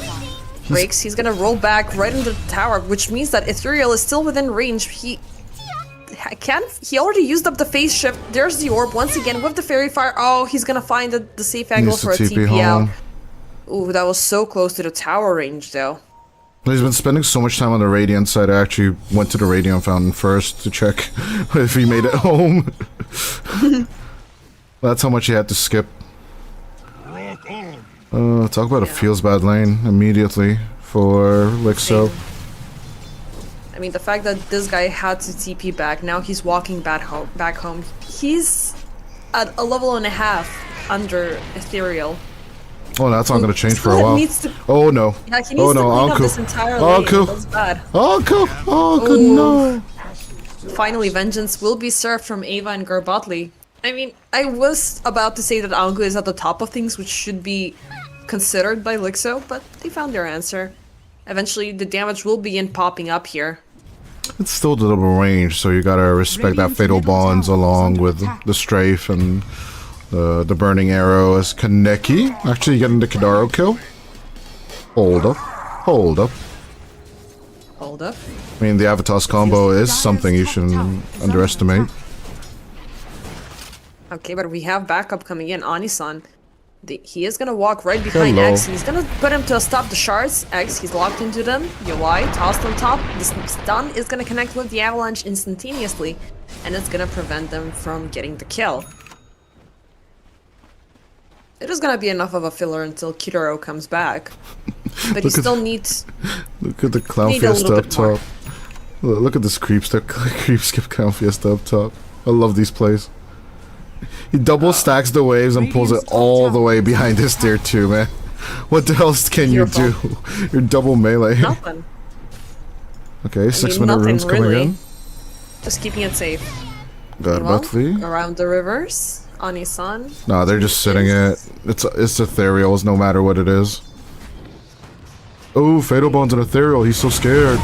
It's not gonna connect onto Ethereal though. That's why he's gonna keep up with the jump, Radiant's top keep tower pressuring is up under Rakes, attack. and he's not gonna take down the puck, neither will he take down Garbotli. He just So doesn't. that Haste Rune would have looked so freaking good on Ethereal. He just used it with the cauterize. Like, he doesn't care. At all. So, I don't know. Even if you put the Fatal Bonds on him, I think it connected, but... Like, yeah, since he has the Berserker's Blood active, there's just no way you hinder him in any shape or form. Yeah, despite a few kills, nicely bringing back LiXO into play. I'd still say Rune Eaters are the definitive winners of this laning stage. Yeah, On for sure. I mean, look at their course. Look at the position. 2 out of Rakes 3. 2 out of 3 currently. lanes, let's just say. Yeah, I mean, Rex, the lane's definitely Rex, long. Like, Rex is virtually a support man. Oh no. Oh I no. mean, he's close to Garbotli currently, which is kind of scary. Sad. This is where the one I would go for. It's indeed sad. UI is having a free lane, even though he's not seeing any kills, which... I mean, early kills, they are important, but... You know, what's important for you to be alive as well. My lord. Just keep up with the farm. There's about to pick up an armlet, clean and sweet. Easy. Jeez. About 250 gold away. Jeez. He's gonna pressure Rakes once again. He's not gonna connect with the inner fire. And oh, Ava coming in from the other side. This is gonna be a little bit of a They still get dangerous Rakes. venture, but he's gonna get Rakes. There's still no Dream Coil in play. Well, there's not gonna be for a while. Oh, he just kicked in for level 5, man. Yeah, that's what I'm saying. So there's not gonna be one for a while as well. Like, when Garbotli... okay, I understand. There was a Black Grimoire for it, but when Garbotli is higher level than you, no matter what position you are in as a core, that feels bad. No, you should run and hide. Bottom side, we have Anisan joining in with Kidaro shards. Oh, they're not gonna get Kaneki. Even though they should be careful because Ava is in the vicinity. He is feeling, They see him, though. you know, kind of hunty now that he has the Orb of Blight and the Soul Ring. But they see him, though. So maybe they do see him. But they need somebody extra if they want to, you know, kick things off. He's gonna pop the Skellies. They will find Anisan amongst the trees. But they're still scouting out. They're pretending that they don't see Ava. Instead, they refocus their efforts onto the Garbotli and onto Kaneki. Can they take them down? The Avalanche putting things to a halt. Requiem on the side. It's gonna connect Kidaro, Garbotli, Anisan, the supports. All of the supports are dead from this fiasco. But it's still 2v2 in terms of course. Dire's middle tower Which one is has gonna make the fallen. move? Are you gonna do something? Anku, he finds Ava, throws in the Hammer of Purity, they're dancing around the Lotuses. He does not have the Guardian Angel, so if things go bad, they're definitely gonna go bad. Yawai jumps in, he comes in with a heavy hitting. Can he take down somebody? It's gonna be Ava, who's dead and gone. They're still there. There's still enough mana onto Anku if he needs the Purification, and he's gonna pop it onto Golem. Connect. He's throwing again Garbottly with Fatal Bonds onto 3 with the Golem. He's gonna get Yawai as a return kill. 3 for 3. I mean 4 for 3 technically, but Yeah. who won this in an overall fight? I think Rune just got the better out of it because Oh, you they know, get the tier 1 as well. It's a 4-4-3. And they get They the tier 1 as well, did mid. force out the Golem to, you know, to be used up. But I don't think they can do much damage with him. I mean, they can scrape up the tower a little bit, but not bring it down to 0. Ava's still down the bottom lane. He's still keeping up with the hunt. Can he find somebody lurking from the side? Golem is under siege. He's gonna be destroyed. He's gonna be gold granted. Not too sure for whom, but now Yawai might lose all of the benefits that he's gained. As Seeing he's under red. siege. He's under Sage. Go He's seeing Kaneki, red. go Kaneki, go! Come on, run. One more, No one more. stacks on the magics. Huge. Yep, it's a big. I mean, Or Yawai play- is and- very easy solo. And they just played Yawai as, Ethereal as well on the mid lane, so Under attack. LiXO are on the up and up if they continue like this. Like, Ethereal is not yeah. going to get into the game for a while, but everyone else, they're just having a hoot. Radiant's bottom tower. I mean, is under Ethereal is attack. still. You're still not slowing him down. You're still not severely punishing him. I want to see this puck come back into the game. I mean, he does not have any items. He's got nothing. Dire's It's super sad. Like I'm looking got at a his blitz inventory and I knuckles. want to throw him a throw him some gold from here. He's He got might a fall blitz here for knuckles. another time as Anisan is seeing him. He wants him. He wants him dead. Nah, there's no blink yet on the Tusk, so Yeah, there's a it's less gonna take a while. small chance of that. Yeah, 2 tier 1s for the price of 1 so far. And I'm not gonna lie, I do believe eventually there should be just an easy rotation from Rune Eaters to the good old triangle, taking care of that area, and that is all theirs for the time being. Sub 50-minute Roshan, I don't think is a thing. No, More than likely, I if mean they clean up maybe if you win a bottom team lane. fight, yeah. Maybe they clean up that bottom lane, then they can make that rotation up to the top Roshan at minute 15 to 19. That is more Or than maybe likely. They can make a swift transition. Like, was it them that did it the previous game, or was Yeah, it in yeah, the yeah. previous series? No, Yeah, they- that went with the swift transition from Roshan to the Tormentor. That's definitely what they should be going for, honestly. Because they have the Huskar, and they are picking up the Sanj, just to add insult to injury on Ethereal. Down bottom, Fatal Bonds locked onto Yawai and onto Kiraro. Kaneki's keeping up the chase. Beautiful Ice Path block there to prevent Yawai from dying for a second time. Those two deaths would have been very close to each other, so you don't want to risk that happening. Yeah, pulling out the Fatal Bonds and then surviving that will definitely grant you a wave at least, so... Golem will be back in 5 seconds from now, so maybe they can do a quick reset and reinitiate. I'd rather But they focus still on have the a good mid lane chance. if they were them, because right now they're cleaning up the OI stacks, sure. Pressuring tier 2 with the current golem is just not an option, I think. Tier 1 mid, that's where I would be focusing on if I'm LiXO. Yeah, but I guess they would want to keep an active control and an active aggression around that map, at least to, you know, have some mental warfare over your Y and to be scared not to walk away. I don't know, staying around like over here is worth it. Look at the error. Do you see the error sentry over here? Yeah? Can't even select it, actually, now that I look at it. Yeah, I see it. I can't select it. Okay, I want to select doesn't it. matter. Mid lane, Garbottly is under siege as things did kick off with the attempted assassination for Ethereal, but things are gonna turn around. Garbottly eventually will... I mean, it's the first one who's gonna fall. Riggs is gonna be the no. next one who's gonna follow. For a They second there, I thought tried. they were gonna siege down... what's its face? tier Anisan one. for a sec, but it's fine. Instead, they're refocusing their efforts down bottom, where they're still... well, willing to get something, but unfortunately they're gonna lose Yawai. No, they're actually gonna go for the sub 15, man. That is brutal. They're gonna go for it? Can they get it? It's a big question. Absolutely. They have a minute and a half for X is it. on the other side. He has the avalanche. Anku is gonna spot him out. Instant kick up. This is gonna be the saving grace for that Roche. Snowball not gonna connect, but it's gonna put Anisan in an awkward position with the avalanche telt, but still the ice path is gonna connect. Punch up into the air and purification to your death. You shall be purified in life and in the fountain. Praise the sun, my dear friend Anku. Radiant's Yeah, middle easy tower hammer time. Wait, hold up, something happening up top. Eva has been scouted out, stealing the Shrine of Wisdom. Can they put a stop to this? Ice path Kadaro! across the bridge. Ethereal, he's gonna jump in with the life break, and a couple of more strikes are needed, and it's fire versus fire. But this burning spears are scarier than your burning arrows. Ooh, I find Ethereal's approach curious. Look at that. Since since Anku's fully skipping, he is just fully addressing Ethereal in general in the fights.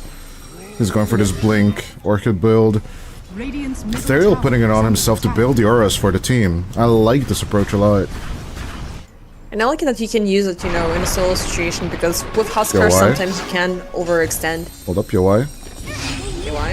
Well, he's gonna be coiled up. The Froggies are gonna be there for the help to reset the team fight, and now it's gonna be Rakes who's gonna be in an awkward situation. Oh, the Silenced up, Orchid. hindered down, and destroyed. Avalanche coming in too late, but now it's Snowball. Can they close the gap? It's not gonna connect. Beautiful vision dropped in to connect onto 3 targets with Beetle Bonds. Kidoro is gonna fall, but X will die right after. And we talked about this. And they find more. Wait, Kaneki keeping up the pressure while they're still connected. Shards for the save. Boots of Bearing Beautiful. Kaneki. Wow. Okay. why not? Actually, a game where I would say he should have gone Blade Mail. Oh, he is going to, but he went for the Bearing first. Interestingly enough. And he's gonna go for the Shard first before the BM, which feels kind of late at this point. I don't know, I like the Boots of Bearing, but then adding up to other early game small items feels like you're just throwing money in the air. I think he could have held off the Ring of Tarask and then just gone for the Drums Tranquil, personally. Finds Kidaro. He is gonna turn around eventually and force out the Ice Path. There's the dual He can breath. keep. He Can you kill him before he kills you? Beautiful snowball save. Yowai with the heavy hitting. They're gonna connect. Shards. Requiem charging up, but it could be Yowai who could fall here. The spears, however. Actually, back. the arrows are not gonna connect. Still, Kidoro will be dead and gone. Watch your Ethereal back. joins in. What's this ruckus? Why are you fighting without me? Batley does have Chaotic Offering, though. But there's life number 2 in Ethereal, so you can use that. But they're still not willing to fully commit. Yowai is pretty low, Anku is on the other side of the map. Still, want to. Ethereal will be focused up. He is gonna try to turn around. Look at how Kaneki was standing there for a second, knowing want that he's to. fine. Look, still, everything is neglected from the Fatal Bonds and from the creeps. And not only that he has, the Berserker's Blood, but he also has the Essence Ring. And Which is the Ethereal enough. and the Armlet. He just And the swings it Armlet. back. Yep, and the Crimson. So it's good. Life is good. Meanwhile, Ani-san and Anku on the hunt themselves. They have their eyes on a little pug. There's the Easy. blink, jump, instant punch. Doesn't matter that you face shift for a second there. There's the ice path right under your feet. You don't even have your blink anyway, so It was nice of you. Yeah. Dire's middle tower can't blink I out was of gonna there. say Malin, but Rakes finally did obtain something. Oh, Ava caught up as he was trying to escape, and Nani-san is just gonna punch him and destroy him on the spot. X on the chase, but it's Oh, Anku who's Anku. actually pressuring Garbotli around the Radiant Triangle. Ethereal closing in from the other side. Garbotli eventually has fallen. Guess who's gonna join him? Ethereal. Well, Ethereal. X by Ethereal. Anku's just doing Shat things, honestly. The only difference between the build is that he's not going for the Radiance Dire's that bottom Shad used to tower do. is under attack. He's But- going for a harpoon. Yeah, he's going for the Harpoon. Shad did too, or wanted to, but Yeah, Monkey Business. he did? Yeah, Monkey Business usually ended the game by the time he got the Harpoon, but That's good. it's the exact same build, like the approach to the Dire's game. top tower is under attack. Yeah, I unfortunately missed out on that season, and I'm kind of sorry for it. Yeah, Championship 1 was fun, but Championship 3 coming up soon. Radiant Is are it? scanning. I don't know if we continue with I'm season not gonna say 36 anything. or, I'm not gonna say or anything championship. because I think I know, but I'm gonna pretend I don't. Dire's bottom Think tower I know, is but under I don't attack. think I know. We know something is in the works. We can't reveal yet. We Ethereal. can. But what can be revealed, this is a very close timer Age before the expired. expires, but they're gonna still find the jump, they're gonna still find X. They He's don't gonna care. avoid the golem with that jump. They Even don't though he's care. connected, the golem is there with the kicking. It's a 2v4 contest and they're winning it over. Ethereal, he can burn down Rakes here, even though he's gonna be silenced up and on the run. It's funny how the entire team chose not to jump in here. Eventually, Anku on the run, TP is gonna be No successful. way. Come on. The fact that they don't get Anku here is so tragic. Oh. That would have been the first time they would have gotten an exchange where they got a bit more than the enemy. Yeah. But it was an overextension, which, you know, it was unflavorful. Kidoro, receiving a lot of damage there, but he is thankfully gonna be fine. Well, it just goes to show you that Jakiro is definitely the free kill that LiXO can constantly And they're pick still up. going for it. They're still trying to find him somewhere. Well, they're on the hunt and the search because they're finally cleaning up their last tier 1 tower. Radiant's middle tower has Just a little bit of timing guess what? issue. Tormy. There's another error. There's another error. Dire's top tower What's is his under face? attack. Word right there. Yeah. I can't get the perfect read on those, but let me try from this angle. There it is. Error. Error. It's gonna be error. Radiant's Error. bottom tower is under attack. It's right there in the trees. Error. It's a small indie game company, it's fine. It's ultimately fine.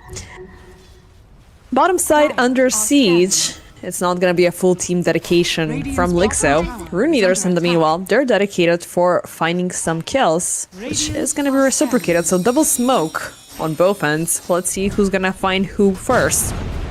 Ethereal, he's showing himself down the middle lane, which is gonna be a chance taken by X. Instant toss avalanche, but they're gonna save it with the snowball. Fatal bonds, no golem to be dedicated, so Ava is gonna be the first one to fall. Yeah, easy Guardian Angel Who's onto next? Ethereal, so there's just no way the Nicely Huskar's done. gonna die. It's fine, it's easy. Yeah, Sanjay Yasha Huskar is just looking to cook even more. And yeah, even though the game is looking to be a bit longer, I don't think it's going to be much longer until Rune Eaters just get the clean 2-0 here.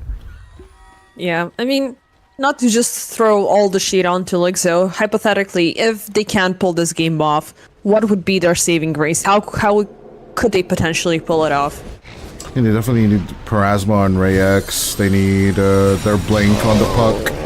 Down Kaneki. bottom, Kaneki attempting Okay, to take this down could be good. Kiro on a solo kill. could be good. He is gonna be taking Jakiro. Could be good. Ethereal locked into the Dream Coil, tossed up, back into the hands of Kaneki, but he's still alive. Look how scared they are off of him.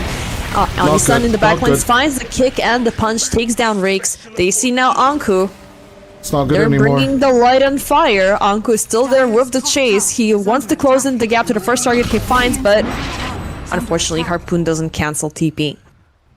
Okay, potential catch on And your top Y, side, reverse. Yowai, Ava, he's looking and he has X on the other side. He is going to reveal himself just for an instant Shadow Blade reaction. Turn around, we have company coming in the form of Anisan. Is he going to reach a target before the Shadow Walk expires?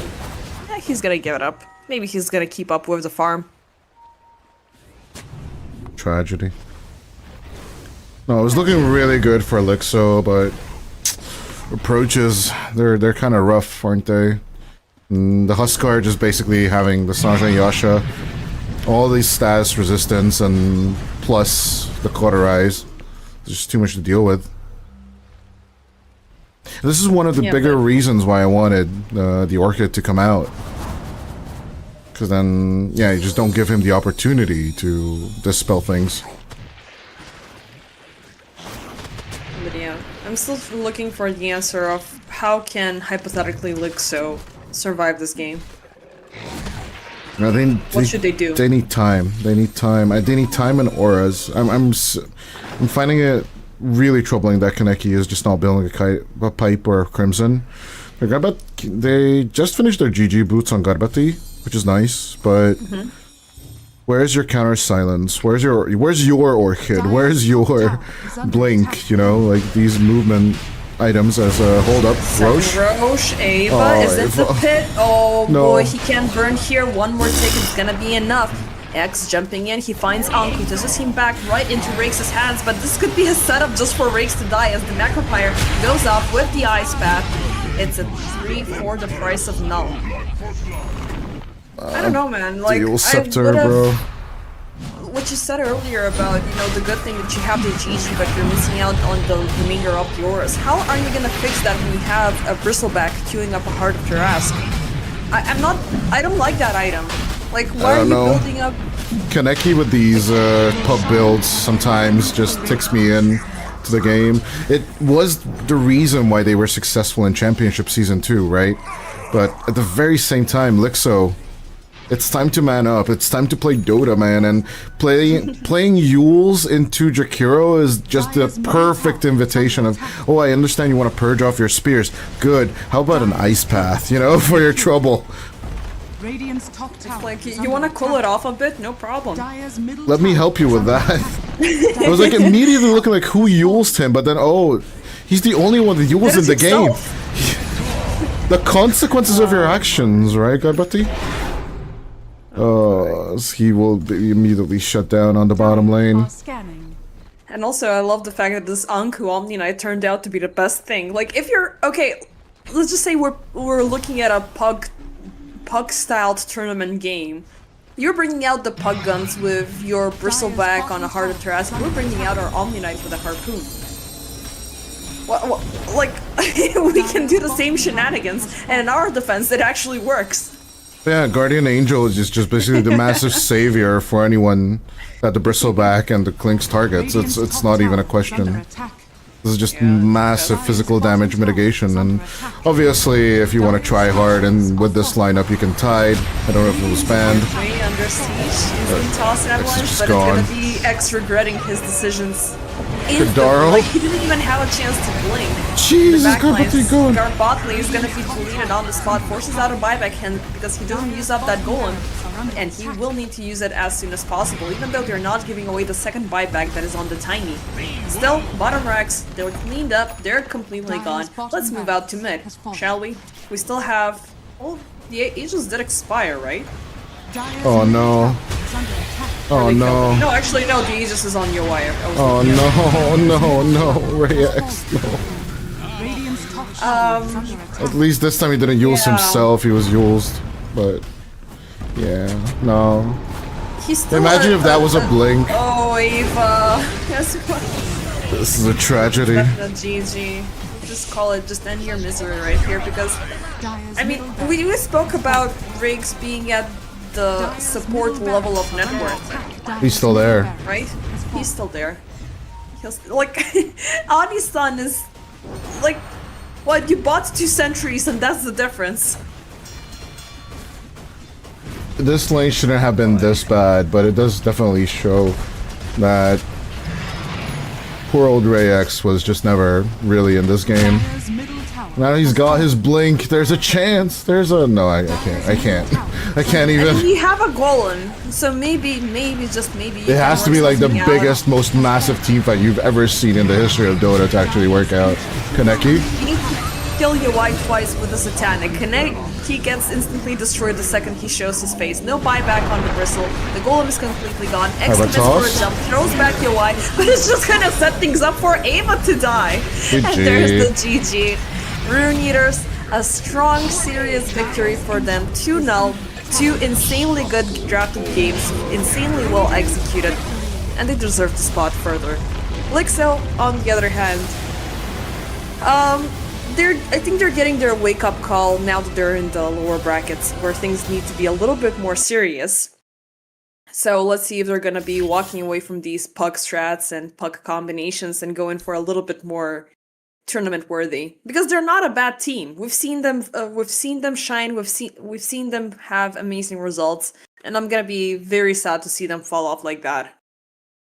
To be fair, their Championship 2 run was all the way from the upper bracket, and they had a very, very variety strategy and out-of-the-box thinking.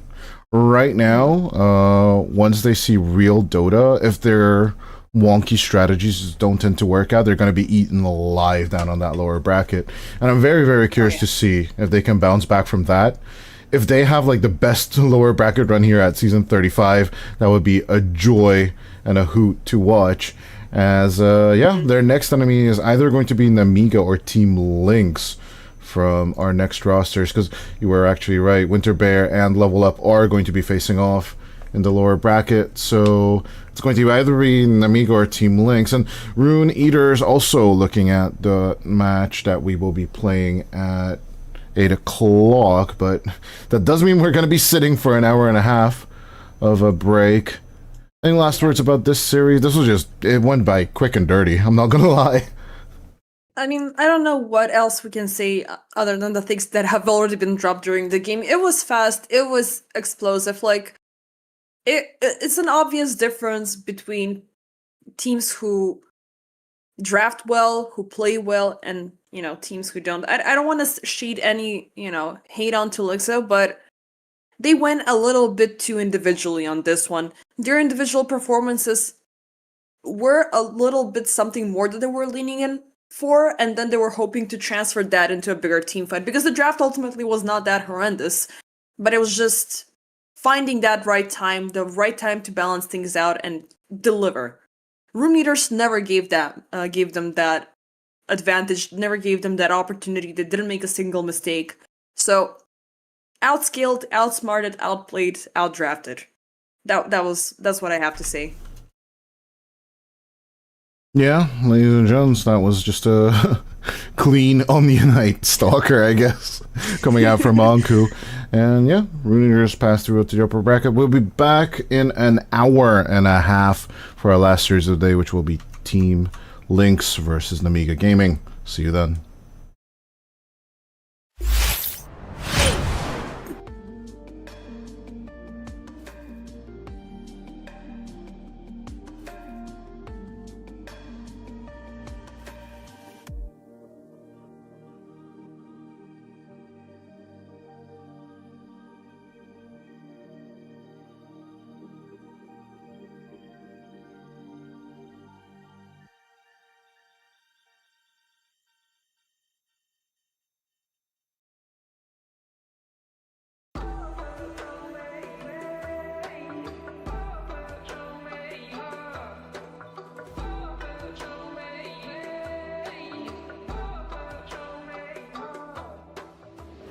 There's a universe inside you, so won't you wake up now and see? Don't hide away the things you're feeling, unlock your mind and lose the key. There's a universe inside you, you should never have to hide. I can see the stars inside you, please just open up your eyes. There's a universe inside you.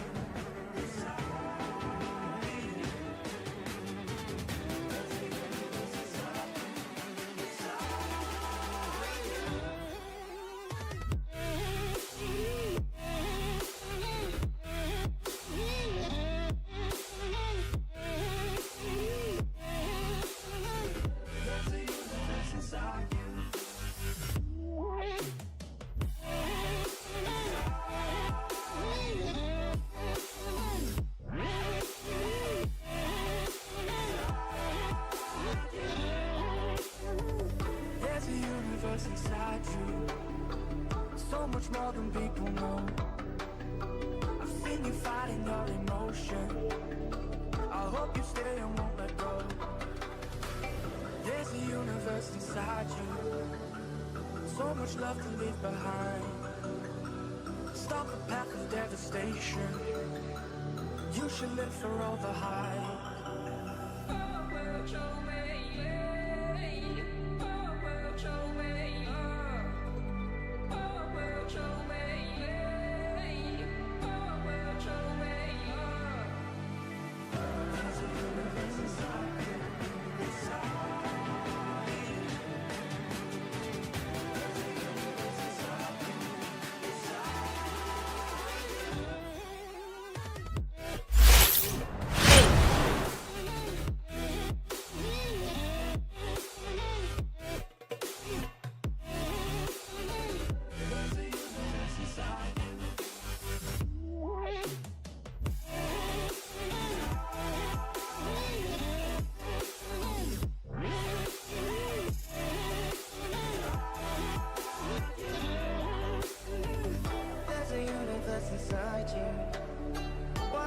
pushing it away.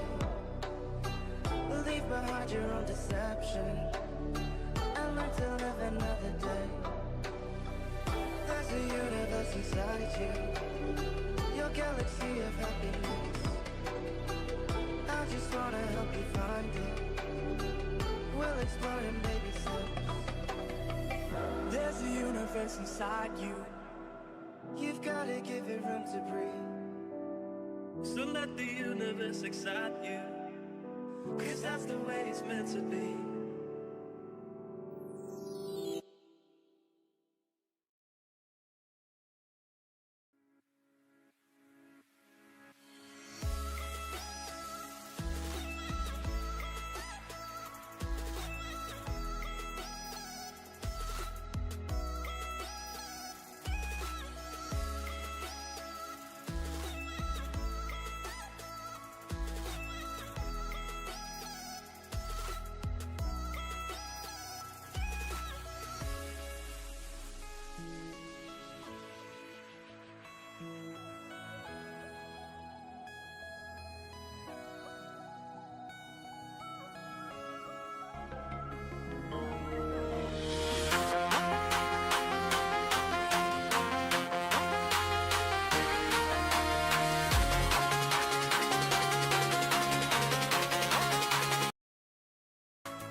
breathing the air, the light that surrounds me. If we hold ourselves together, we'll go far. Created a space, in my head it was empty, but I know that I want to be where you are. I was denied. I had spent those years, did not recognize the person that's inside.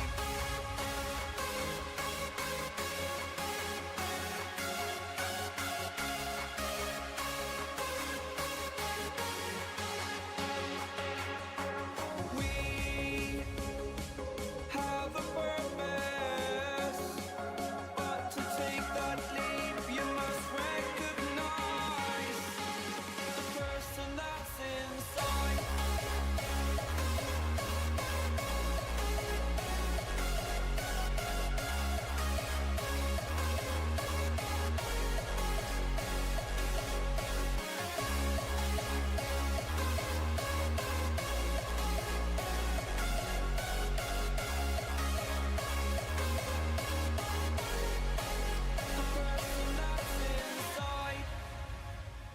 Believe me, I swear, the story's not over. As I fall, I will continue to get up. I cannot stop because it is over. Live in the moment, living in a quiet place. To be everywhere, to be without a care. I was denied. I had spent those years, did not recognize the person that's inside.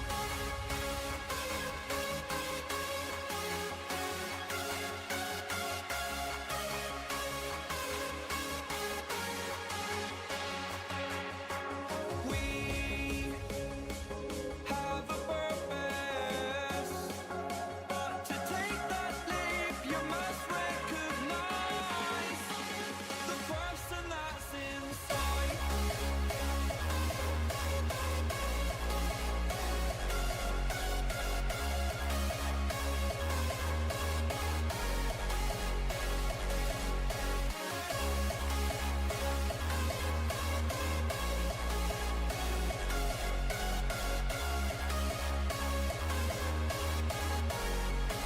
The person that's inside.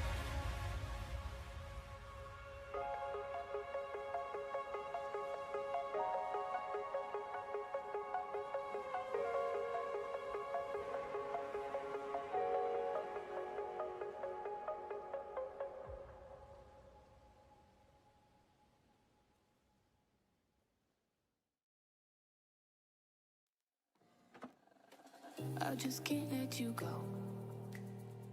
Lord knows that I've tried to. You said I was the only one. No one likes being lied to. You made this mess and left me with the pieces. Now I wanna burn all the bridges between us. I can't focus, I can't forget. I've been thinking too much lately. I just need to clear my head. I just need to clear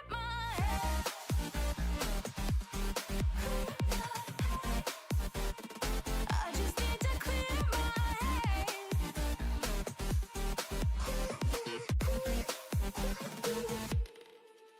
I've been stuck on your memory, but it's not like I need it. And we may have some history, but we don't have to repeat it. You made this mess and left me with the pieces. Now I'm gonna burn all the bridges between us.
Loving me is loving danger. Your heart is bound to break. I walk alone in the night, neath the pale moon. Loving's for the fools. Baby, beware of my bite. I'm alone, I'm alone, I'm a lone wolf. I'm a lone wolf. I'm a lone wolf. I'm a lone wolf. I'm a lone wolf. I'm a lone wolf. I'm a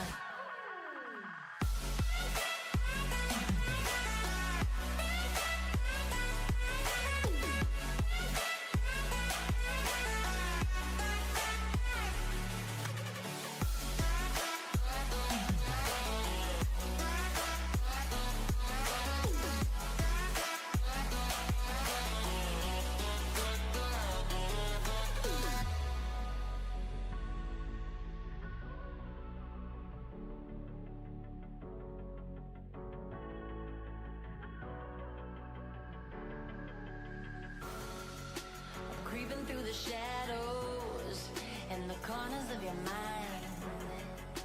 I go where the wind blows.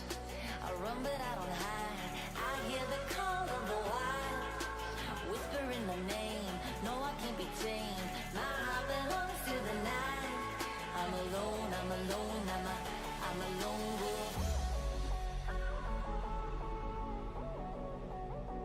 I'm a lone wolf. I'm a lone wolf. I'm a lone wolf. I'm a lone wolf. I'm a lone wolf. I'm a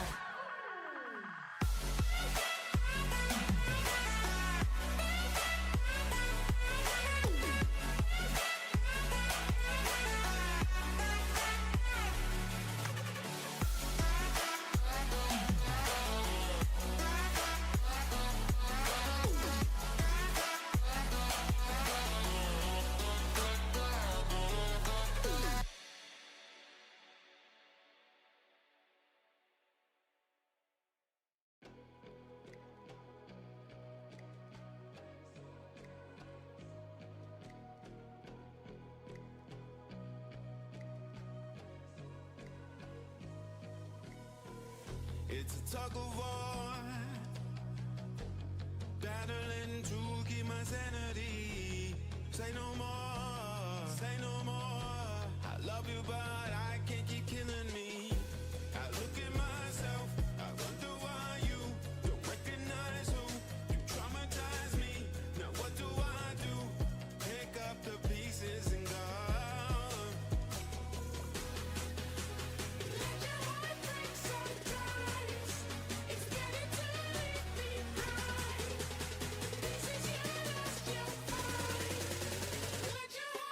Sometimes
I wanna see the light.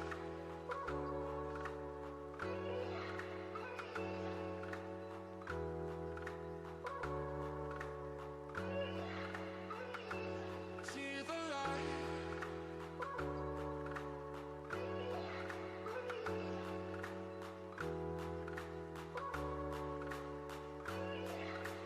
I wanna see the light.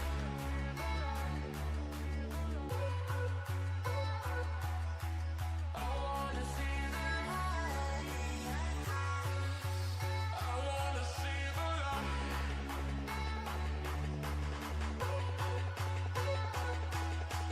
I wanna see the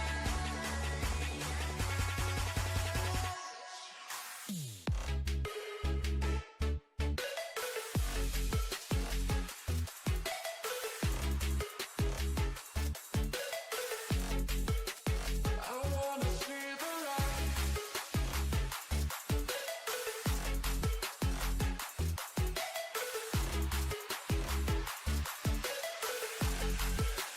I wanna see the light.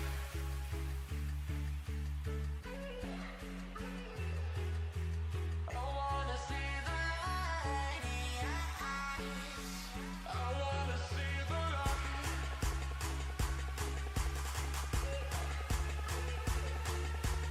I wanna see the light.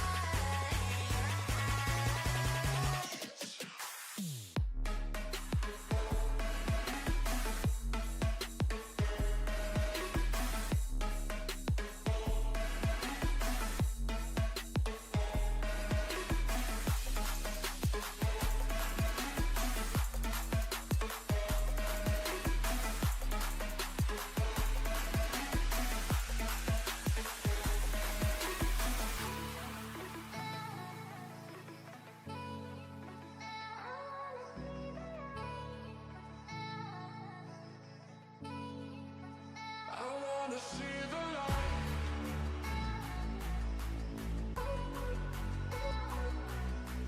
I wanna see the light. I wanna see the light.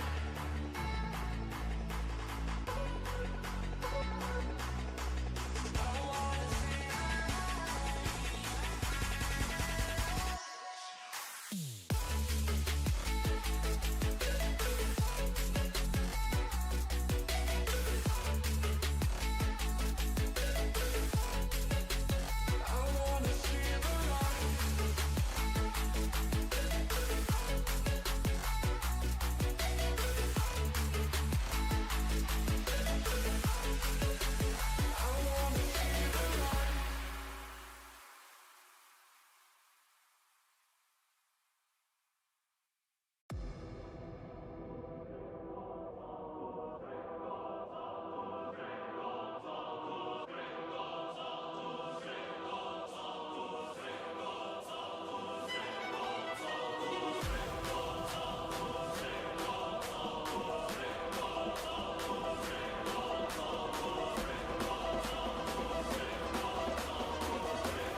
close to where we belong, and we're trying to go somewhere new.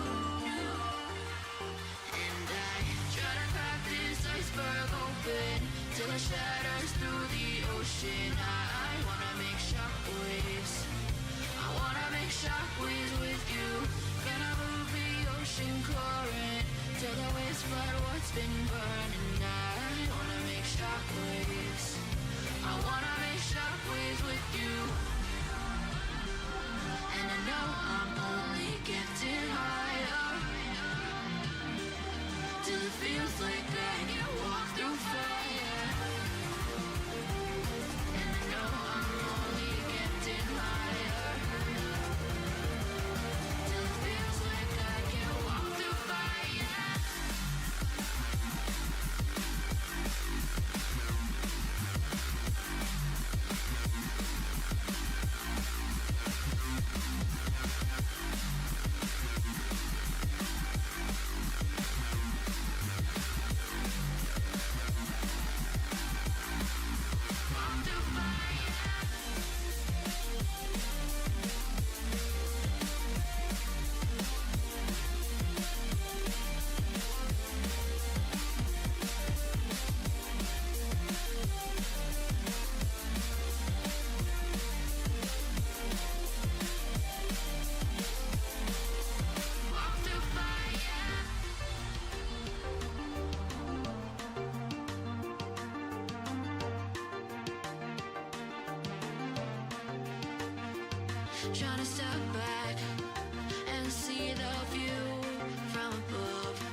ocean. I wanna make shockwaves.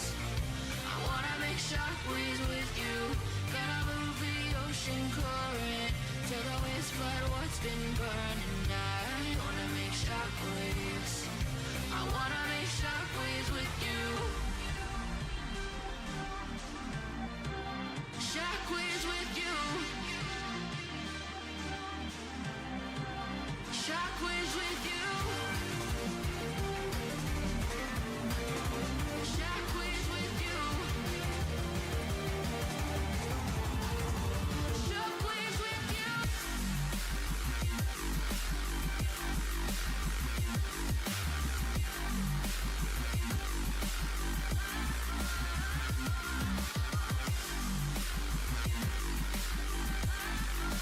Shockwaves with you. Shockwaves with you.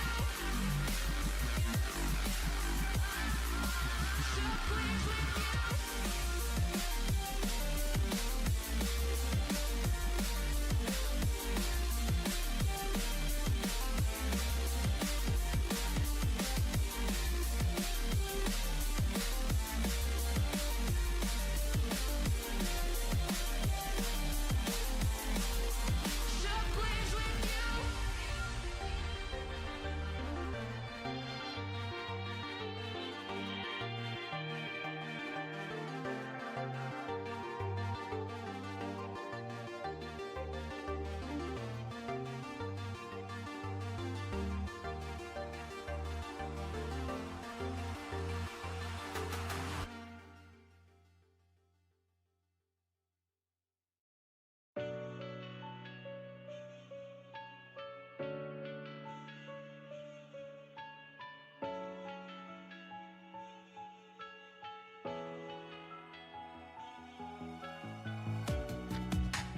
Living in the same routine, like the seasons I'm on repeat. It's a long way down. Trying not to follow suit. Don't like the color, I'll change the shade of it. I'm not afraid of it.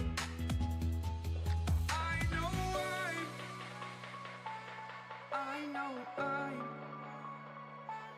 holding on to this, holding on. I know I'm holding on to this, holding on. Don't let me repeat it.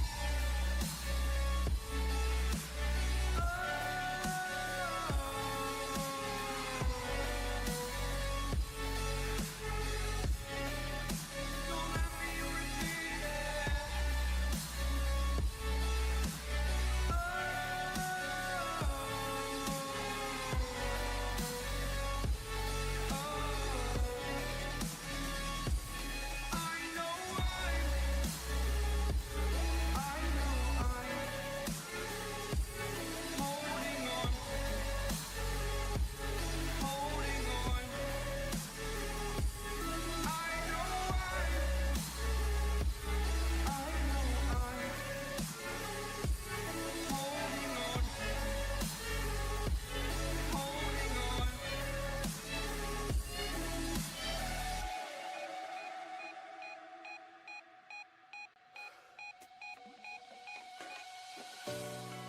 Fast forward a year or two, friends have changed, but so can you.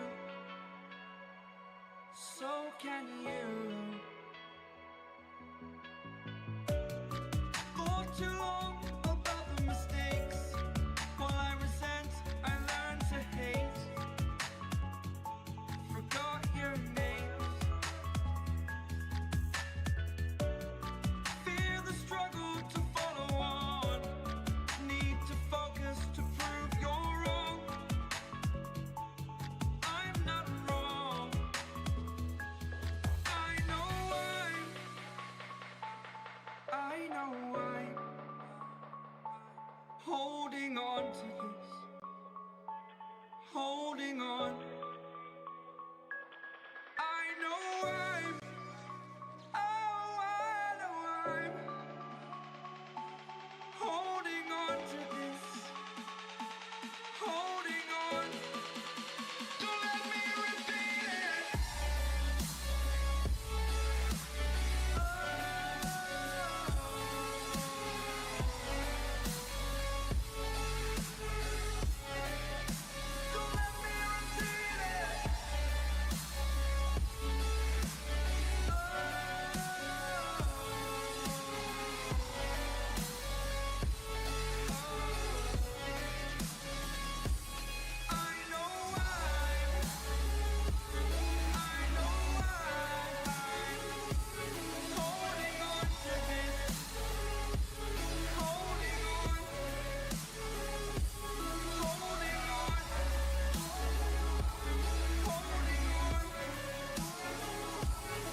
have awakened the gods of old.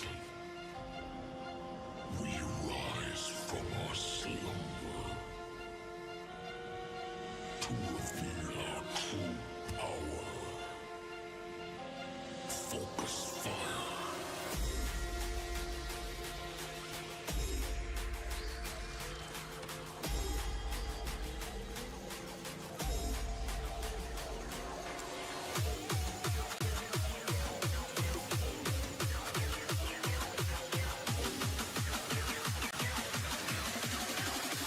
Now to strike.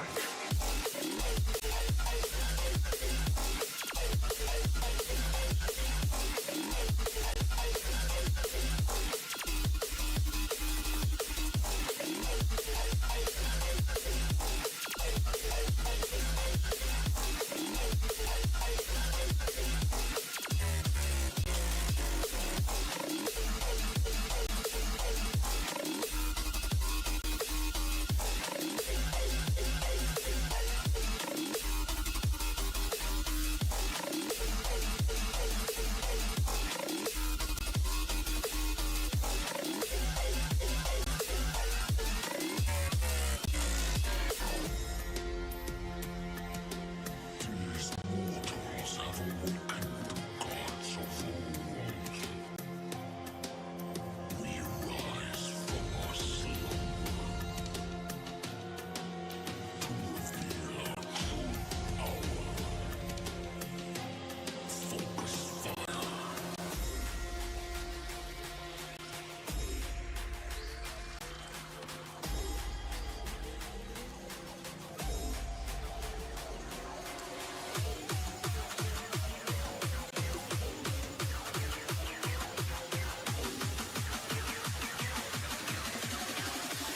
Now to strike.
dreaming.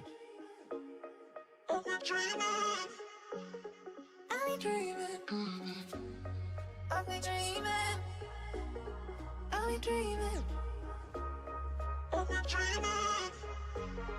Are we dreaming? Are we dreaming? Are we dreaming? Are we dreaming?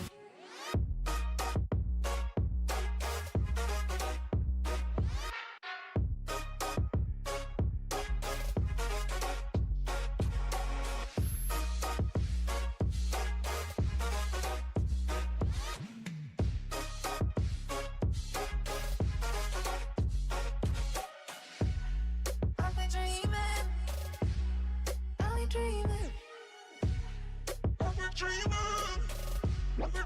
we dreaming?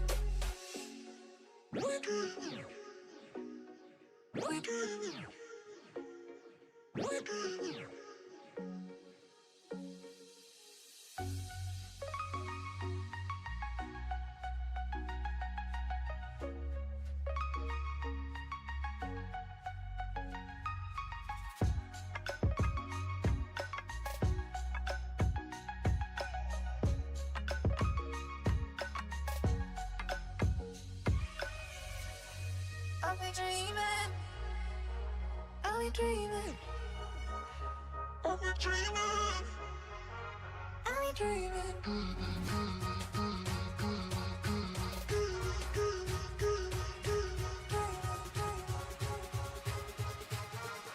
dreaming?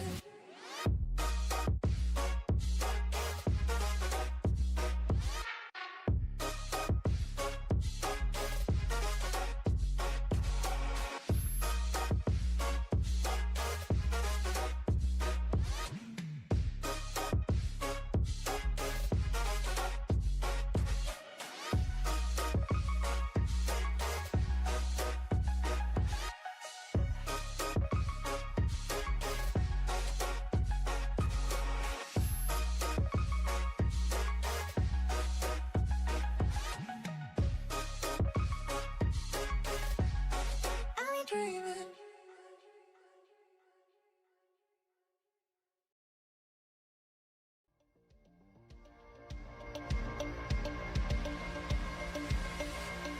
Wanna be all saints, trying hard to be someone else.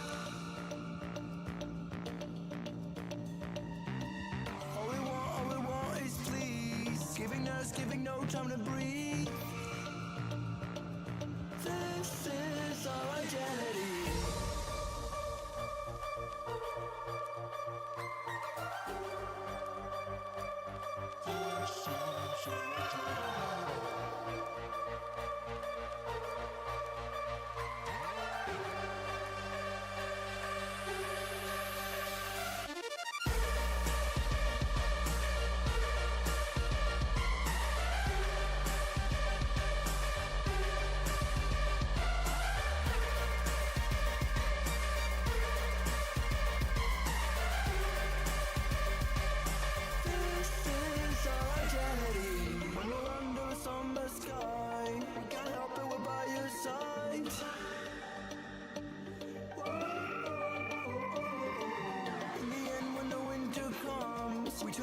We can't help, we're gone.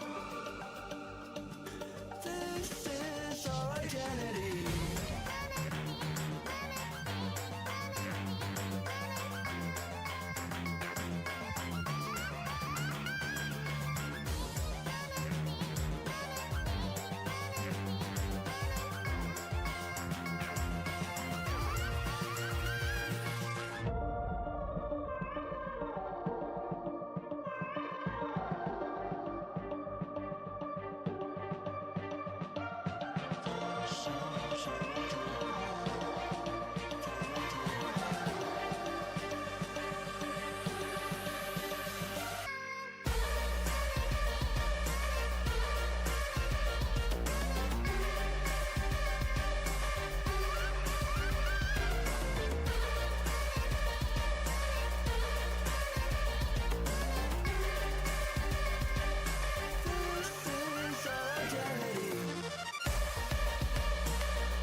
Reaching for the stars, traveling so far, like a dragonfly.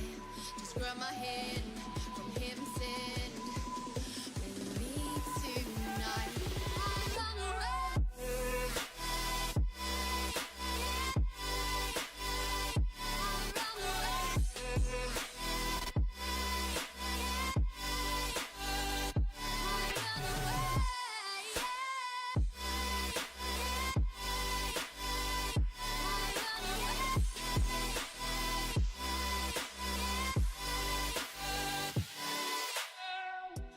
We'll never forget the past, but what counts is our brand new start.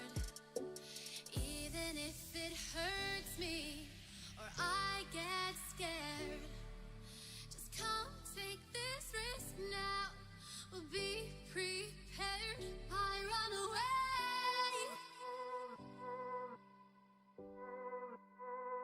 I run away.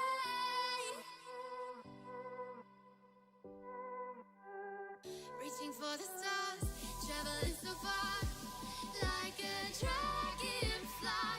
Keep your secrets there, keep them everywhere. Just you and I run away.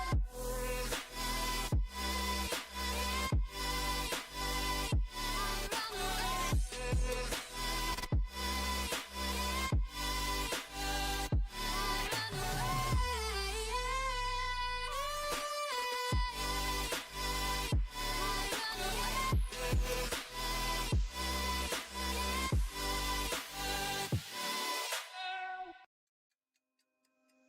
I know it's been a while.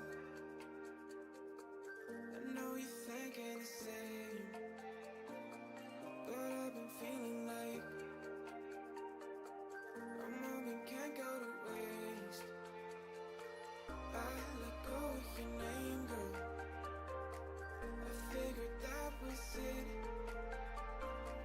I stopped playing your game, girl. Yeah, I thought I could quit. I'm all up in my head, I'm sorry for what I did. Wish I could have it unsaid. Just make it right instead of treating me like I'm dead. Is it too late to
I've been flipping pages since I could remember.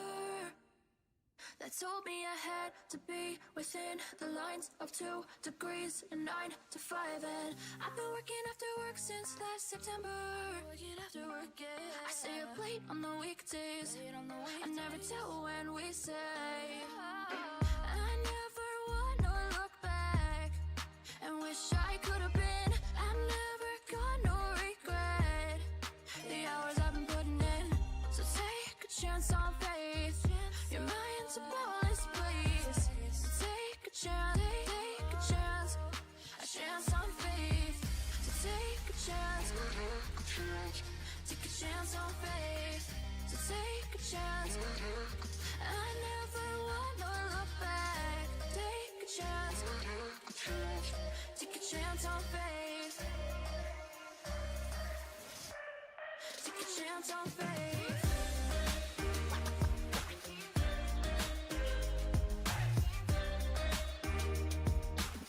I never wanna look back. Take a chance on faith. So take a chance. Take a chance on faith. It's too late now. It's something I never wanna say. I stand my ground. I need to be who I'm meant to be. Yeah, I don't see it any other way. I know I gotta keep the faith. I never wanna look back and wish I could have been. I've never got no regret. The hours I've been putting in, so take a chance on faith.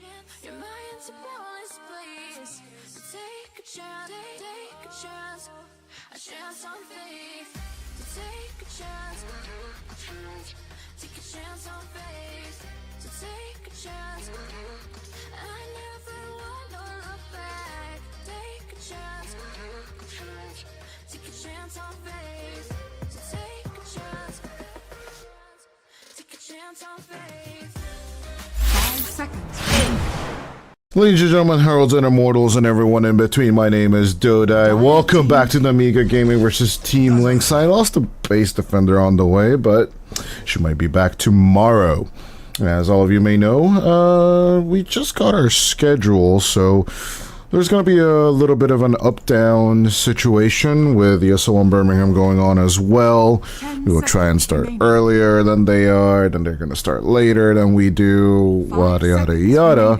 Our tournament is still going to conclude on Friday, so be sure to see who will make it to the finals. But until then, of course, there's plenty of matches to be played in the meantime. But yeah, Amiga Gaming versus Team LiXO, the last slot in our upper bracket is up for grabs, and we shall see if actually the two teams have what it takes over here to actually make it there. As yeah, EPL is proudly sponsored by Kick, so we are looking fairly excited here at this junction of the tournament, where yeah, both of these teams have been vying for that last slot in the upper bracket. Rune Eaters have eaten their enemies for breakfast and have sent the poor old LiXO esports guys down onto the lower bracket. But who will join them is the last question we're looking to answer over 10 here. seconds remaining. So at the very, very same time, I'm just fairly 5 uncertain seconds remaining. if Amiga have what it takes in this one. If we look at the head-to-head between the two teams, Amiga in the history has actually won 4 out of the 5 matches as of yet. But if you look at their overviews, Team LiXO have been fairly recently a bit more clean in their approach to their matches. Dire team Obviously, though, as Amiga have been beaten by Rune Eaters, they would definitely be looking for a little bit of a rematch. Around the other side, Huskar immediately picked up as the Primal Beast shows up. But it is more than likely into the counter of the Ember Spirit instead, to be looking to counter the Ember Spirit instead. And Amiga Gaming with a little bit of oversight, addressing Mellow Jewel's Sand King instead of the Huskar here. 5 seconds remaining. And combined with the Dazzle, it's actually a straight up approach. And I don't know Is Namiga looking to just basically gambit the Ember Spirit pick and basically just put QBFY on the Ember to basically counter the Huskar with a Necrophos? Or are we looking at something else? Young G, with a variety of picks at his hand, we're going to be fairly curious to see if we'll still just go for the Ember Spirit mid and just hope for the best with the Chaotic Offering and the damage coming out from the Fatal Bonds, or is he looking at a different approach? As, yeah, with only 20 seconds of reserve time left, Team Lynx are likely discussing the strategy themselves. They will ban out carries instead, hoping that the Muerta stays the position 4 of the Nemiga Gaming lineup. Of course, when it comes to the Primal Beast, I don't think the Slark is going to have that much of a hard time with the Trample and the Onslaught. If combined with the Muerta, indeed though, we still could be looking down at the barrel of a strategy where the Muerta just gets the dead shot off on time, and then the Primal Beast can Onslaught into the fight. Of course, followed up by Chaotic Offering. Remaining. The Dazzle will need to use the Shallow Grave on a Slark, which 5 seconds would rather be remaining. holding that off onto the Huskar, who would be extremely happy with the Berserker's Rage and just keep on clicking through the plays. But yeah, let's see what kind of self-hate carry you'd want to ban against this. I still think kind of Luna ban Radiant team ban. would definitely be warranted overall. That's in general.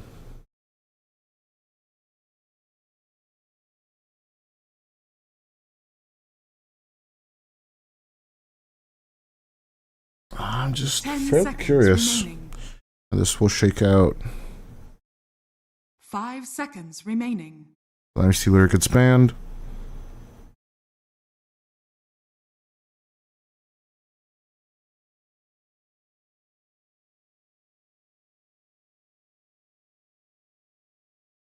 I truly don't know what kind of self-hate hero they would be going for. I didn't really think that the Life Stealer would be a choice. Dire team Gyro's still on the table, but I don't really like it against the Slark, personally.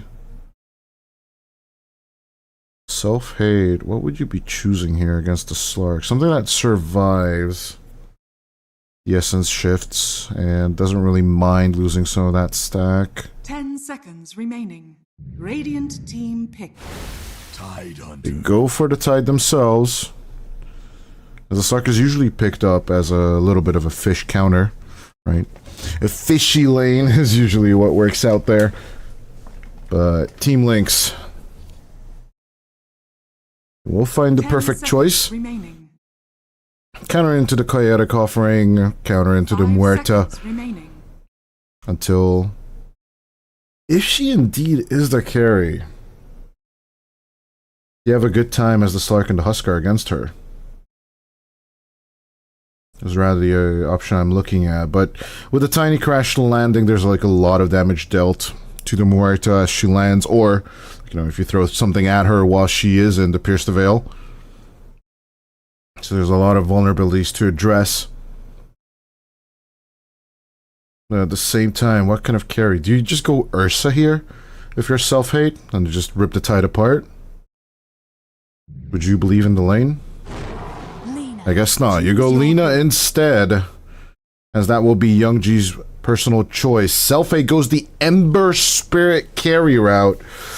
What is this, OG shenanigans time? What is this? Ariel will stick to the Muerta 4, Vanille with the Warlock, position 5. I like this approach though.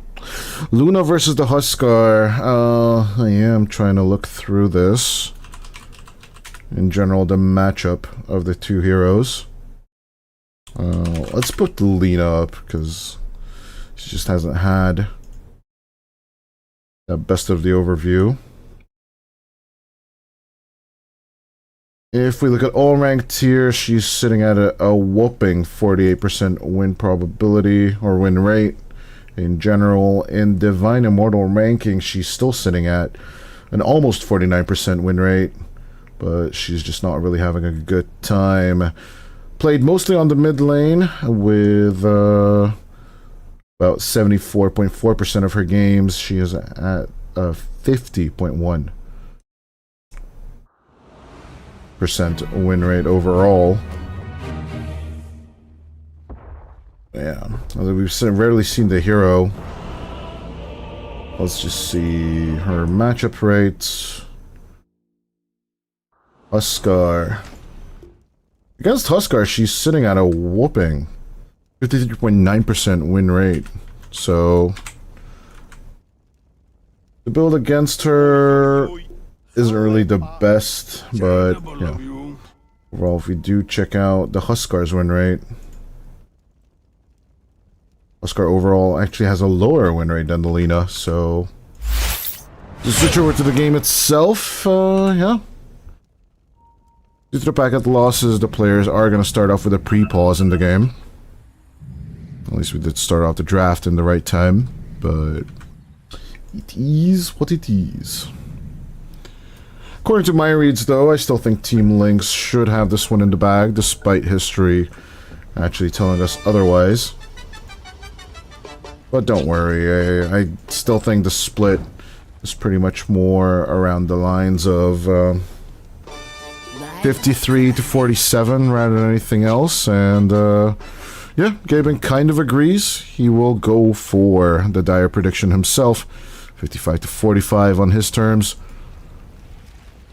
Yeah, in general, the tempos on the Team LiXO side and the team fight potential is rather high. Despite the chaotic offering, you can always respond with the Ravage. With similar timings on the two spells, it's not that worrying once you approach into the team fights as Team LiXO.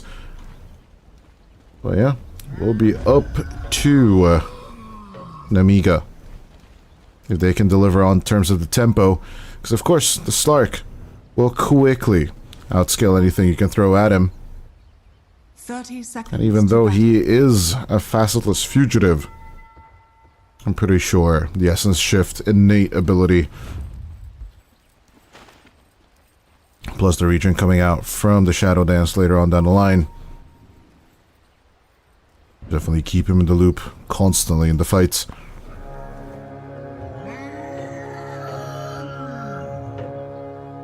Yeah, if the past year's history is anything to go by, you can still be leaning towards Namiga winning this one. But even the betting odds are favoring the LiXO side,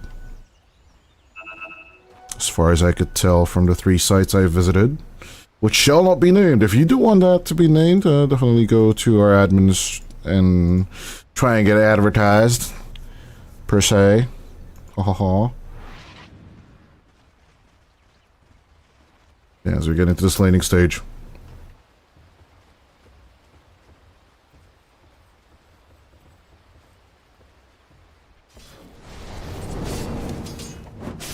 Ain't that much in terms of the approach.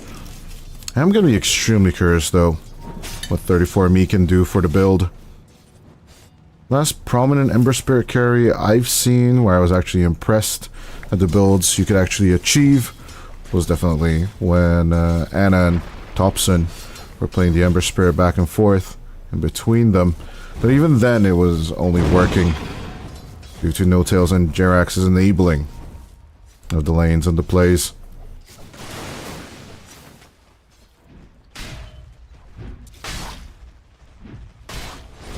Yeah, Laddick immediately responding in kind.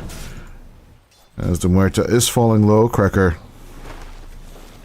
will need to just let go of that catch. Not really wanting to go on the chase hunt of Muerta due to the speed.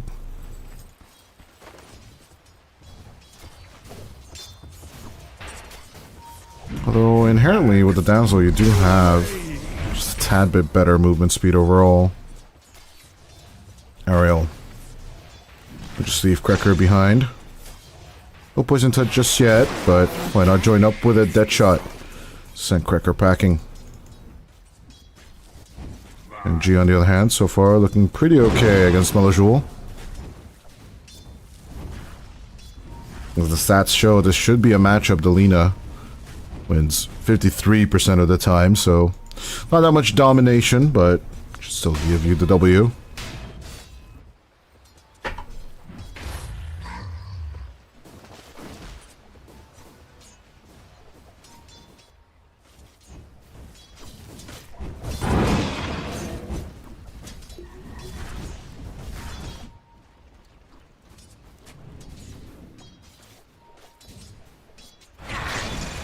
the very same time, Jezu with the catch. Ariel into back off. Good rush in from Kovis9. A little bit of a split as Jezu getting low, but it will be the neutral creep. The Hellburst Smasher takes them both out. The double kill on that bastard tomato. But the neutral's pull coming out from Cracker did actually kill the yellow tomat. And the red tomat just spurred the first blood on this map. I mean, first blood's still up for grabs after that one, but that is one of the most hilarious plays I've seen in a long time in any tournament. Somebody please clip that.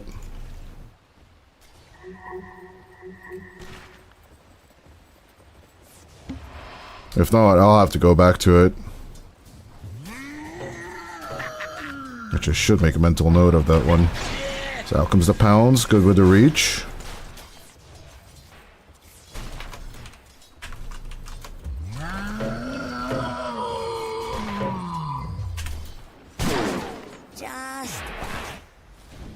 There's Melajul and Young G. The conflict continues. And actually, the surprising part of this laning stage is that self-hate. So not so bad for himself. Right now, leading there with Chart along with Young G. So far, so good. But Melajul, good find on Vanille. Will take first blood at the Water Rune contest.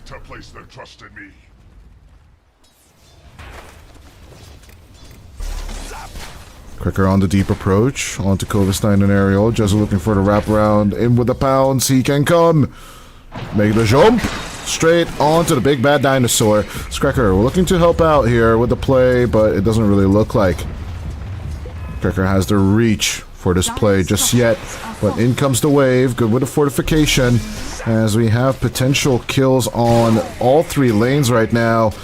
As Cracker falling low, eventually the wave will take out Ariel. But on the bottom side, we do have Vladik in a little bit of pain. QBFY can go for the turnaround with a long-range avalanche. Will take out Vanille. As with the anchor smash, a little bit more healthy back rubbing onto Vanille will not end well as Vladik needs to disengage. He's looking down the deep bad barrel of the Ember Spirit. And the Warlock locking him in. Amiga finally on the board as night falls. And they will find an easy kill on the Tide. Yeah, it's just in the nature of Vanille trying to find as many stacks on that tome. Something Base Defender and I have talked about in one of the previous series.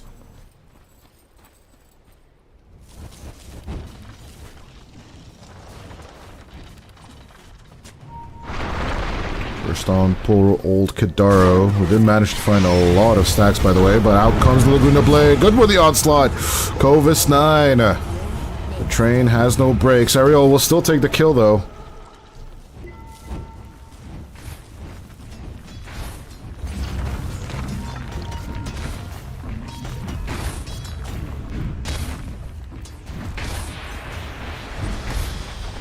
Yeah. Skidar and Garbati had similar problems. We should see if good old Vanille is going to find the kill he wants. Not to be mistaken with Vanilli, that actual last letter on his name is an L. I did check, just in case. Dire's bottom tower is under attack. Which is sad, because that just means he does not want to be associated with Milli Vanilli. One of the best song duos of all time. A fun Google read if you're interested. Shrine of Wisdoms are coming up. I do believe Lynx should just be contesting both. Ain't no thing for them, but QBFY should join up on the bottom one. Pretty surprised, actually, that Melajul is not coming in for help. But Self-Hate and Vanille are in a spitting matchup. Finally, Cracker joins in on the bottom, as Jezu will find the Shrine of Wisdom on the top lane. It's a 1-for-1 as of yet. Cracker throwing out a little bit of help. A little bit of pull from the camera, but no one's coming in with the TP. As QBFY dies, Cracker's on the run. No Shallow Grave to save him. And it looks like the Warlock will manage to TP out as well. 1-on-1 on the Shrines of Wisdom. At the end of the day, Melojul did not join on the fun self-hate. Deciding to stay vigilant and remain on this lane, Young G could go in for the potential kill. As with the Laguna Blade, things are on the up and up, but Mr. Ravage, still not having the Ravage, ironically, will just stay alive due to the blubber. They're cracking swell, keeping him alive for now, but at the same time, eventually the shell will break. No stacks for the Tide. As Jezu, on the other hand, does find Kovis 9 in his own jungle. Tier 1 pressured, but at least Jezu's having a good time. 3 permanent stacks already on the Slark. As Namiga, post Shrine of Wisdom in the last last minute and a half, have found a nice stack of kills on the Radiant side. Radiant's middle tower is under attack. Maelstrom on the way for the Lina. First item. Nothing but the brown boots. But does seem like he wants to finish a PT on Young G. Eventually, Kovis 9 going in with the Onslaught. QBFY not hitting with the Avalanche on time. Buckcracker coming around the bend. Do good with the Shadow Wave. Jezu throws out the Saltwater Ship. The Fatal Bonds doesn't do nothing against the Team Link's lineup and their pressure.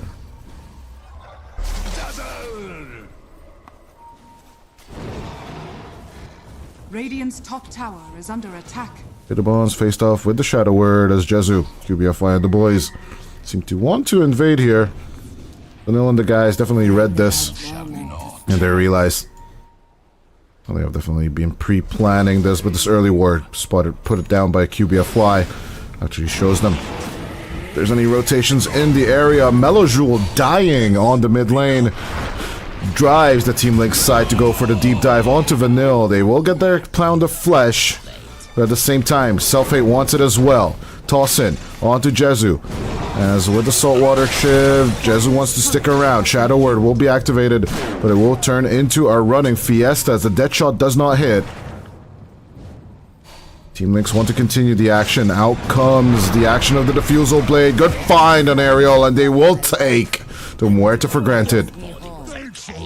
I'll just set you free.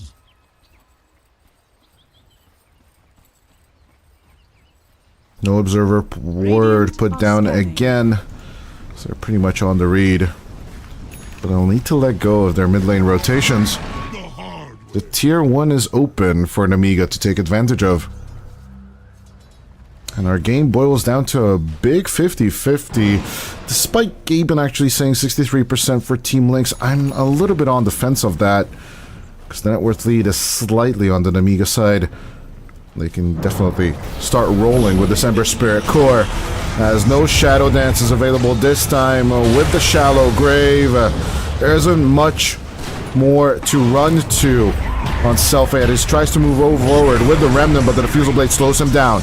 Chaotic Offering thrown out onto Krekker and QBFY as the Golem is still on the chase. Extremely low on the tiny QBFY. Will have to accept his fate. As at the same time, Young G tried to go through with the Laguna Blade onto Melojul, but the Huskar proves to be too strong. Radiant structures are fortified. Melojul needs to wait 2 more seconds for the jump. Will eventually wait for Ariel. Top tower has fallen. And throw out the life break. After the ultimate is ready. Radiant's bottom tower. 2 for 2 plus a tower going in for Namiga. They hold due on to their fragile lead as Self-Hate goes for the Falcon Blade Urn build. Very reminiscent of what we usually see on the Ember Spirit mid lane.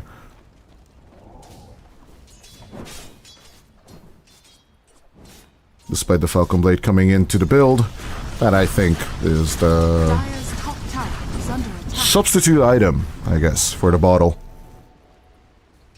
Vladik still holding on leveling up the Ravage. That could be his downfall here on the bottom lane. I did say top lane when it's clearly the bottom, but yeah, indeed. There's no Chaotic Offering, only the Searing Chains. Once that is mitigated, we'll just TP back home to reset. Dire's bottom tower The rest of the Lynx lineup could join in on the fun. Self-A with the Kaya. Looking for the jump. Isn't really finding Cracker. The dead shot will hit, the Searing Chains won't. To come around to play. Shadow Dance is already at the ready.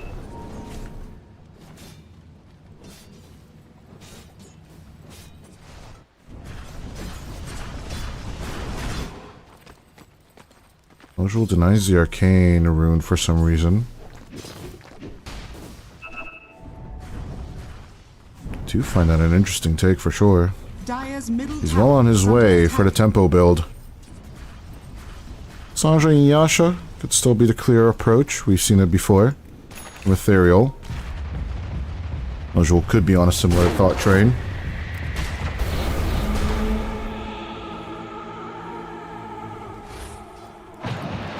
There's Jezu. Diving forward with the Diffusal Blade to Shadow Word, helping out a little.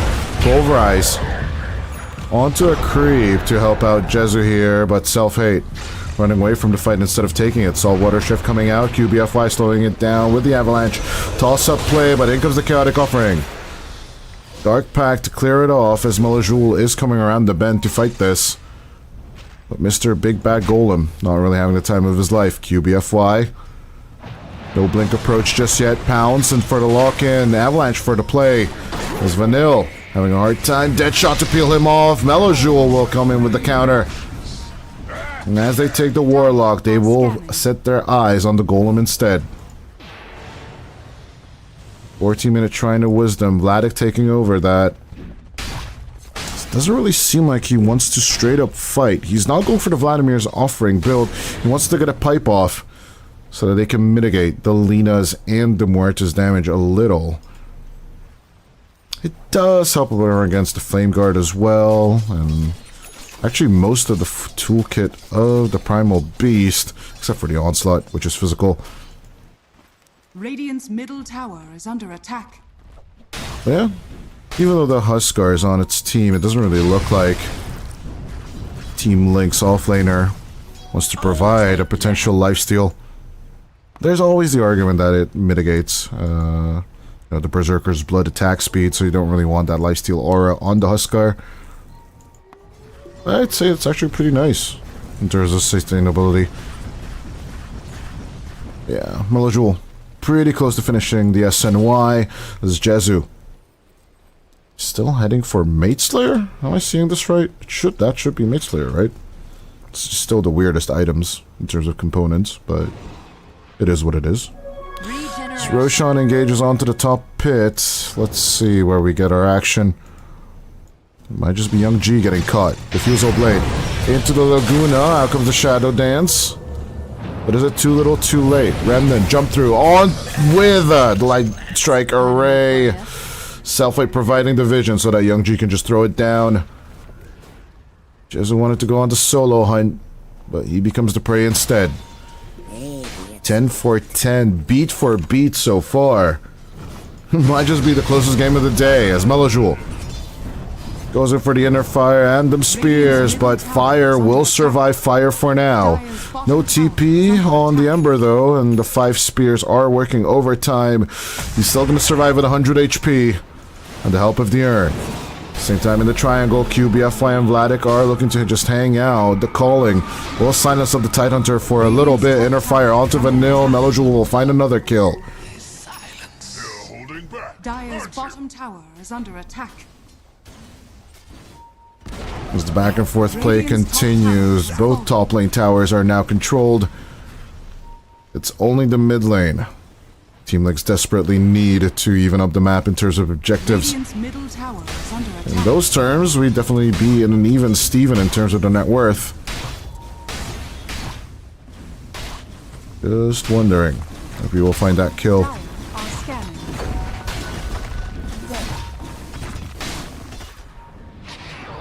Radiant's middle tower is under attack.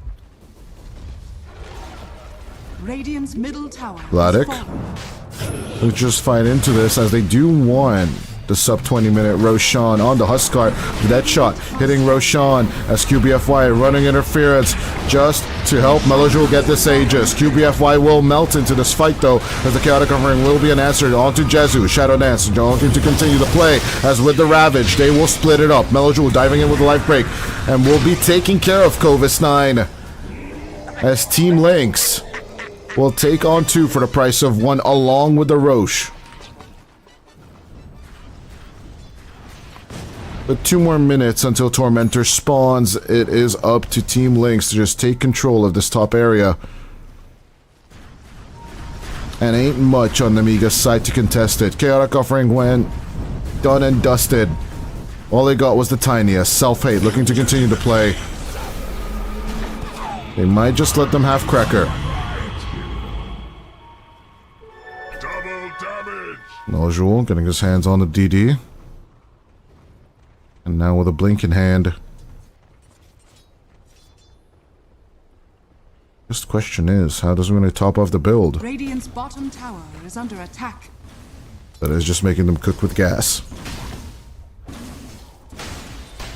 Vladik Radiant's going middle straight for tower the is under Ags as attack. QBFY once again dies, this time in the Radiant jungle. Noljul, they could still use this AD room for something. Why not use it for a kill? Interfire for the silence, and Vladik will take care of the tower. The rest of Namiga not even having the chance to join in. Self-Hate, and with the pounds, Jezu made an opportunity.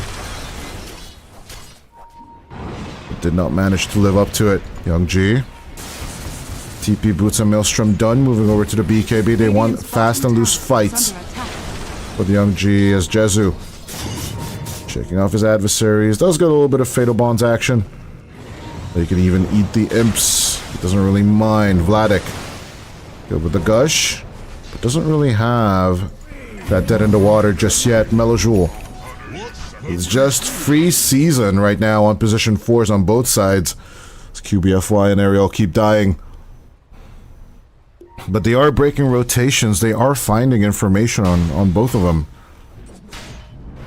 I think a bit more concerning part of this game right now is Kovis9 falling behind a little. If you just compare him to Vladik, he's almost 3,000 gold behind his offlane counterpart. Now we did mention, is the Primal Beast truly the solution here? It doesn't really seem like it. Kovis9 looking to die one more time as the leashed dinosaur will be avalanched and controlled. Tower is under attack. As the day appears, Vladik and Melojoule will gladly take Tormentor number 1 for the team. And even though they fall low, it doesn't really matter to them. The Tide continues his crusade for the Aghanim Scepter. Cracker, even though he's low, isn't truly a target. I mean, I do like the negative armor coming out from the Gush, but is it that high of a priority instead of the Blink? In pubs, we definitely go for the Blink play over here. It's not that simple as Jezu picks up the ban room, but picks up a death as well. That will be death number 3 for the Slark compared to Self-Hate's perfect 606. So far, 606. Ember Spirit. And yeah, between the Ember and the Slark, there is a 700 net worth differential, which is leading Namiga's carry. But an Ember Spirit can do only so much.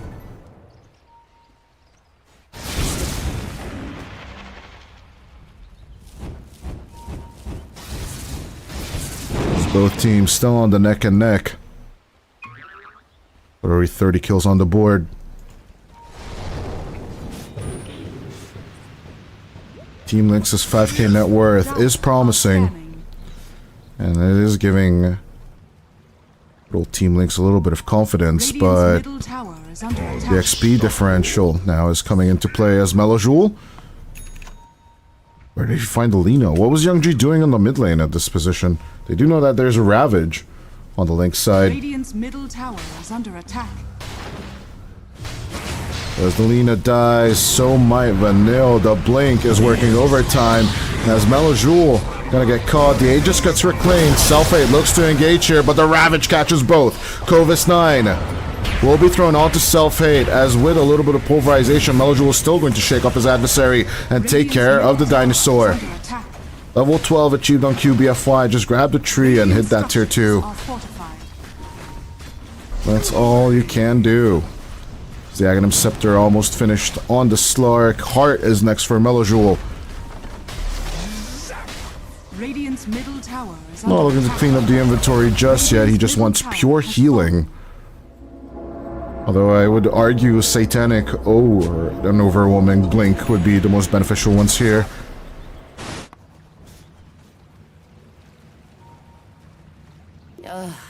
I miss my horse. Team Link's looking still so far so good. His guard done on Self-Hate's Ember. And as most mid lane Ember spirits, Self-Hate is looking to rotate into Nasaj and Kaya. Question still remains. Can Young G carry this game? He's just about to finish the Mjolnir. Radiant's top tower is under attack. Or actually not. He is looking to transition into the Shadow Blade. Found, caught, and destroyed by the 4-man rotation of Lynx. Oh, Young G is pissed, as you can see from the cryptic drawings on the minimap.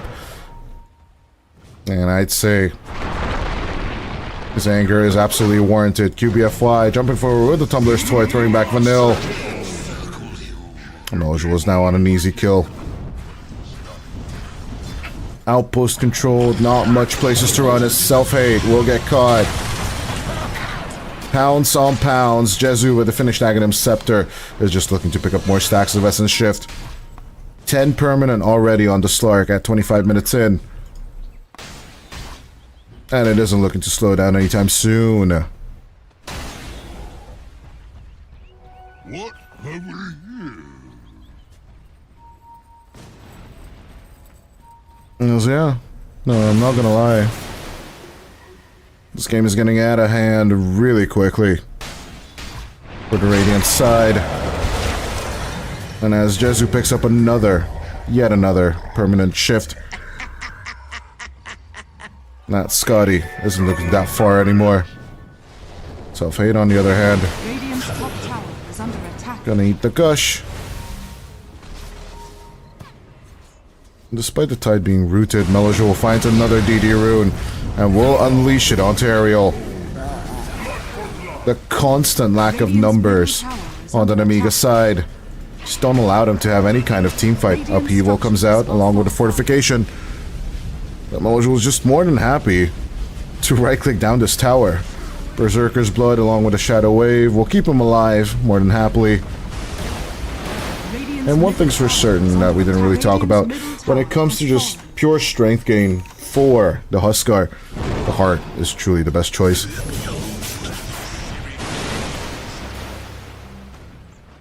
So this one only gives you 25, this gives you 40 outright in terms of the strength deals. Just in and of itself, it just makes the item more worth it than the others. He could be still projecting that, oh, I'm building a Satanic. Think about it. Yeah. Possibly one last stride, one last cavalry smoke coming out from Namiga. Clovis9 is nowhere near the Aghanim Scepter he needs to actually provide the AoE break.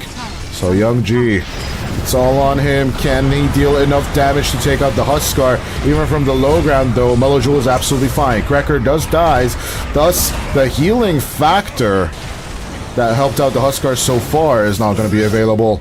But QBFY and Jezu tied together. Vladik can turn the fight around if need be. With the Ravage, will gush down his enemies. Jezu dives in. With the Shadow Dance thrown through. There's the Depth Charge if need be. Dark Pact. And throw them off the scent. The rest of the team is not going to be available for at least 16. Blix will back off. Well, it wasn't actually the one last stride. Well, the chaotic offering thrown out, big teamfight factor that Namiga had was definitely gone. They also used Pierce the Veil and Laguna Blade for these kills. I'm not gonna lie. Immediately as Krekker appears, they just immediately turn around on top of Namiga. So the 3k turnaround helps them a little. They've been still convinced. And around the 90% mark. Covis 9 will definitely need at least 8 more minutes to actually complete this Aghanim Scepter, if my calculations are correct. If he keeps up this trajectory and doesn't die, that's the condition of it actually being made, Young G.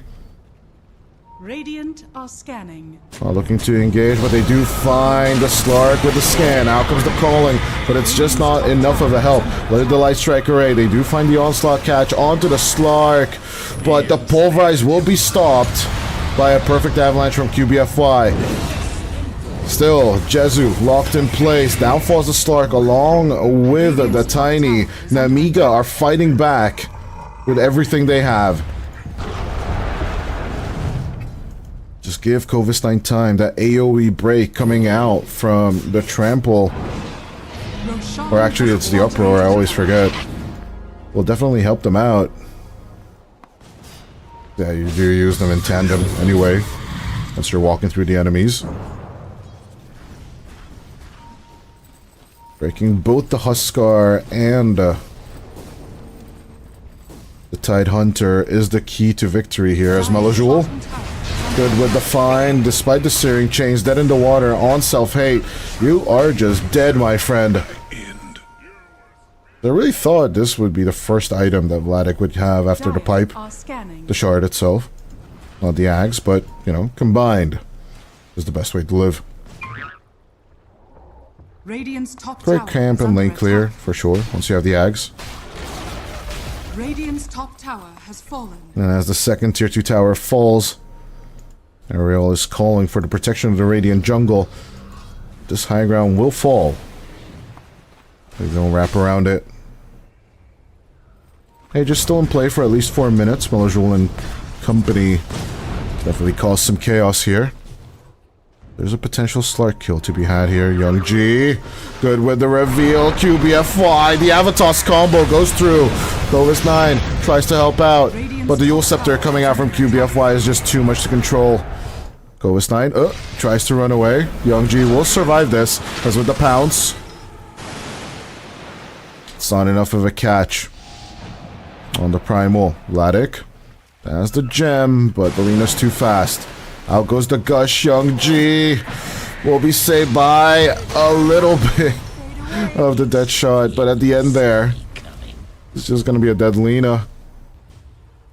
A decent lane answer eventually ending up with just not enough gas in the tank for the Namiga side. Comforting rune of regeneration.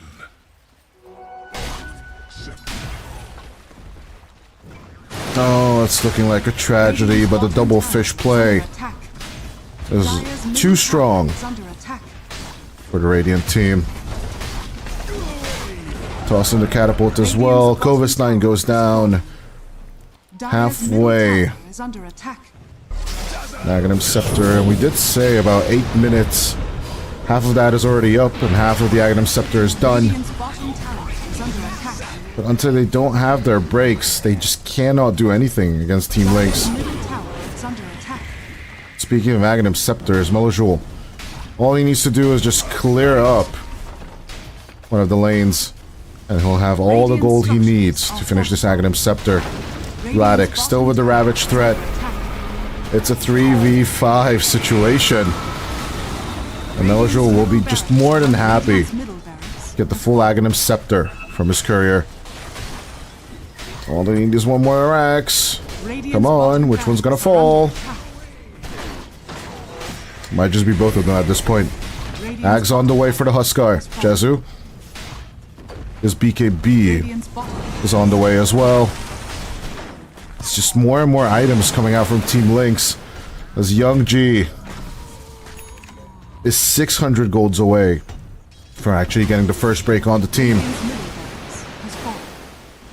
1,000 more so that they can have the Primal Beast do the Tantrum Dance with the Uproar as well. But this back play, they will attempt it. Going in with a Pulverize, but once again, A little bit of miscommunication coming out from the Amiga. Onslaught into the middle of the fight, as along with the Ravage, it will just catch them. Young G will fall immediately in the fight, along with Kovis 9, hand in hand. Good catch with the pounce onto Self-Hate. They did try the ruse, but as the 3 cores die, there's only the Rune Blade still left to be played. They'll call GG instead. Team LiXO with the fast and loose. And of course, the counter pick of the Huskar will secure victory in game number 1.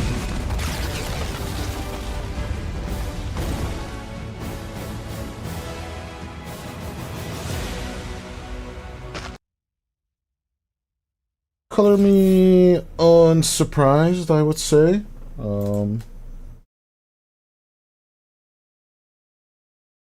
I definitely thought that Amiga would do a little bit better than this. Loading stage did give me a little bit of hope. But at the end of the day, you know, Gaben is just always right.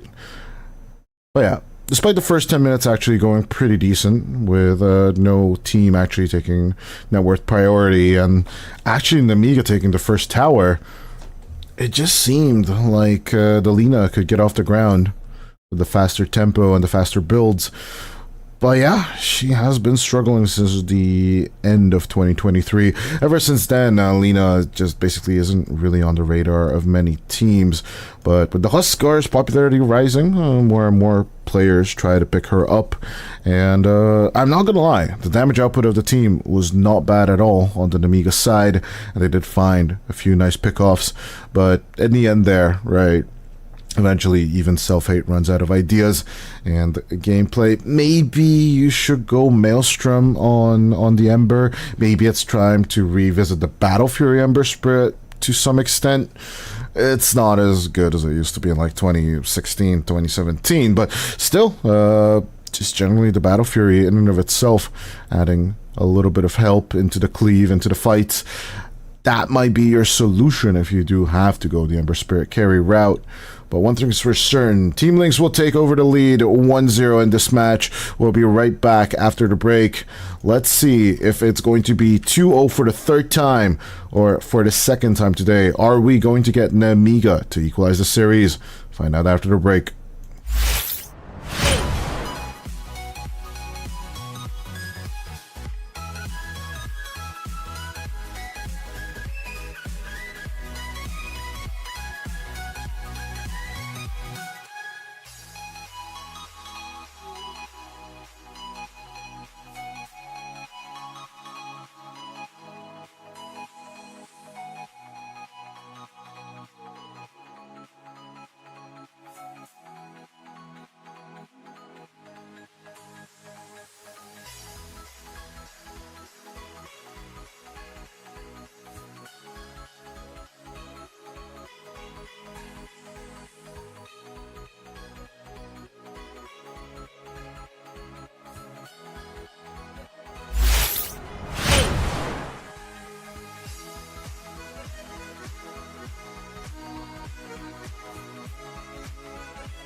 been running, running, running away from you.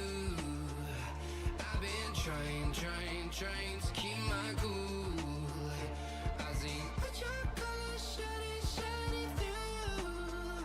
Yeah, I do. Well, that I do. Is it too much to ask? I don't want you back. I don't want you back. Is it too much to ask? I don't want you back.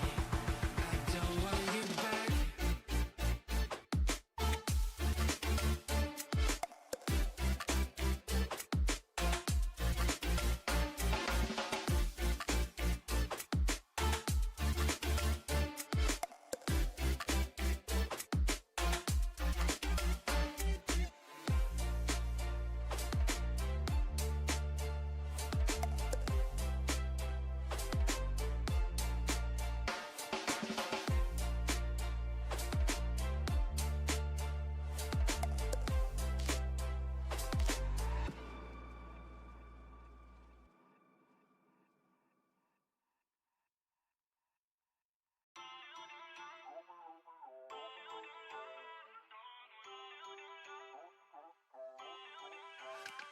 Feel uninvited. Left home in West LA. I'm not excited. So uninspired. On my way to play the bay while you're alone. This girl's a wonder. She loves me, yeah. She needs to know I love her. I wonder if we'll make it through this summer. Just wanna touch like back when we were younger. Yeah. Why don't you love me, love me, love me? Touch me, touch me, touch me no more. Why don't you love me, love me, love me? Touch me, touch me, touch me no more.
Radiant team pick.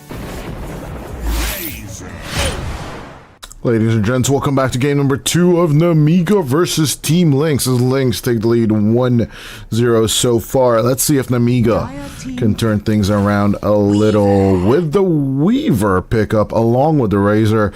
There's that negative armor synergy we like to see, but Team Lynx with a lot of teamfight setups so far and tower pressure coming out from the Pugna. Is it going to be enough, though, is rather the question here. As, yeah, Namiga, on the other hand, do have the teamfight setup with the Disruptor and the Tusk.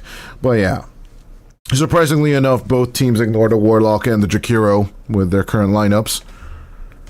And it doesn't really seem like those will be seeing the light of day. A little bit of the unconventional side of drafting, right? But finding synergies with the Pugna in and of itself always leads to weird drafts. But of course, the Pugna has a good time with the Morph. Reverse life draining the Morphling back to full HP is quite an easy task to do. So the Pugna Petrol Station could be viable as a system here, although the question remains, what else are you going to pick up to basically spit back on? It's not as effective with the Storm Spirit as it used to be, but it's still being an option for Melojoul to pick up if he wants to. So yeah, sorry for the non-introduction. For those of you that are joining us right now for the first time, my name is Dodai.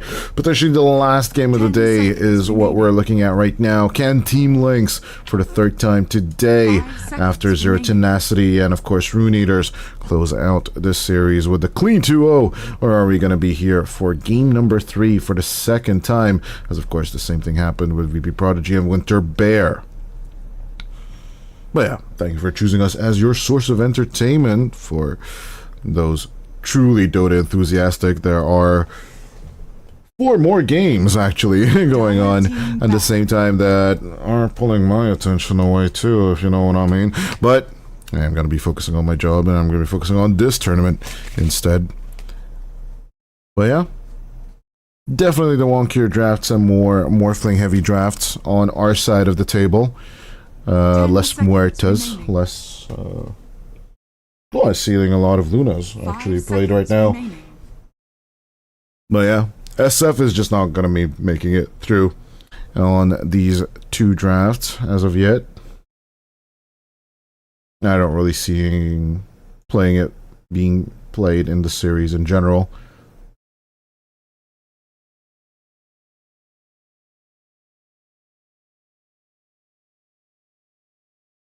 Yeah, curious about the prediction. As Namiga go down to less than 1 minute of reserve time, Team LiXO might just do similarly. Doom kind of indicating that they want to pick up Invoker. Kind of decent with the Bat Rider overall.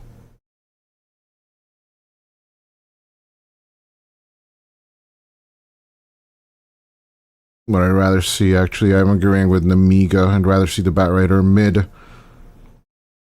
which is a bit more worrisome for them.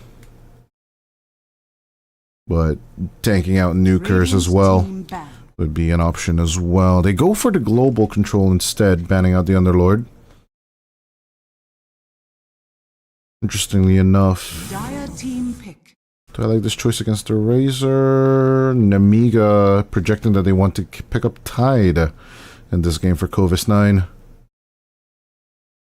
Tide for Team LiXO. It's decent, but they would run into damage problems this time around. 10 seconds remaining. Radiant team. Meloja would rather keep the domination. He goes for the Ember instead, inviting them to a spirit off between the two teams. But if I am Namiga, straight up Huskar? Why the hell not? I think Young G could just give the strange treatment to Meloja that he just received. 5 seconds remaining. Yeah, Huskar. Why the hell not? Just Huskar him. It's not banned, it's not addressed. Great synergy with the Weaver and the Razor. As you are farming the enemy, your teammates can farm up camps. Get that BKB online on the Razor, maybe even the GG Boots Aura build.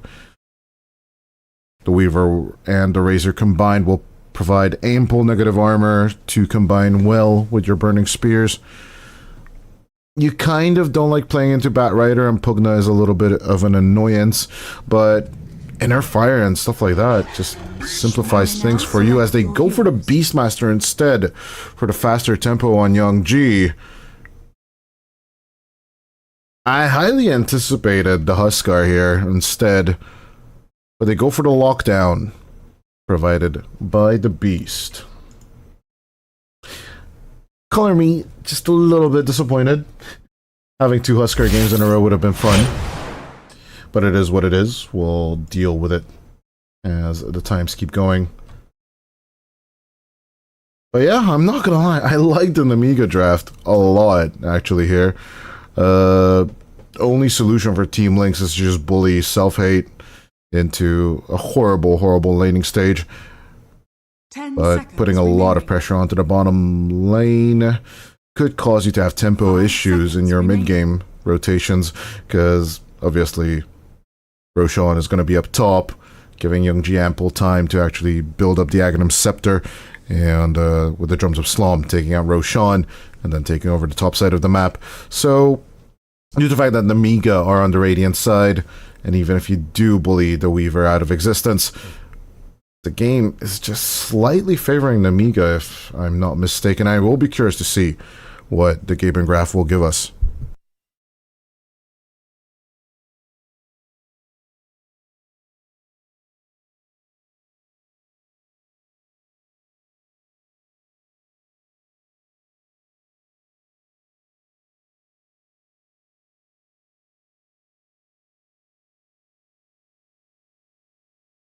Yeah, in terms of teamfight control, both teams have aggression and protection as well. Bramble Maze, Shadow Realm, the Crepify, of course, for your right-click damage hindrance. Namiga, of course, have the Primal Roar as a lockdown, while Team LiXO do have the Lasso. So, overall, both teams have beautiful tools to actually hinder the other. But that does bring into question how effective they will be on that. Prepare for battle.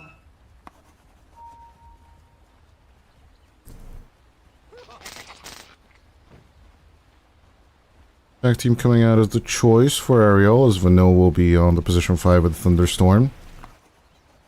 Combined with Thunderhead, it'd be an interesting combination on the Radiant. Jingan coming out. Thanks. As has now become standard No number spirits for more control.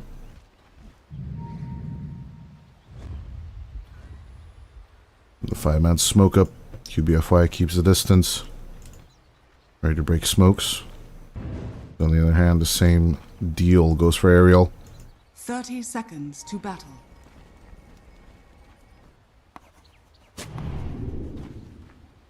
ENG throwing out his observer warden vision. Got it. Not truly on the edge of the outer rim of the observer of the tier 1 tower.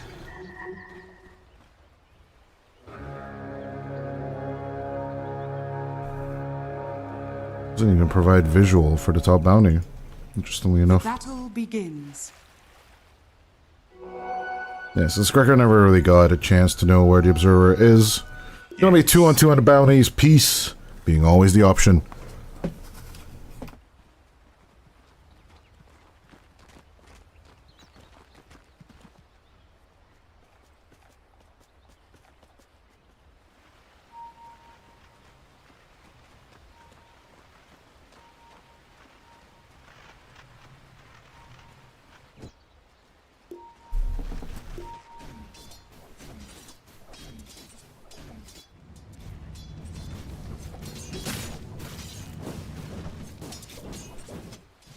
Claimed by the beast.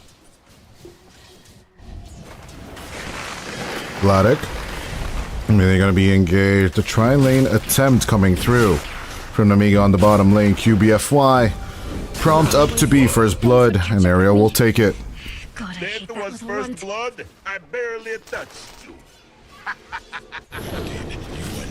It's on the mid lane. Malajul immediately engaging with Young G, but good with the deny. No boars are harmed by the Ember Spirit just yet. 4-1. Big engagements here as Jesu and Skrekker enjoying the 2v1 lane for now against the Razor.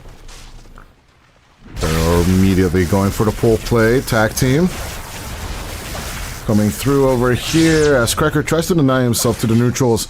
It's just not going to happen. Dead.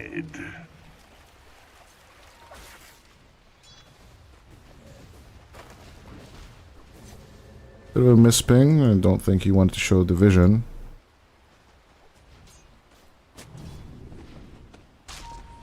Let's go with the find. Talkstro. Pretty nice technique to learn. Because they are interested. Good rotations from Aerial, immediately stacking up the hard camp as well. Adding insult to injury. On their side of the map. Great to see massive versatility from these two teams. Just not getting two similar drafts in a row. Vastly different in the approach in these two games so far. And of course, good to see Self-Hate 34 me finally on a proper hero. Radiant's bottom tower is A little bit of a wonky approach still on the Weaver, but the negative armor will definitely help out in terms of opportunity kills as Jesu. Yeah, he's pretty high there in terms of agility. And Kovis 9 is about to get another plasma field, so he should definitely keep his distance from the Razor for now. As Young G's and Melajul's battle is eventually going to be favoring Young G overall. 2 levels in Wild Axis, 2 levels in Call of the Wild. No Inner Beast just yet.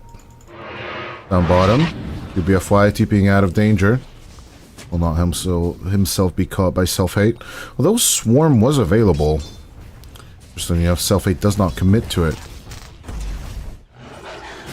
Maybe due to dancing around the trees, he was just not sure where to throw out the beetles.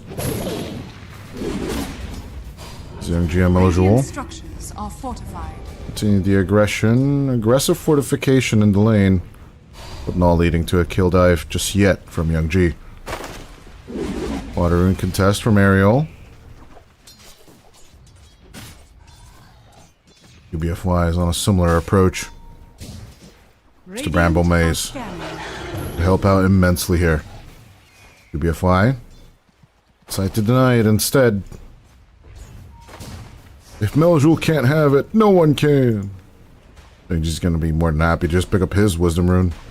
Or his water rune.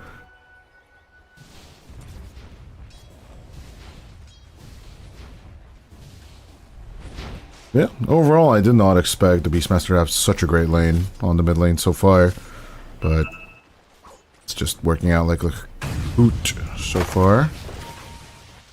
Ref and Vanille. Minor interaction. No cause for alarm just yet. And as predicted, Namiga are just off to the races immediately with their pick of Beastmaster against the Ember Spirit. Really thought Huskar would have a better time, but so far actually it is actually pretty good. Ariel coming from the other side, self-hate. When they're ready, just dish out the damage. Vladik goes down as QBFY. He comes back into the play. Good attempt from Ariel to break it with a snowball. QBFY rotates onto the mid. Just a minute early. 3 kills already for Namiga. And they are well off. An advantageous start. But despite the 11 last hit differential, pretty sure, yeah. The Morphling and the Weaver. Pretty close to each other in terms of the last hits. A certain self-hate will eventually find his kills as he dives onto Vladik. Dire's middle tower is under The Bat Rider. It's still looking grim as the mid lane fight pops on through. Primal Roar onto the Ember as the snowball save will be enough for Ariel. Another blast is just not going to be enough for a kill. And 600 power rune will be up top and it will be a haste.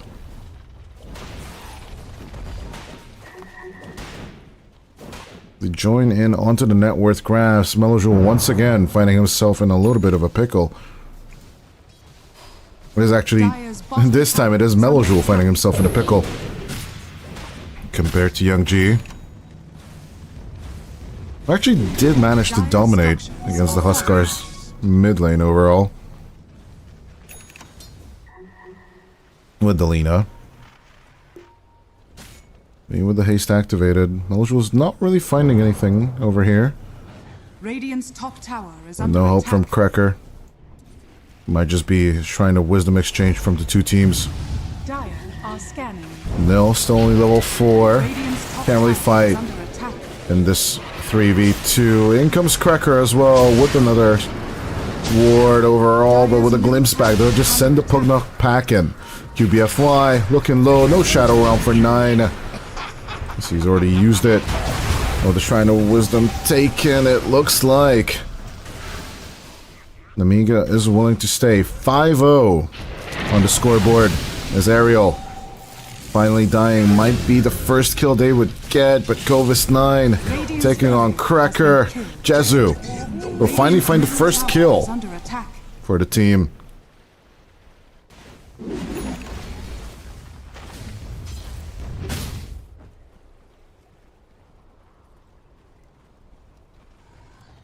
Could be worse, but already 2k net worth lead for the Namiga side. And Gaben did agree that they were the better draft, so far everything going as predicted. Kovis9 joining in with the Eye of the Storm onto Jezu. They will go with the snowball. But the Ice Shard lock it in with the glimpse back. They will be locking in onto the Morphling. The tag team helping out here. Self-hate will take the kill. QBFY. It's 4 more seconds for Shadow Realm. Tries to run away, but in the end, even with the pixie dust and the heal back, there's gonna be another Sakuchi kill for Self-hate. 302 so far on the Weaver. And it seems to me that Namiga, they have returned with a vengeance. Krekker in sights, despite them trying to teleport. Primal Roar will not be used. Instead, it's going to be the glimpse back. Vanille ensures the kill. And the Pugna will fall.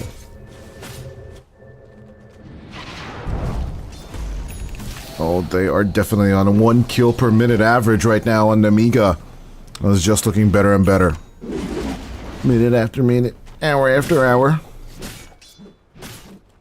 There's just so many towers for them to devour. I know that's not how the song goes, but copyrighted and stupid stuff like that.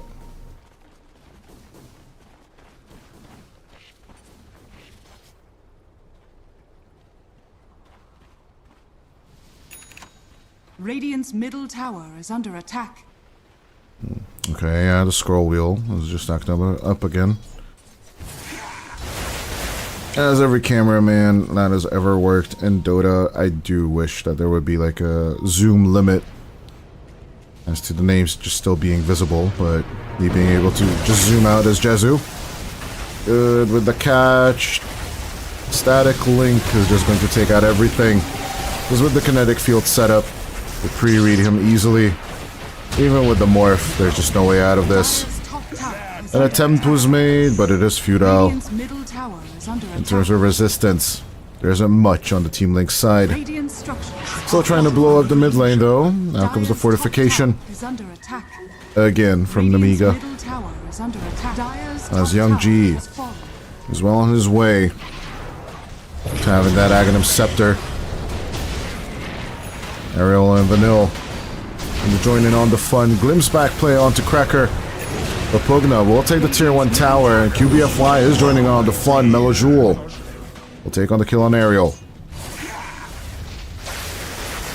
Vladik died inside the jungle. Surprisingly enough, Cracker will not be glimpsed back in time. They'll pull onto QBFY instead. But the Willow is not going to make it out. The Wild Axes will connect. Can Young G and the boys now with a siege creep from 10 minutes in take out the tier 1 tower of their own? They look like they want to force it. Primal Roar was used for this. And of course the Batrider could be returning with the lasso play. Dire's structures are fortified. Praying for their lives, Namiga. We'll just back off for now. Instead, it's Covis 9. Goes for the GG boots, and of course... Ooh, I like this. One more arcane boots for usage before the GG, and then uses the GG as well. Definitely a technique a lot of people should copy. Double restoration of mana, always valuable. Dire's bottom tower is under attack.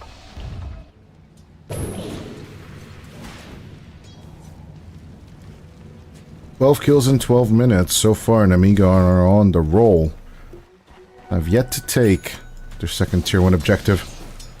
Radiant's middle tower is under Just attack. done with the Vlads. As expected. And Team Link still controlling the mid. They have ample opportunity for rotations. Dire scan. Find the gank trying to get Jezu. Off the board. Links are finding their footing. How long can they hold on? Bounce back play onto Jezu. As the Morphling is just extremely low. There isn't really much of a save to help him here. Out comes the Decrepify. Melojoule coming around for the play. They'll take out Ariel Vanille. The backline is gone. This Covis 9 will make it alive. Heal me, says Jezu. Heal me. Spit on me with the reverse life drain. Jezu will skip it immediately. As soon as it was on him, he immediately waveformed and then a few more right clicks.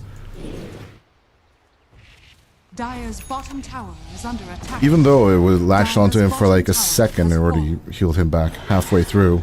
So it's approximately about 300 HP per second on his very puny HP pool.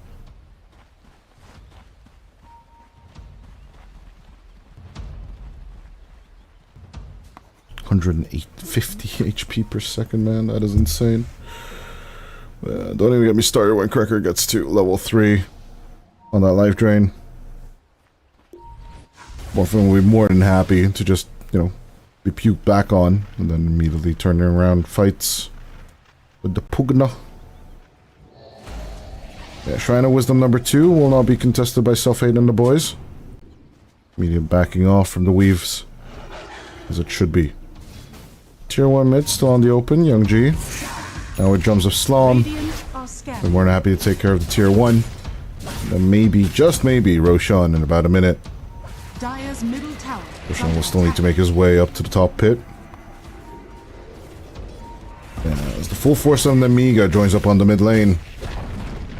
Dire's middle tower. Ain't much to do about nothing. Kovis9 and the boys will disengage. I have the Storm available though. All I need to do is just set up against Team Links on this top lane. Bezu. Radiant's bottom tower. I'll be found is by the, under found by the attack. Plasma Field. Like Melojoul will.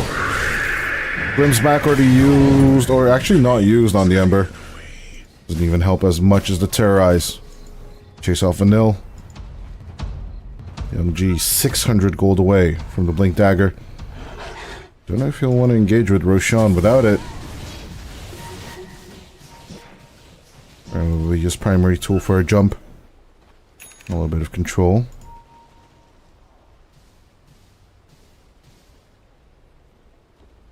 The Azure was found. No one's to rush of the Shroud. Well, the Shard so far on either side. Just on his way to the Manta. Self-hate looking for the Dezo. It's more likely it doesn't. No, he's actually going Mjolnir. Okay, my bad. And there's a Maelstrom. Didn't check his item queue yet. Which I find interesting, because that means he wants to out-farm the Morph, Radiant's but top tower is under attack. it's so far so good. I will commend him on that. I think the minus armor synergy with the Razor would take priority, especially against the rest of the team, since they don't really have an aura carrier other than the Morph. Having that Vlad's solo. Sure, they have Boots of Bearing and Pipe of Insight is coming on the Bat Rider. I definitely think that they should have the upper hand Radiant's top tower is in under terms of the attack. damage if they would go for the Desolator route. It's QBFY. Absolutely mistargeted. Out comes the Terrorize to save out Jezu. But Vanille. Is under attack. Good with the Remnant. Good with the pull. They glimpsed him back a little too early as the Hawk just does not join. I'm actually curious. Does this stun? Root. It's just a root. Ah! But still, that would have been enough to actually break the TP. The animation was already going, but I guess the Burb just did not want to connect.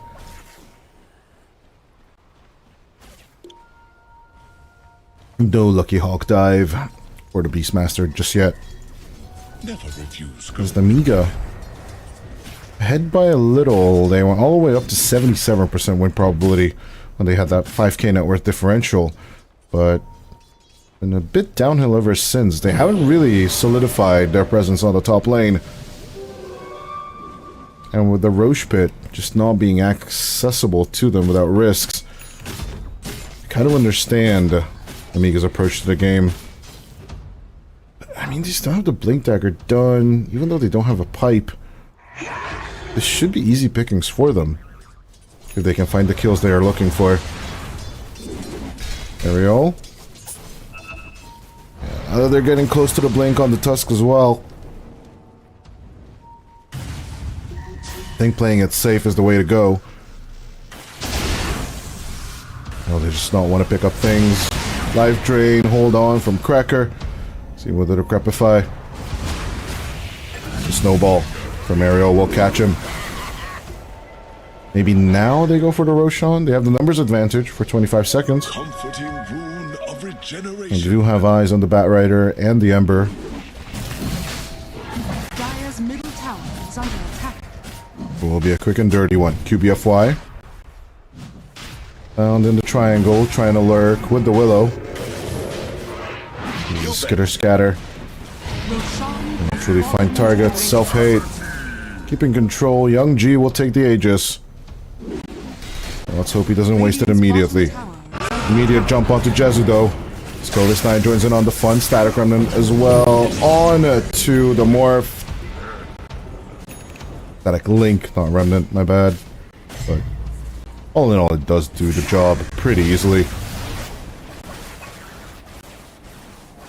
Butterfly up next.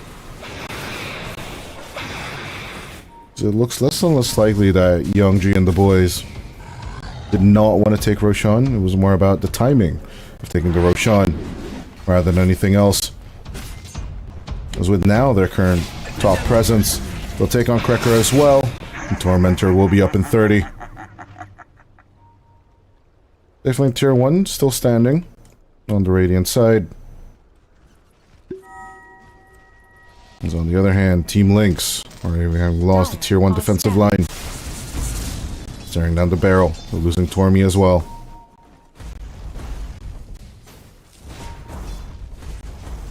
Atlantic Vision, Self-Hate. Bottom side of the map. Those Mjolnir's already on the way. Tormentor is available.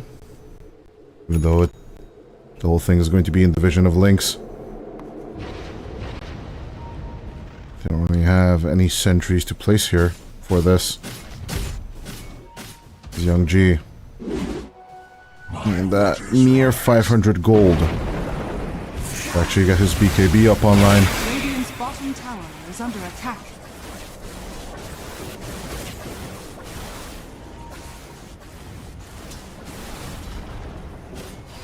Radiant's bottom tower is under attack.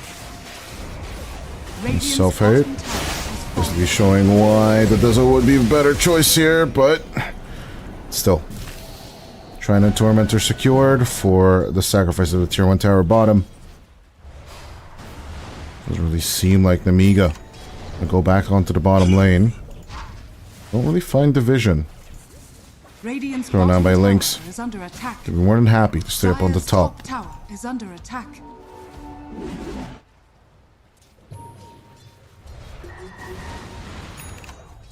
Radiant's bottom tower is under attack. Tucker looking to pick things up. Vanille Radiant are scanning. trying to chase on the Thunderstruck and Pugna. Good with a kinetic field.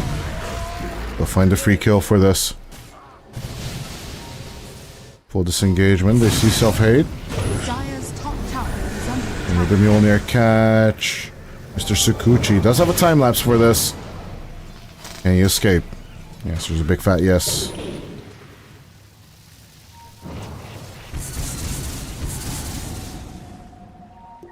And with the Mjolnir, the farm speed is indeed better than what the Mjolnir can provide, than what the Morphling can provide for himself.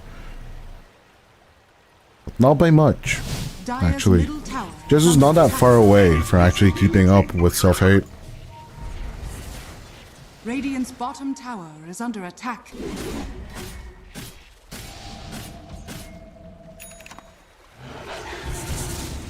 Dire's top tower is under Zuniga, attack. once again with a 5k net worth lead and the last minute of the Aegis left. Take the first tier 2 tower. Let's see if they can take more. Static Link. Straight onto the Pugna, who will try and TP out with the Decrepify, but it ain't happening even with Life Drain.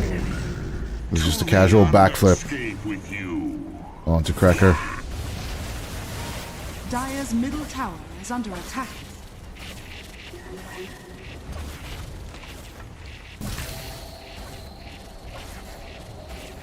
Sophie is sending his courier somewhere. Oh, home. Okay, nothing special. Go for the Manta style instead.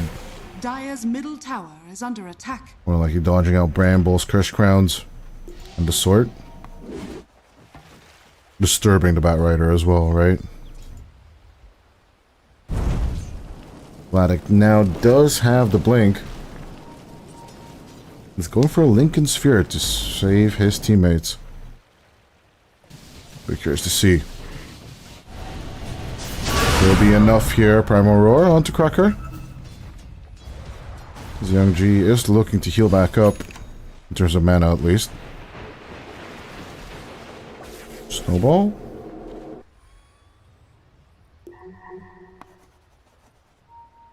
Or we'll make it back home safely.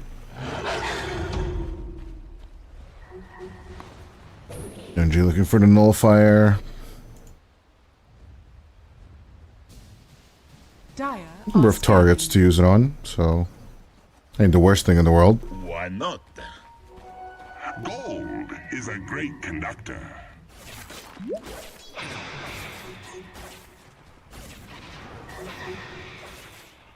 As with the 4-man smoke, Lynx are looking to invade.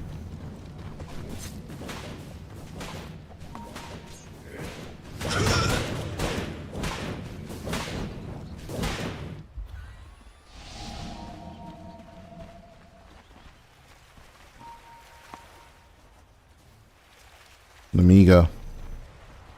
Kind of wondering why they are just not being aggressive with their net worth lead. They have been ignoring the Shrines of Wisdoms for sure, but other than that, a good find on Cracker is all they need for an extra kill. And their little bit of bloodlust will be satiated. The Link tier 2 is all but theirs, but they are ignoring it for now. They agree that Selfie can take it on his own.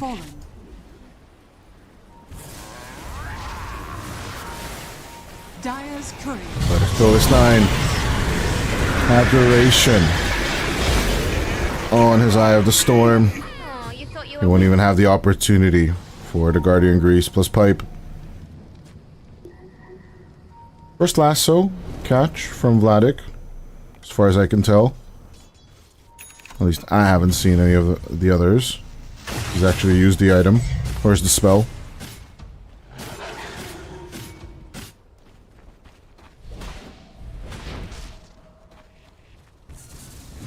Module and Cracker.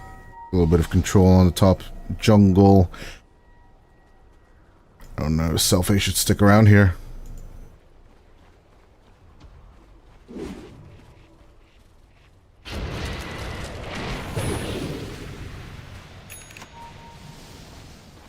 Radiant's bottom tower is under attack.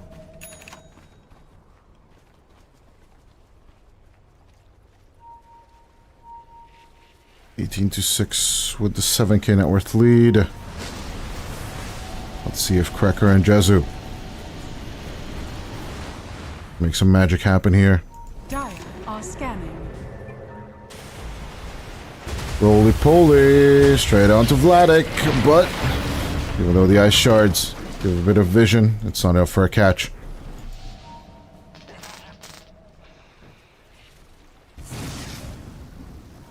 Once again, Lynx, the opportunity for a move. They're just not aware of how to get on top of Young G for now. Definitely feeling the 7k net worth differential right now as the Team Lynx side, even though they do have the XP lead. A jump onto Jezu could mean dire consequences for them. The Primal Roar will find them as well. The Morphling just cannot heal back up in time. Melojul will need the counter kills, but he needs way more than this. Curse Crown straight onto the Beastmaster, trying to get on top of Young G, but Melojul will go for the escape instead. As Cracker falls, that's a 2-for-1 in favor of Namiga. And the onslaught continues. QBFY making it out with the Shadow Realm. Little Pixie Dust helping him regen that fast. Just overlooked an 8 in the game. Making Dark Will one of the best vessels in ability drafts, as far as I can tell. Does mean you need to pick up a lot of spells that make you untargetable, though. Astral Imprisonment, Disruption, and of course, the ever-loving Shadow Realm, which is your only Aghanim Scepter update, if you do choose the Willow.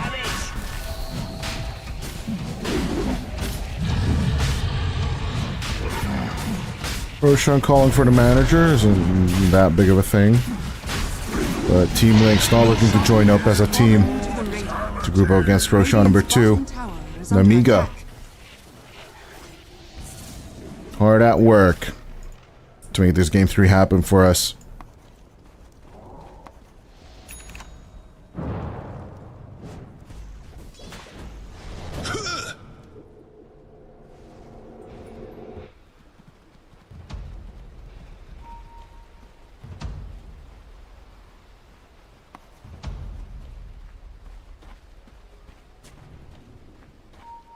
Radiant are scanning. Young G looking to avoid a chase as Self-Hate and Ariel And QBFY on the other side, but he does manage to TP out on time. Mill. Standing by, will be lassoed. The rest of the team cannot come in time to save the Disruptor. But it is what it is. They do find Cracker instead. Sulfate's on the chase. Go inside, but the plasma field doesn't actually catch Cracker. The Pugna on the escape route. Do like fun approaches like this.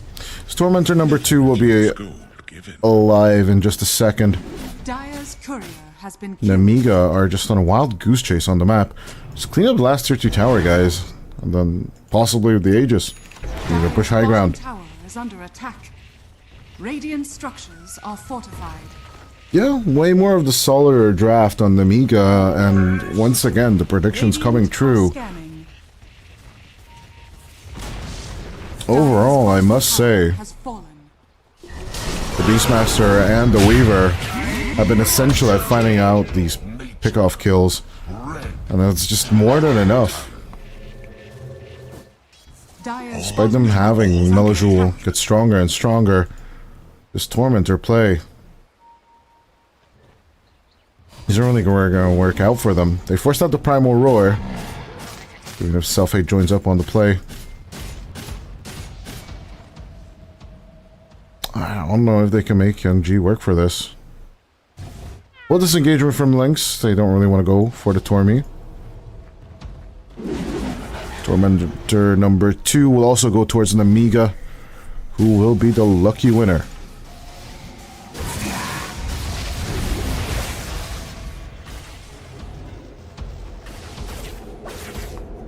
This falls onto the Tusk, QBFY. You disengage, out comes the Primal. I'm pretty sure they saw QBFY, but there was nothing much they can do about it. 4-man smoke up. Straight into the triangle they'll go. Are scanning.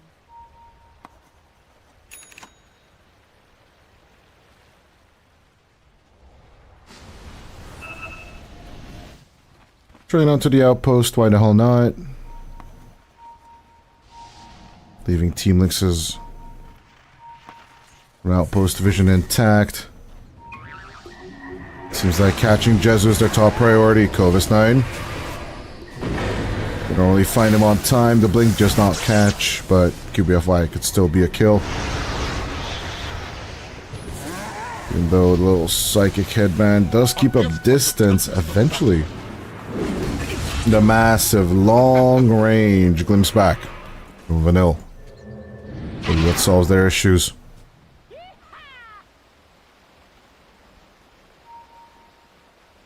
Melojoul and Vladik keeping hope alive. The split push is working from Cracker and the boys. Tower pressure is going towards the tier 2s of Namiga, but at what cost? It's costing them everything is the answer. Self-Hate on the search. Does not find Cracker. Good with the reveal. Vanille. Got it. We'll just waste resources here. 30 seconds until the TP is alive. Vladik looking to disengage. The Beatles will latch on. They will find the Pugna, but he's under mass vision. And now with Young G finding Jezu as well. Namiga are finally ready for a high ground push. Even though they don't have the Aegis anymore, mid lane is mostly advisable for them. A full minute without the Morphling will definitely cause gaps in terms of damage. I don't think they care that they don't have Aegis. They just refreshed on the Beastmaster. Primal Roar still being available. The high ground push should be simple for them. Self-Hate. Covis 9 ready to draw up the Lotus and the Pipe, if need be. With the Lotus used, I have to be satisfied. About 2000 HP gone on the first tier 3.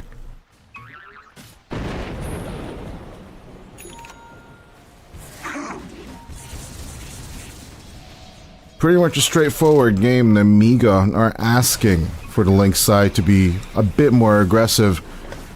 But Lynx, every time they lose the morph, their hope for going on the offensive is just diminishing minute after minute. Trying to wisdom minute 35. Again, favoring the Amiga side. Vanilla indicating that they might want to go for it on the enemy. Radiant are scanning. With the Aghanim Scepter almost done on the Disruptor, do you even want to contest this, is the question.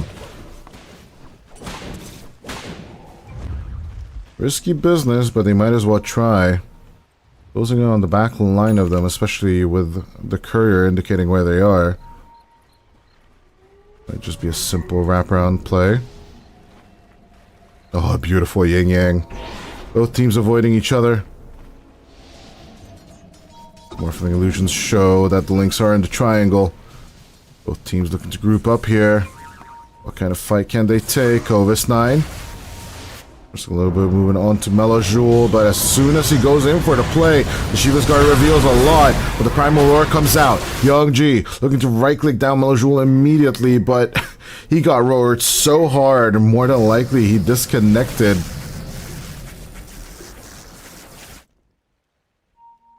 As yeah, there have been many input lags coming through in these games, so I'm not gonna lie, and he still had 2 remnants to be fair. Why wouldn't he have wanted to use them if he did not have packet losses? But as Young G unpauses, obviously he will be thinking of BM. At the very same time, Aerial falling down, that is a gem on the deck. Will be totally ignored as Kovis 9 will tank up most of the damage, but does not have the opportunity to use the GG boots again. Out come the Wild Axes, good catch onto Self-Hate. As the Amiga are losing number after number, Jezu gets the triple kill. As all Namiga get after that fight is the Gem of True Sight. Or actually QBFY, who did not have a Gem of True Sight. They lose their own and give it over to Vladik. And I'm not gonna lie, if I am Namiga, I am extremely salty about this fight. But all in all, I would definitely expect Melajul to not go for a BM pause here.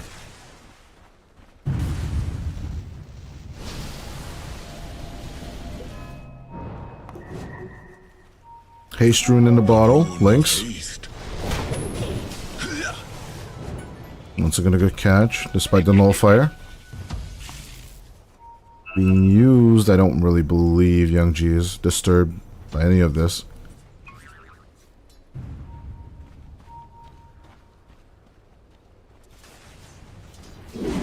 One big strength of nullifier is still the fact that it doesn't really cost mana to use.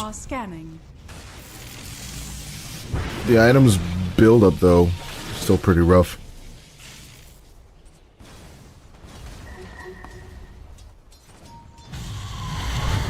As Melajul, up with the rotation, BKB activated on Young G. Team Lynx showing signs of life after the previous fight. There's the Ember is caught, there's the lasso on Kovis 9. If they can shut down the Razor, this could be a good fight once more. But Melajul, the Primal Roar against Primal Roar, eventually the Ember will fall, but Young G has nowhere to escape. As downfall 2 cores for the price of 1, Jezu is free to hit the tier 2. Backdoor will hit, but the creeps are on the way. So this objective should still fall towards Team Lynx. As the Amiga are not looking to re-engage. Self-Aid is going for the Lincolns next.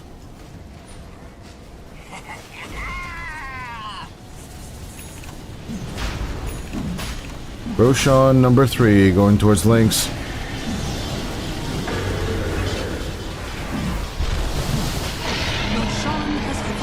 Sages will fall.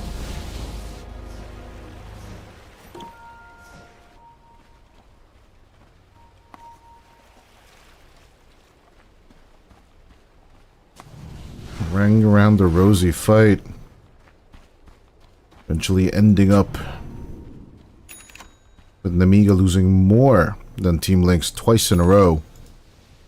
I believe that's what they call in the business the comeback potential, but it's a rare sight to see, especially with a team this behind as Team Lynx.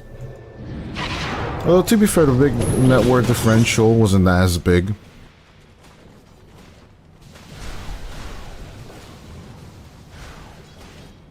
With the Satanic on the way for the Morphling, can Jezu single-handedly destroy the full high ground of Namiga? He's got the Aegis. Lad's in the backpack, and he's well on his way to finish off a Satanic. Self-8 and the boys immediately reacting as they should. Banner, throw down under the tier 3 tower.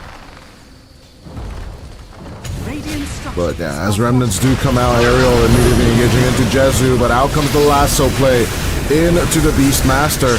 Even with the BKB, he is looking to be in continuous trouble. No refresher orb for the Beast. As Melojul keeps on diving in, they will be looking to catch out Ariel. Even with the Lotuses, it doesn't seem like the Tusk will survive, as even with the Static Storm, Melojul will find the angle to escape. With this Aghanim Scepter just cooking over time, Jezu diving deeper and deeper into the fights, and with the Cursed Crown reversed. Radiant's top barracks has fallen. Lynx is looking to cook up the 2-0, but how much will it cost them? Radiant's middle tower has fallen. Aegis at hand so far, no casualties taken, as they've killed 3 people for the price of none. Jezu going for the end. They have the Aegis. Why the hell not? Kovis 9 does not have an Eye of the Storm for 16 seconds.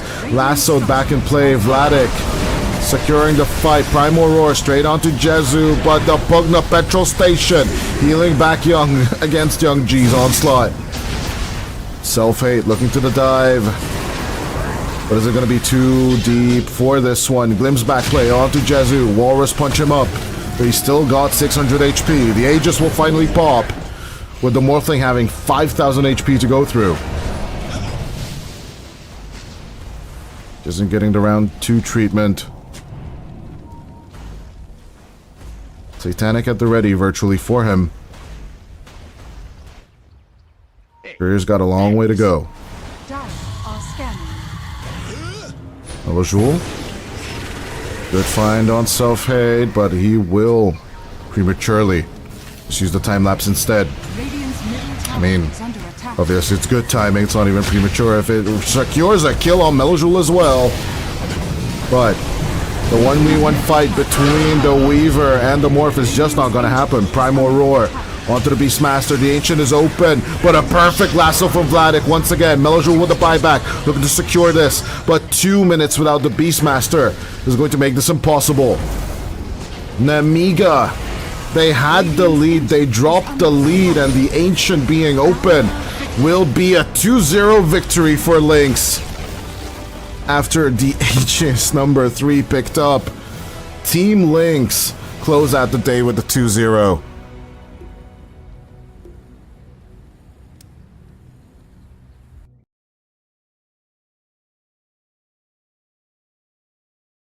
Pretty sure that is not what people expected when they were looking at these drafts. But as we pick up the scoreboard, since Dota tends to crash after games end, it is what it is. I'm not gonna lie, it didn't really go the way I expected it either. But game number 2 genuinely just went faster than I would have thought. I would have thought that we would go for like a 60-minute onslaught with the Beastmaster and such.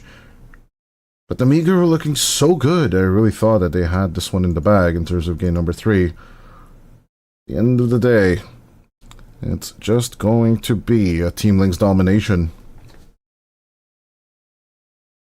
One thing we didn't really have a chance to talk about is the potential of the Morphling actually just spiraling out of control.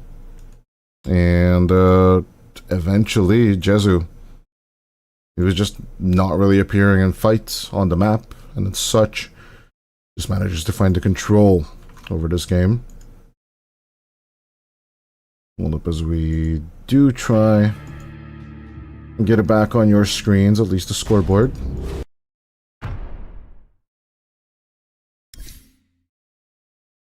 Yep. Yeah, sorry for the technical difficulties, but it is what it is. Yeah. Team LiXO with the 19-27 victory overall. I don't even get to see the graph of this, but the overall damage output coming out from Team LiXO, especially towards the buildings at the end there. You can see the Morphling did manage to finish off most of its items. But yeah, I must say, I really thought Self-Aid would have enough damage. Maybe so. It would have been better if we would have gone for the Desolator. That in and of itself doesn't feel like a mistake. I do believe his farming speed was more than sufficient to keep up with Jezu. But in the end there, it just seems like Team LiXO just don't have the mercy of giving them the light of day, and will send Namiga packing down onto the lower bracket. Well, ladies and gents, that does mean that is it for us today. Tomorrow we will have 2 series be played at European Pro League, and yeah, as far as I can tell, it will be on the upper bracket. So Virtus.pro Prodigy versus Zero Tenacity, along with Team LiXO versus Rune Eaters, will be played tomorrow. After that, we will be going on with 3 series each day after day. But yeah, we're gonna start off the day with Team LiXO versus Rune Eaters at 11 Central European Time. And then, of course, Zero Tenacity versus Virtus Prodigy will be coming up at 2 p.m. Central European Time, that is. But thank you for your attention. Hope you enjoyed the show. That will be it for us today, as it is going to be a 2-0 for Team LiXO versus Namiga. See you tomorrow.